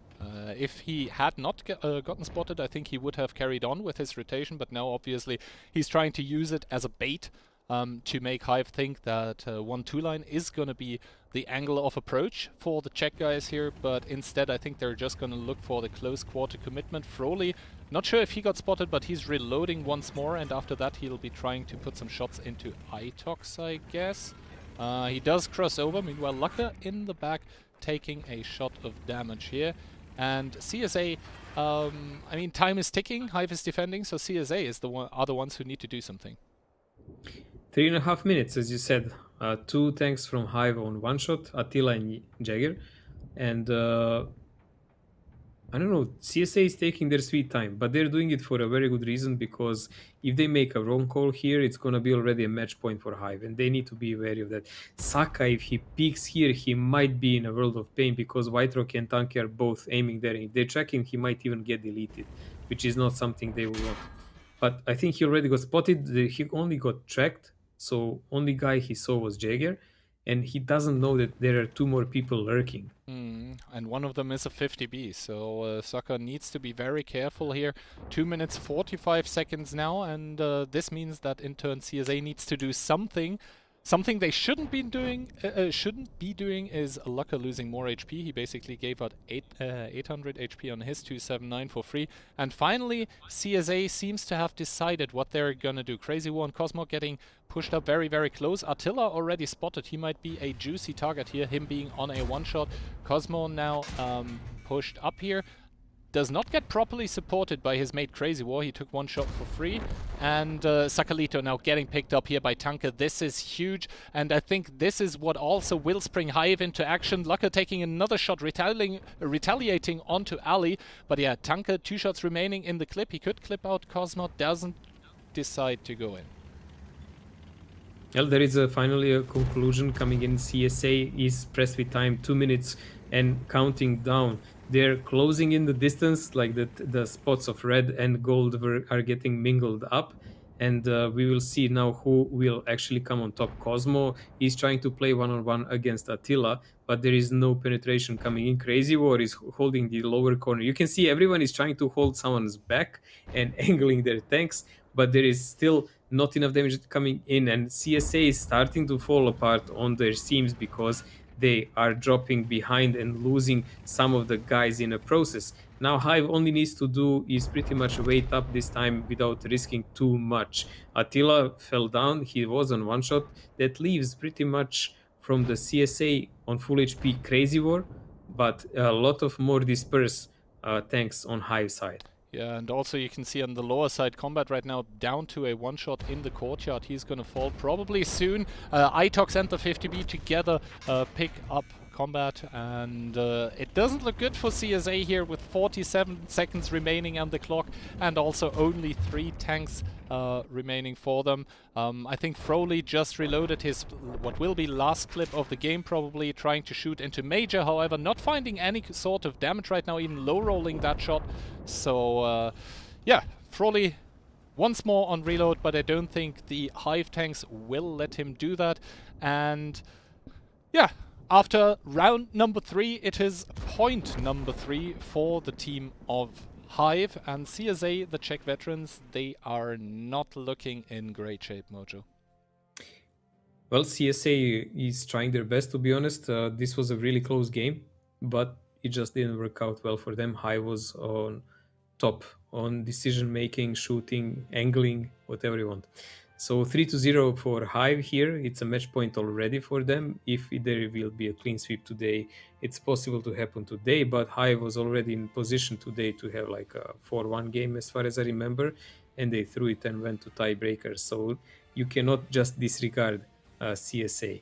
at the moment. We can't disregard them, at least yet, but what I have seen so far does not lead me to believe that CSA is gonna come out swinging for some reason, starting right here, right now. I mean, they need to do it because they already dropped to the lower bracket, so nice stuff by Tanke, by the way. They need to do it now because this is their last chance at staying alive. But so far the tournament, like at least the playoff stage for CSA, it's looked lackluster. Well, there is a lot of guys who did over 5k damage on this tournament. That's quite intriguing for the first day. We might actually break that 7k line, I hope, by the end of the tournament. Anyways, match point for Hive, the guys from the GX. And what can we expect from the CSAs, considering they are defending now on Himmelsurf? Please don't let it be a hard camp. I don't think so. I really don't think so. I mean, even in the group stage, or quali is not sure. There was one hard camp and it got broken easily. So I am in good spirits that we're not gonna see that from the Czech guys, who are fighting for tournament survival, mind you. So that's... No, they are gonna... Oh yeah, they are actually. This is a lower bracket match, sorry guys. So who loses here, they're out. Yep, and... I mean, after the first match, they probably weren't worried too much. After the second, maybe a bit more so. Now it's definitely the time for the Czech guys to start playing to their best, or to the best of their abilities, because there is no safety net anymore. They need to do it now or never. It's do or die. And yeah, we're gonna see soon if they're up to the task. The map video suggests it already. We are very close to what might be the actual last game of the day here. Well, whatever happens, I expect a lot of chieftains in this game. I'm so smart, right? I mean, on Cliff, we actually saw a surprisingly low number of them, to be fair. No, because like on Cliff, people prefer rotations nowadays than just getting like a brute force of a chieftain, but this is a different thing. Overall, Chieftain is the most versatile tank you can play on Himmel. You combine other tanks with it, but that's the main force. Yep, and yeah, we're gonna hop into the lineups, and indeed CSA with a lot of chieftains, double CS, 22279, 150B, and Hive coming in with double B, 2279, 1CS, and also one of those big damage dealer tanks that we've seen before. Hive whipping out that 2684 here, and CSA on the defensive side doesn't really look like they're gonna stay passive for long, as they have big 3-line and big 1-2-line presence coming in, not really going for the hill. I mean, yeah, they're sending double CS and 50B up, but those tanks, they're up there fast, and they can also run down fast. It looks like they were expecting to actually meet Hive here, seeing the 268, but Hive never showed up. CSA is pressuring full throttle down the line here. No one is spotted. They should know something is going on, and they should be running away from the hill, as you can already see. They do have the CS spotting, so they don't want to abandon that. They want to see what's going on there. But there is a main force of CSA doing do or die move, pressuring the B line, trying to get into the cap, and maybe make sure that Hive actually makes mistake and they don't come back to D cap on time. And Hive is possibly actually making such a mistake because they have a huge pressure on the hill and not many guys actually being able to defend the cap. I don't think they're rotating back on time. Leaving two guys, Alje and Attila, here is fine, but you need a big counterforce to actually come down from the hill and push when they die. And they're not on the way yet. Yes, indeed. And now you can also see that basically all of the CSA tanks, they're trying to generate different angles onto the 279s. That is exactly what you need to get rid of those tanks. Ali already dropping down to a one-shot. However, big punishment also being dealt by the Hive tanks. You can see Delpha already down to a one-shot, down and out of the game. Attila, the one to pick him up. I believe Delpha was making a hold down, but now the crossfire is coming in. Destroyer from the upper side with his chieftain is going to have crossfire, and Major Panuka and all of them are just waiting until their bodies are here, and as soon as that happens, that is when the repush is gonna start coming in what may be the last repush of the day for us here. Hive just completely eliminating the CSA tanks which are on the cap. Laka just melting away. Zavistar the only one there. Yes, CSA is trying to put counter pressure by crossfiring the push. However, the push, it just stops rolling. There are no brakes on this train. Oh my god, they're actually going forward. They didn't even turn toward the street. So they are taking Sakalito and Combat in this little pocket alone. They're gonna take the cooldowns after that, and the rest of the tanks will deal with the consequences. This is a huge onslaught here. Slaughter coming in, unprecedented. Now there is a counter push for Oli coming in with a clip and trying to pressure those tanks back. Attila being alive until this very moment in a game, surviving through all kind of hardships and making damage all the time. Radim is pushing in Destro and Blue here, and Panuka with his 279, but he angled it downwards, so that doesn't really work well for his armor. He's trying to push them back so they don't pen him every shell. Sigo and Crazy War, there was a blow up even, man. Crazy War, Sigo and Combat now are in a bit of a crossfire between the Hive tanks, but still CSA does have that advantage they made while the Hive was crossing. So there is still a really good chance for them. Look at the HP though, Mojo. The HP, it's favoring the red team. It's favoring CSA. Hive now trying to get out of this situation. You're trying to collapse on Combat. I think that's going to work. However, the HP, it is so crazily in favor of CSA now. 5k and counting. Froley, he should be reloading right now with the 50B, so they're going to pounce on him. However, it's going to be too little, too late, as finally the rest of the CSA tanks are pouring in through the 5 line, and they are starting to mop up what is there to mop up, basically. Sigo now coming out there, trying to also shoot at Blue. Froley should be off of reload soon. Does get picked up by the chieftain, but yeah. CSA staying alive and putting one on the board here. Finally. It's not gonna be a tomato kind of a game for them. I must say, like, from those tanks in that pocket when they had to push out, like, what was the command? Get out! Anyways, 3-1 here now for Hive, and still a match point for them. They will have entire map, and the next map will be Murovanka. I'm interesting to see how much damage actually Attila did in that 279 of his. I kind of have a feeling that that counter push by Hive was a bit premature, because they still had the 279 who was really pesky and doing damage, you know? And he was decapping constantly, so I'm not sure, but eventually they would have to push. Sooner or later they would have to push. And was the best call to actually continue forward, where those guys were in a window and behind the corner, instead of maybe turning to the street and clearing up the street, making them having to counter push and so on, while they still have 279 in their back, shooting them permanently. You know, we can only debate and be generals after the battle.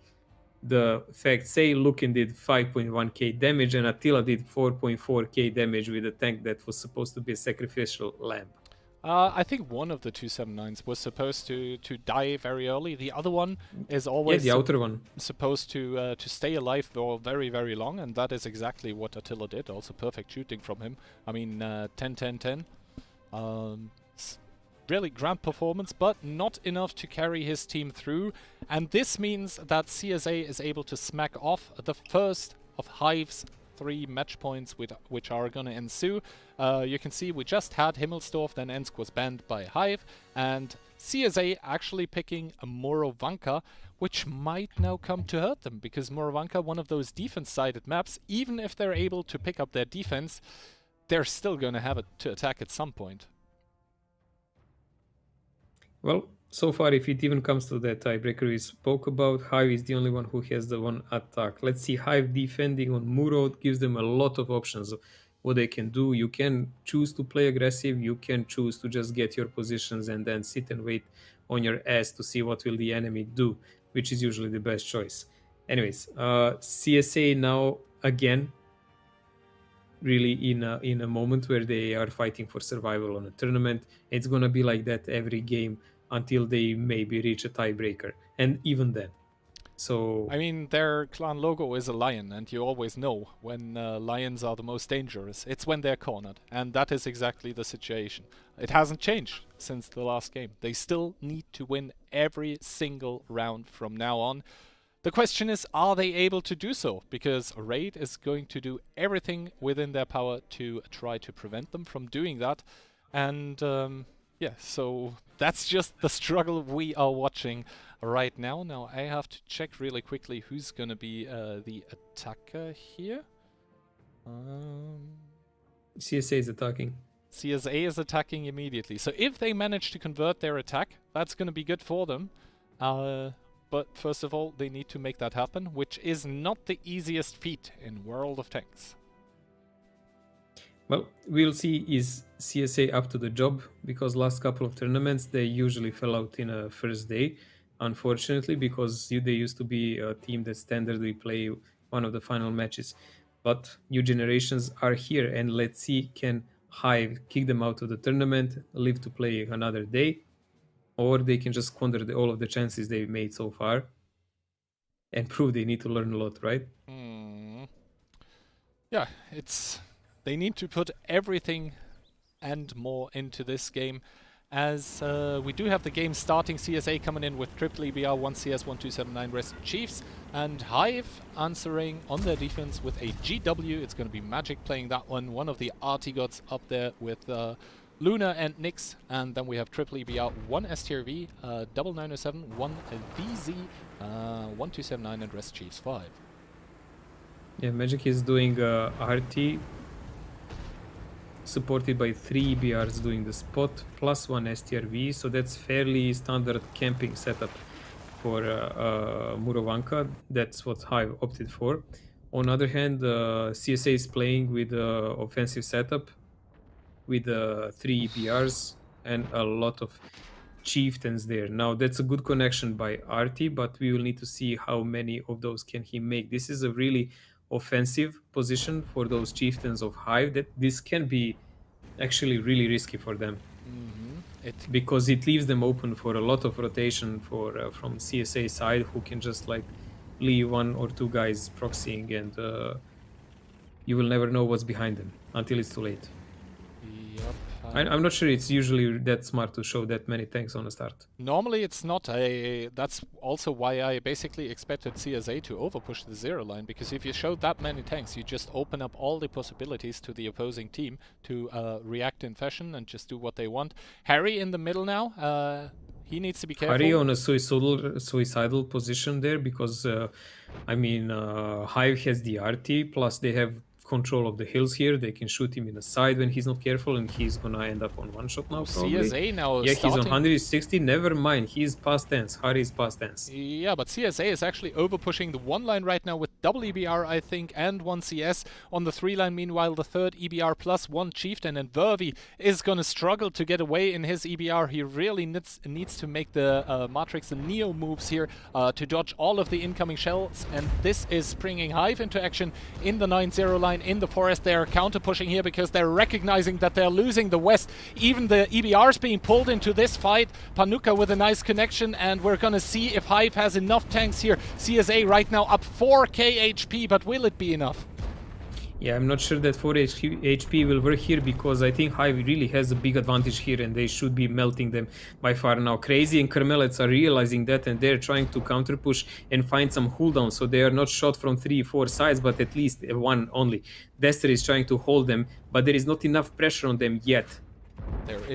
There doesn't seem to be enough pressure, and I believe the presence that CSA has in this eastern side of the map is slowly getting eliminated. Yes, CSA has tanks everywhere else, but will it matter? I don't think so, as Hive is looking for that decisive victory in the forest right now. Savistar and Kurmelets, the last 2 guys to hold on here. Meanwhile, one of the 279s by Hive getting swarmed in the middle of the map, but now in comes the overpush here with the EBR. Nice connection into the chieftain, and Kurmelets, he tries to do what he can. Meanwhile, Magic picking up Savistar, and now it's just up to the Hive tanks to come back and defend their own base. But CSA, they're still sitting on the HP advantage. They're actually doing the double cap here, which can be meddled with. because they do have like a couple of EBRs to deal with, but Itox finally falls on his 279. Now we have lesser number of guns on CSA side, but advantage in HP, which might be crucial here because all you need is a spot on anyone approaching. If Panuka falls here, not spotting anyone on a cap, that's gonna be a GG. Yeah, and Panuka does indeed fall without making a spot, but it's going to be Magic from downtown with the Arty Shell resetting Nalosaurus. The next EBR is coming in, and the next EBR just dies for Hive, and now there's even 3 EBRs on the cap. Destroyer and Coma, they need to come in through the A-line. They need to overpush Frawley, but Frawley, he just put one more shell into Coma, so Coma, I don't think he's going to be able to come into the cap here. He does get picked up. It's... oh, no. No more resets. And CSA is gonna keep this, keep singing the song of staying alive here. CSA stays in the match by pretty much aggressive play on 1-2 line that no one did foresee that will happen in that aggression. They traded really well on the lower side of the map, buying a lot of time with inferior number of tanks. So kudos for those players who survived all of that, and they really made enough time for their tanks from upper side to pressure the cap, to establish positions and do whatnot. Like Hive did everything correct in that moment. They counter pushed, they focused their targets, they used even EBRs for doing damage. It was just not enough because CSA just did play well enough. As we see the post-game battle stats, and actually the first time this tournament, I believe, we see a VZ on top here. Oh. 3.7k. Man, it's gonna make a huge confusion. I mean, no one plays WZ anymore, so VZ is VZ. Yeah, true. When we were talking about 5As, we were mostly saying Wheezies as well. But yeah, I guess we now have to switch to WZs in case one of them comes in. Other than that, I think, yeah, there are damage numbers, but do they matter too much? Not really. It was more about how long the CSA chieftains were able to survive in the forest, and then not only did CSA have more HP, they also had the cap pressure. Magic with one very nice reset shot, but it didn't buy enough time, and to be honest, even without the cap pressure, I would give the advantage in that situation to CSA, because they have then triple EBR alive, and that can be just so valuable on Morovanka when the enemy had to throw away the EBRs. Well, CSA dodged another bullet here, so from 0 to 3 to 2 to 3, and they will be now defending on their Morovanka side, so we will see what will they up to. Will they play some passive play, or will they maybe go more proactive, like whatever rocks their boat? I mean, they really have nothing to lose for a while now. They got nothing to lose, but they got a lot to win. The opposite thing, obviously, going for Hive here.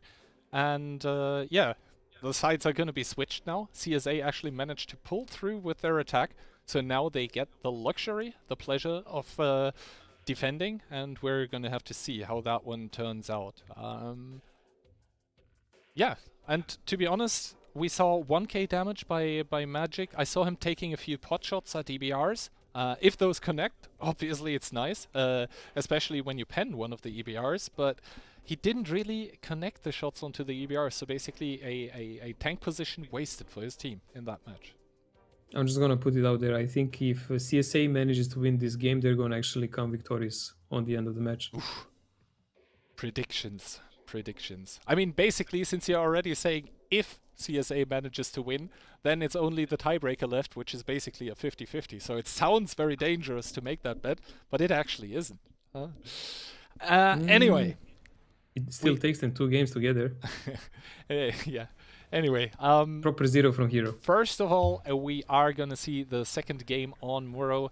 Hive, despite losing the past 2 games, still is leading 3-2. This means they are on match point, and CSA is defending once again with triple EBR, triple 907, and a heap of chieftains on the other side. Hive, triple EBR, double 907, 1279, and also the rest chief. No Arta being used this time, so it's gonna be all-out brawl. Equal number of EBRs, that's important to see because they're gonna be battling each other a lot. And we need to see now what is the main plan. CSA going for the lower side, nothing unexpected there, so there is no YOLO swag on 1-2 line.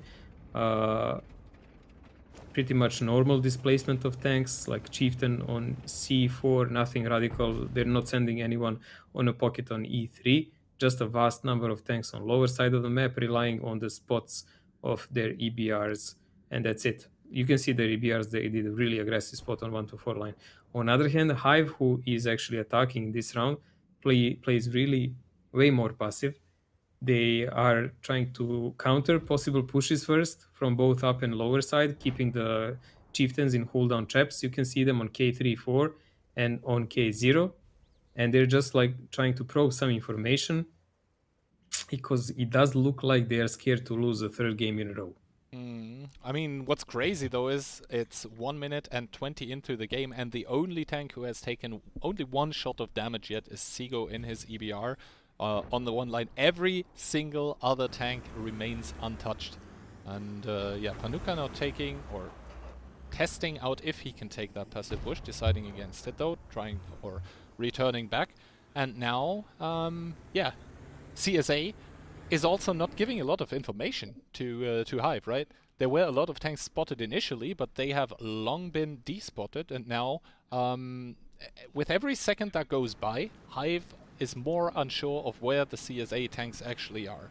You can see the information for them available right now is one single chieftain in C3 4.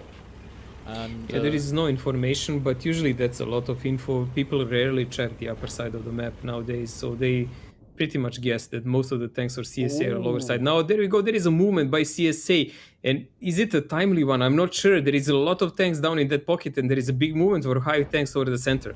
Yeah, the thing is, the chieftains are not spotted for CSA yet, so they will probably they are gonna get towards the A0 thing, but Hive with that push over the GH line with the rest of their chieftains, they're gonna have a lot of side shots into CSA tanks. That's why we see already a lot of tanks getting diverted. Only Kurmelet's going on towards that K9, K0 corner, but he's not gonna be enough to defeat the 3 chieftains there. So that is the problem for CSA here right now. They need to eliminate that pocket, only then can they focus on the rest of the Hive tanks. That's why the 907s are now coming in, and yeah, that clash is going to decide the game. Meanwhile, Hive also re-pushing with all of their chieftains towards the forest. This is a weird position for everyone to be in, but at the moment it seems to be like Hive is pulling ahead.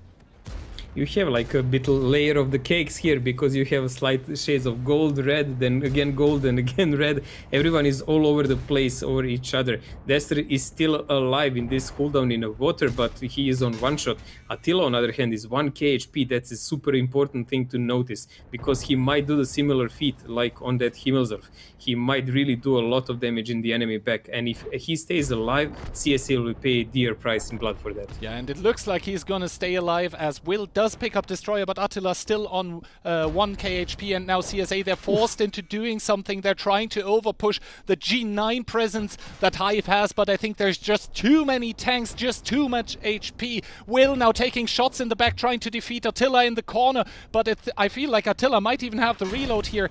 Will takes him up, but he needs to stay safe to continuously put shots, but while CSA has finally won the K9 corner, everywhere else they are starting to fall, or rather they have fallen already, and it is CSA after a struggle. They tried to attempt the comeback, but in the end, Hive in the 3rd try, they manage to get the 4th point on the board. They manage to knock CSA out of the tournament, and the road to China for the Czechs, it stops here, it stops now.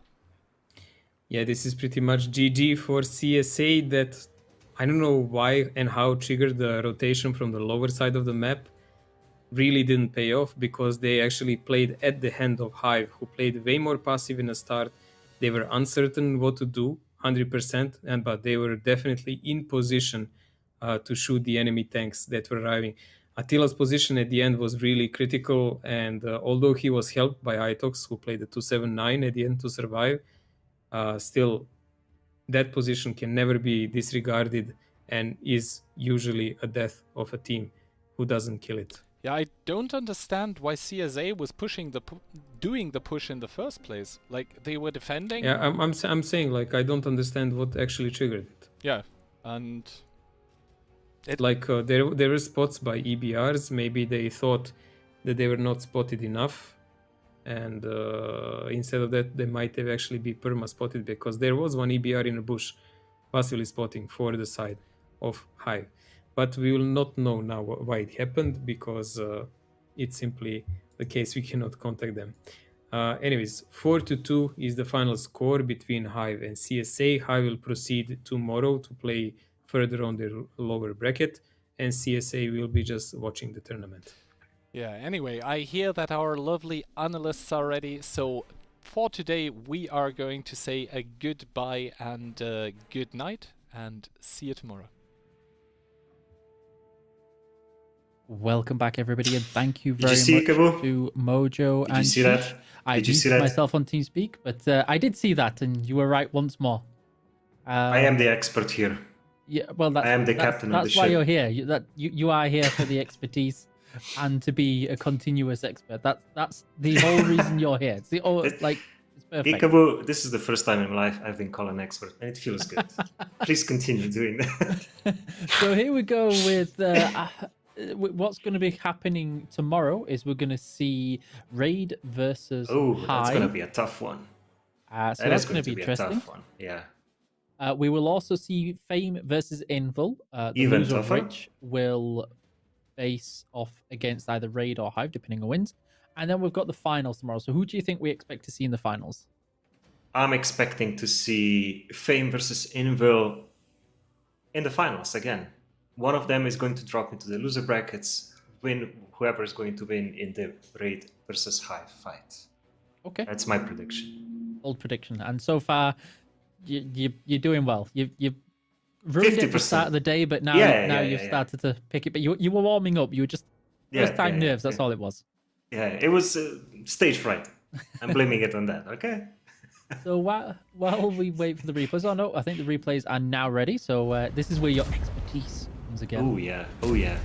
So the first game, massive brawl, and well, you win in this game by destroying all the enemy tanks, and clearly Hive was much better at this task than CSA, and just melted the CSA away, and just dominating as I was expecting this to happen.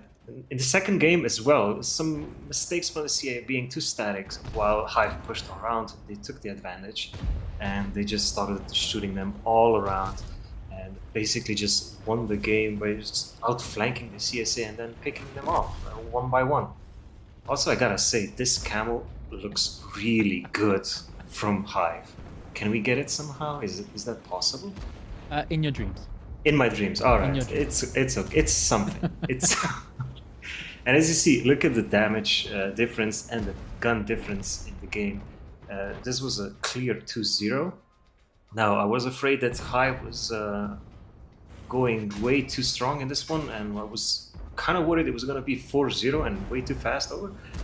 But the Himmelsdorf, as soon as I saw this push, I was like, okay, the CSA got something for them. They have something going on, and they pushed really nice. They bled out Hive players. They made like Mojo said, a choo-choo train. Just went in, guns blazing, and then somehow they lost that steam from the train, and Hive just hunkered down, managed to defeat all of them. Pretty good. It was 3-0, and I was kind of worried only getting one prediction right, because that's all that matters in life at the moment. But I gotta give a shout out to Attila. He survived so long in that corner while CSA was capping, and even though Hive managed to push back really hard, they just lost way too much HP by crossing that cap circle and going in behind those barriers, and it was just too much HP lost, and CSA had complete advantage against them. As you see, they just annihilated iTalks, and pretty much, as you can see, the Hive is just bleeding damage. Mm-hmm. Now Muravanka, here, slow start, but then all of a sudden a huge push came in. Even the brave little EBR went in, because damage is damage, and even EBRs need damage from time to time. And gotta say, this was pretty interesting. I thought Hive had this, but completely forgot that CSA was winning the other side and being just completely dominant. Talk about EBR both floating like a butterfly and stinging like a bee, maybe? You just did that, thank you. There were some couple of really close shots into the cap circle in the previous game, but it wasn't enough. Now this last game, this was such a beautiful bait by Attila, the Destroyer, and Tanky, and CSA just took the bait, went in, guns blazing. They just went into like a honey trap or something, because as soon as that happened, Hive just sprung out. Oh yeah, I made a pun. I Pun intended. appreciate it. Thank Chat you. will thank love you. it too. Okay, and they just they did perfectly. CSA, I don't know, they were lost. They were kind of lost. I was expecting bigger, better pushes, but I don't know. They didn't convince me in the first game, the CSA. So that's why I went with Hive. They seemed more organized, and I think in the first game against Trick, they were kind of not so organized. I think they got their stuff together. Okay, thank you. It's good. It was great. I was almost half expecting you to say that they were of a hive mind and the way that they seemed to play organized. But you didn't go for it. You let that one go. But I'm sure tomorrow. There's That a was chance an for option. that Tomorrow. Tomorrow. Saving it all for tomorrow. That's what it is. Well, thank you very much to Keyhand and to Mojo, and of course to yourself and your expertise and ongoing No, thank you. awesomeness when it comes to predictions again and everything right. Thank you all to the viewers. Thank you for sticking with us. It was so far was a great day, and everybody's going to get their drops. Make sure you tune back in tomorrow for the premium day drops that are happening on there, and we will see the teams really step it up a notch. We hope to kind of not go backwards and then fight it out for who is the decider, both for the show match against IU and who represents EU in the international championship match. So huge matches. Thank you all. We're going to find somebody to raid, and then I will let you say hello to everybody in the chat. All No right. pressure. No pressure. Let's go. You going to say goodbye? No. No. I said I'll let you say goodbye to everybody in chat. Just a goodbye, straight gamers. I will see you tomorrow. Is that better? That will do. Thank you.